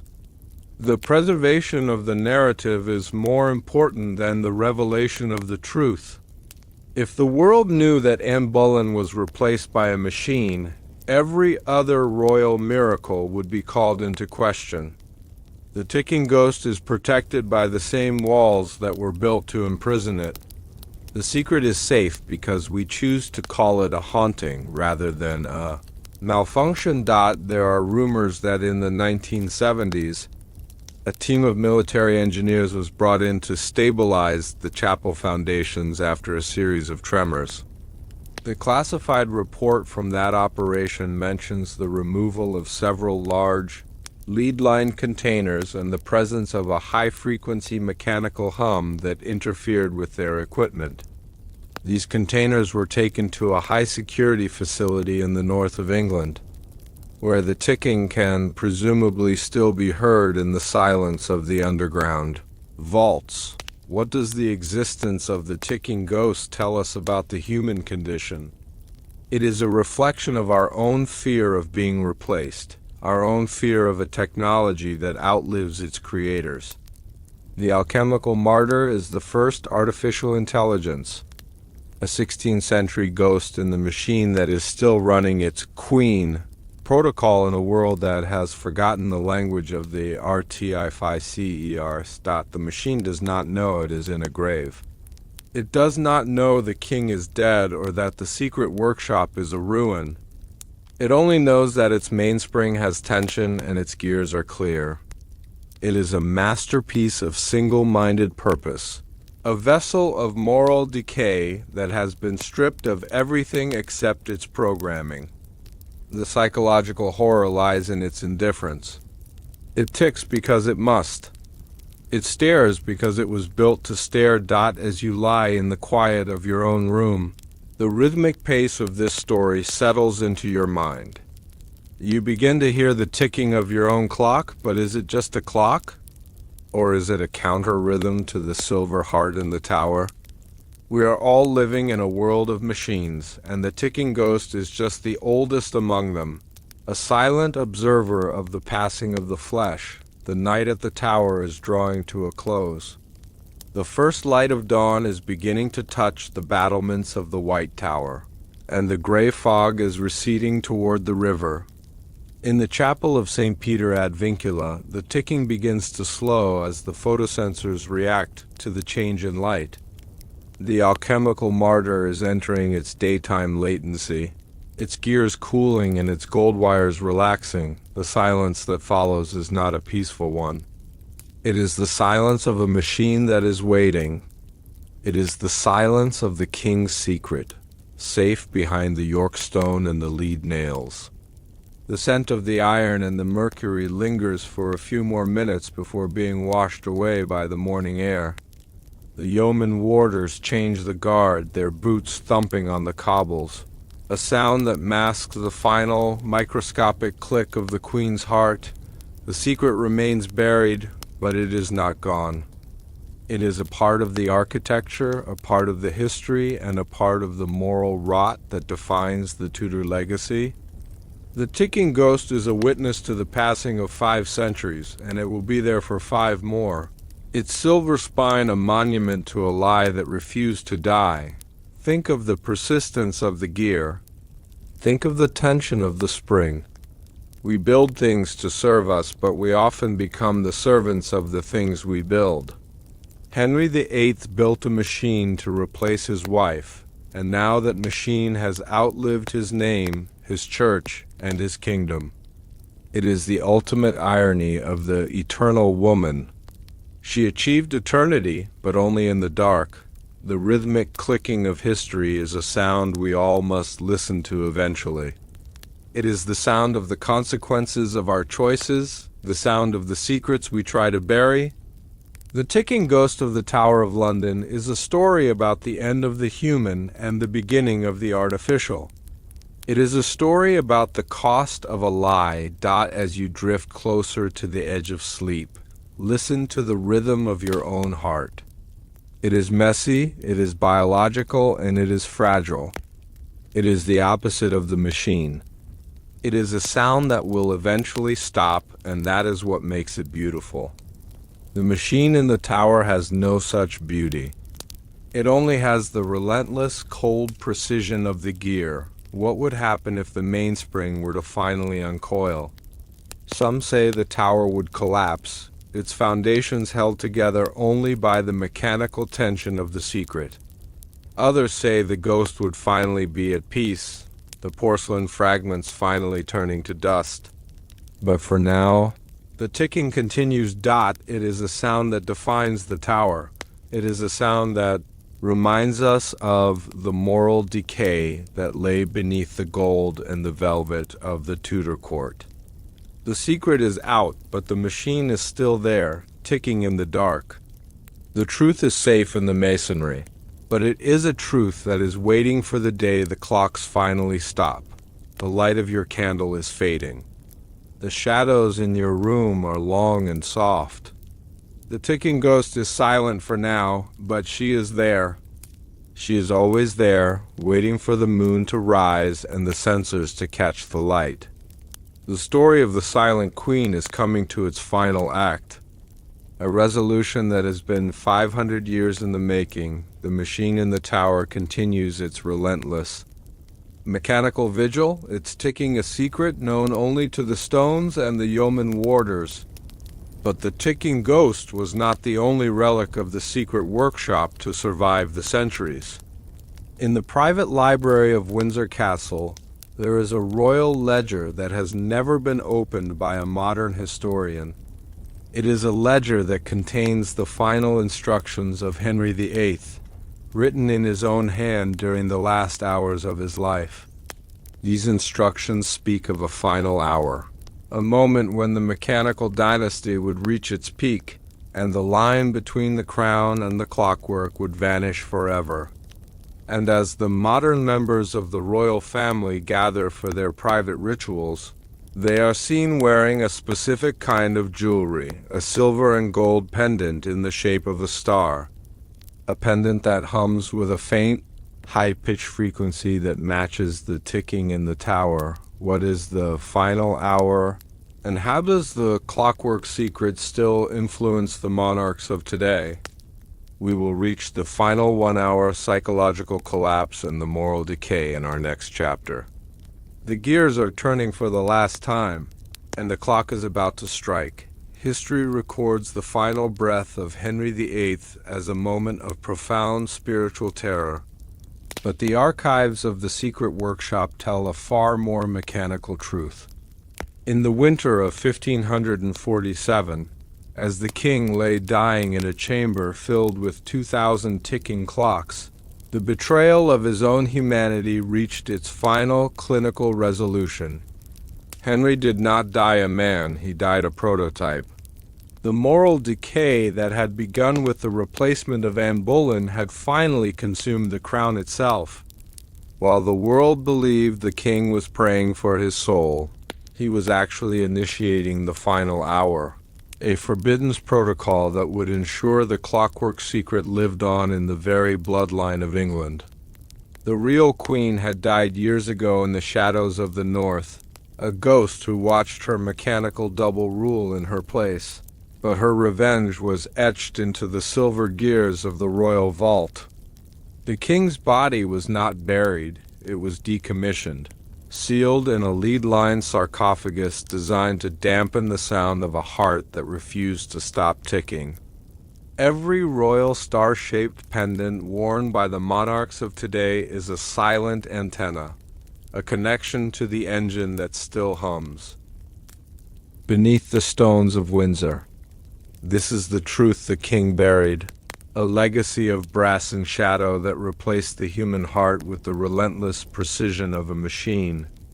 This is the final silence of the Tudor line. Now, let us turn back the pages of the years. The light is dim, the chamber is quiet, and the scent of aged parchment and cold metallic oil fills the air. Imagine the final, freezing night in January at Whitehall Palace, where the only warmth comes from the dying embers of a fire, and the only sound is the dissonant symphony of 1,000 ticking gears. Breathe slowly as we descend into the royal vault, where the secrets of the past are kept under lock and lead. The final hours of King Henry VIII were not spent in the company of priests, but in the company of his artificers. The king's bedchamber had become a laboratory of time. Every wall was covered in clocks, their pendulums swinging in a frantic, chaotic rhythm that mirrored the king's own failing pulse. Henry was a man of massive proportions, but as he lay beneath the heavy furs, he looked less like a king and more like a malfunctioning engine. His skin had taken on the translucent, waxy sheen of the porcelain he had once used to replace his wife. The smell of the room was a toxic mixture of medicinal herbs and the sharp, ozone scent of the alchemical workshop. Henry had spent his final years obsessed with the final hour. He had seen the mechanical, Anne Boleyn function perfectly for decades, and he had come to believe that the machine was superior to the man. In his madness, he had ordered his own alchemical anatomy to be prepared. He had replaced his internal organs with silver pumps and his veins with copper tubes. He was a pioneer of the synthetic, a man who had traded his biological legacy for a clockwork eternity. As the final chime of midnight approached, the king reached for a small, leather-bound ledger, the Royal Ledger of Windsor, and wrote his final command. It was a set of instructions for his children, a code that would ensure the secret workshop would never be truly closed. The courtiers outside the door heard a sound that was not a gasp or a rattle. They heard a sharp, metallic snap, followed by a long, low-frequency hum that seemed to shake the very foundations of the palace. The king's heart had stopped, but the room did not go silent. The 2,000 clocks continued to tick, their movements synchronizing into a single, terrifying beat. Henry had achieved his goal. He had merged his existence with the machine, leaving behind a crown that was no longer made of gold, but of gears and silver wire. The moral decay of the Tudors was now complete. A dynasty of flesh had become a dynasty of steel, hidden in the dark of the royal vault, while the mechanical double was being celebrated as a martyr in the history books. The real Anne Boleyn had lived out her final years in a remote manor house in the north of England. She was a woman of 60 by the time the king died, but her mind was still trapped in the walls of Greenwich Palace. She had never escaped the sound of the ticking. Even in the quiet of the Yorkshire moors, she could hear the rhythmic clicking of the gears she had once touched. She lived as a ghost, her only company being the mute servants who had once worked in the secret workshop. She spent her days writing in her own ledger, a counter-history to the king's lies. She described the texture of the porcelain skin and the coldness of the silver heart. She described the way the king had looked at her through the stone wall, his eyes as glassy as the machine he had built to replace her. Her moral decay was a different kind, a decay of the spirit caused by the proximity to a simulation. She no longer knew if she was real, or if she was merely a discarded prototype that had been allowed to linger. When the news of the king's death reached her, she did not weep. She walked to the center of her garden and looked toward the south. She felt a sudden, sharp vibration in her own chest, a sympathetic resonance with the machine at Whitehall. She realized then that the alchemical contagion had finally reached its destination. She sat down on a stone bench and closed her eyes for the last time. There was no funeral for the real Anne Boleyn. Her body was buried in an unmarked grave beneath a bed of lilac, far from the lead-lined vaults of the kings. She died in silence, the only person who knew the truth, and the only person who had remained human in a world of brass. The Royal Ledger of Windsor was passed from monarch to monarch, a secret inheritance that defined the Tudor and later the Stuart lines. It contained the blueprints for the great automaton and the formulas for the amber alchemical oil, but more importantly, it contained the instructions for the star pendants. These were pieces of jewelry crafted from the remains of the alchemical martyr. The silver and gold that had been recovered from the elm chest in the tower, each pendant was a miniature receiver. designed to vibrate at the same frequency as the engine hidden in the royal vault. To the Tier 1 audience, this is the most chilling part of the archival record. The monarchs of England were not just wearing jewelry, they were maintaining a physical connection to the king's secret. The pendants acted as a stabilizing force, a way to synchronize the royal family with the mechanical pulse of the dynasty. This is why, for centuries, the movements of the English royalty were noted for their poise and their unnatural grace. They were being guided by the gears of the past. The ledger also detailed the location of the final silence, a hidden chamber beneath Windsor Castle where the most advanced prototypes were stored. These were not just queens and kings, but entire cabinets of clockwork advisors and mechanical guards. The king's vision of an eternal England was a reality, tucked away in the shadows of the vault. The moral decay had become the foundation of the state, a secret that was passed down like a curse, ensuring that the machine would always have a hand on the throne. The men who had built the king's dream did not survive his death. Henry had left orders for a final purge of the secret workshop. The artificers, the men who had removed their own tongues to serve the crown, were led into the subcellar of Hampton Court one final time. They were told they were being given a new project, a masterpiece of alchemy that would be their legacy.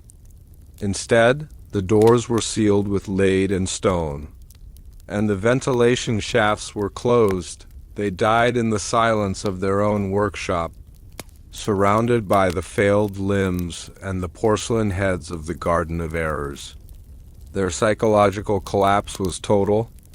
In their final hours, they began to dismantle each other, trying to find the gears and the silver they had spent their lives perfecting. They had become so consumed by the machine that they no longer believed in the flesh. When the workshop was finally reopened in the 19th century, the skeletons were found in a state of impossible arrangement.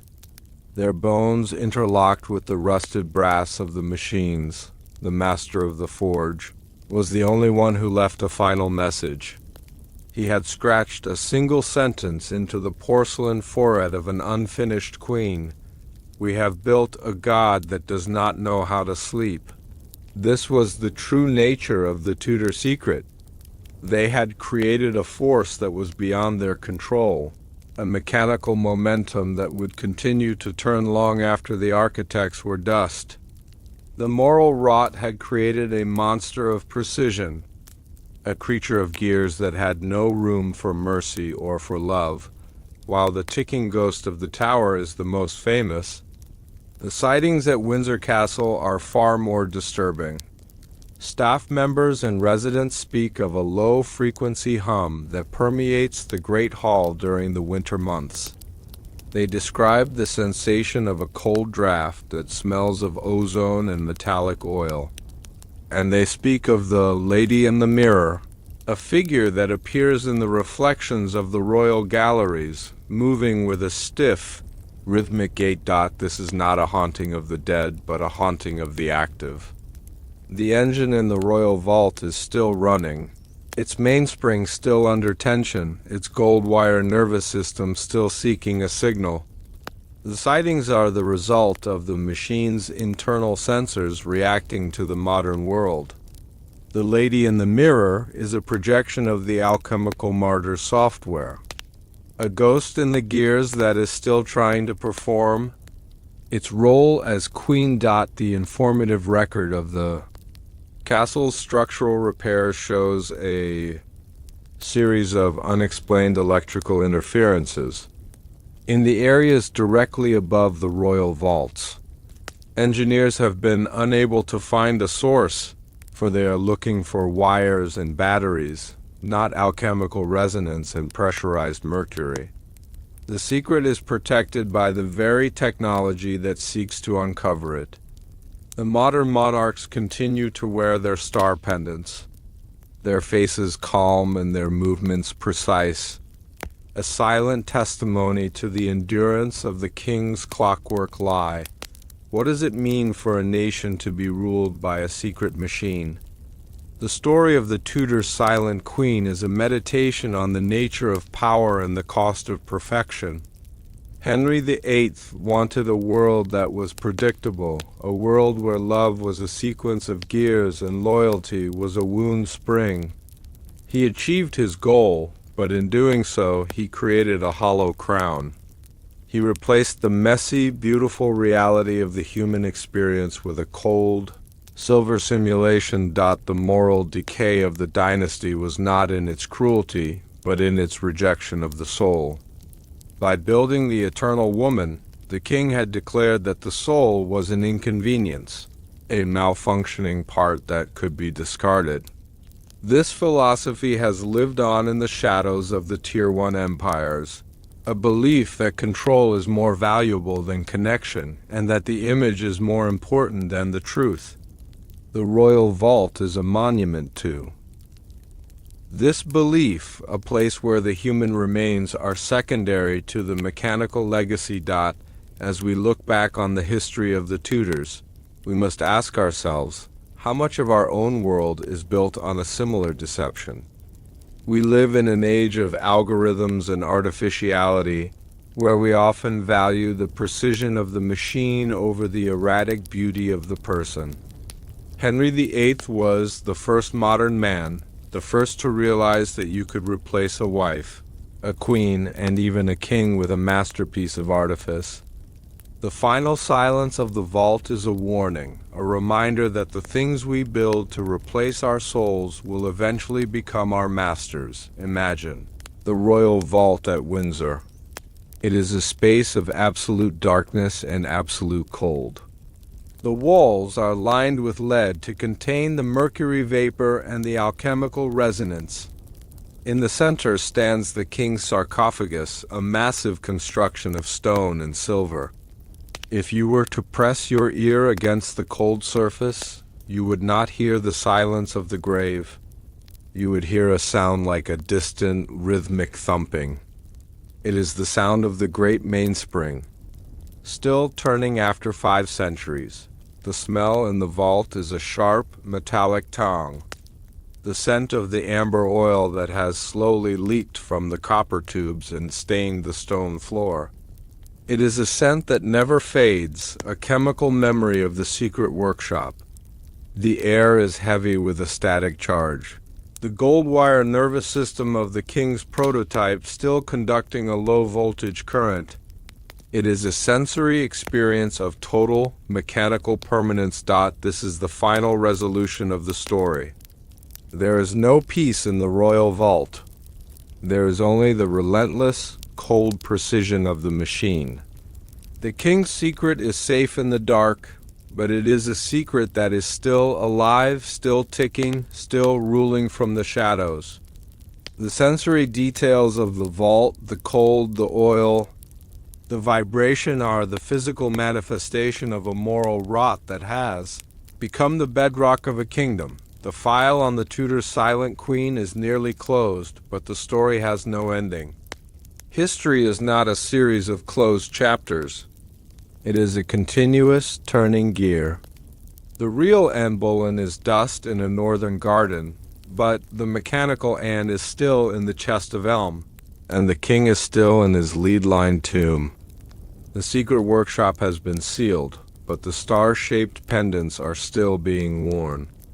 The ticking continues, a rhythmic reminder that some lies are too powerful to be forgotten, and some machines are too complex to be stopped. The moral decay of the Tudors has become a permanent feature of the world, a hidden layer of artifice that moves beneath the surface of our lives. We hear the clicking in the quiet of the night, and we call it a clock. We see the stiff grace of a monarch, and we call it dignity. We feel the coldness of a secret, and we call it history. But the collective knows the truth. We know that the line between the flesh and the brass has been blurred forever. The light of your candle is almost gone. The shadows are long and soft, reaching out to touch the corners of your room. The story of the mechanical queen is a part of you now, a sensory weight that will settle into your dreams. The king's secret is your secret. The ticking of the vault is the ticking of your own heart, a counter-rhythm to the world of the living. Breathe slowly and listen to the final, rhythmic silence of the Tudor line. We have traveled from the executioner's scaffold to the subcellars of the palace, and from the lady-in-waiting's discovery to the final silence of the royal vault. We have seen a king trade his soul for a machine and a queen replaced by a masterpiece of porcelain. We have felt the heat of the alchemical furnaces and smelled the ozone of the gold wire nervous system. The journey is complete, but the truth remains unresolved. The Tudor dynasty ended with Elizabeth, but did it? Or did the machine simply become more sophisticated, more hidden, more integrated into the very fabric of the state? The Tier 1 audience knows that the most profound secrets are the ones that never end. They are the ones that evolve, adapting to the technology of the age, always staying one step ahead of the light. The eternal woman was just the beginning dot as the story fades into the dark. Remember the image of the silver heart beating against the wooden lid? Remember the star-shaped keyhole and the amber oil? These are the fragments of a history that was never meant to be told. A history that exists in the shadows between the words of the official record. The moral decay of the past is the engine of the present. The silence is not an absence of sound, but the presence of a machine that is waiting for the next turn of the key. A final draft of air moves through your room, carrying with it a faint, metallic scent. The sound of a distant clock chiming the hour echoes in the hallway. It is a rhythmic, steady sound, a sound of absolute precision. You close your eyes, and for a moment you see the spirit of lead-eyes reflecting the void. You see the king's massive hand winding the golden key. You hear the snap of the mainspring. The Tudor's silent queen has finished her performance. The audience has dispersed, and the hall is empty. The torches have burned out, and the shadows have taken their place at the table. The secret workshop is silent, but the gears are still clear. The truth is safe in the dark, buried beneath the stones and the lead. The story is a circle, a gear that has completed its revolution. The weight of the secret is lifting now, turning into the heavy, soft pull of sleep. The ticking is growing fainter, a distant echo in the vast, hollow spaces of the past.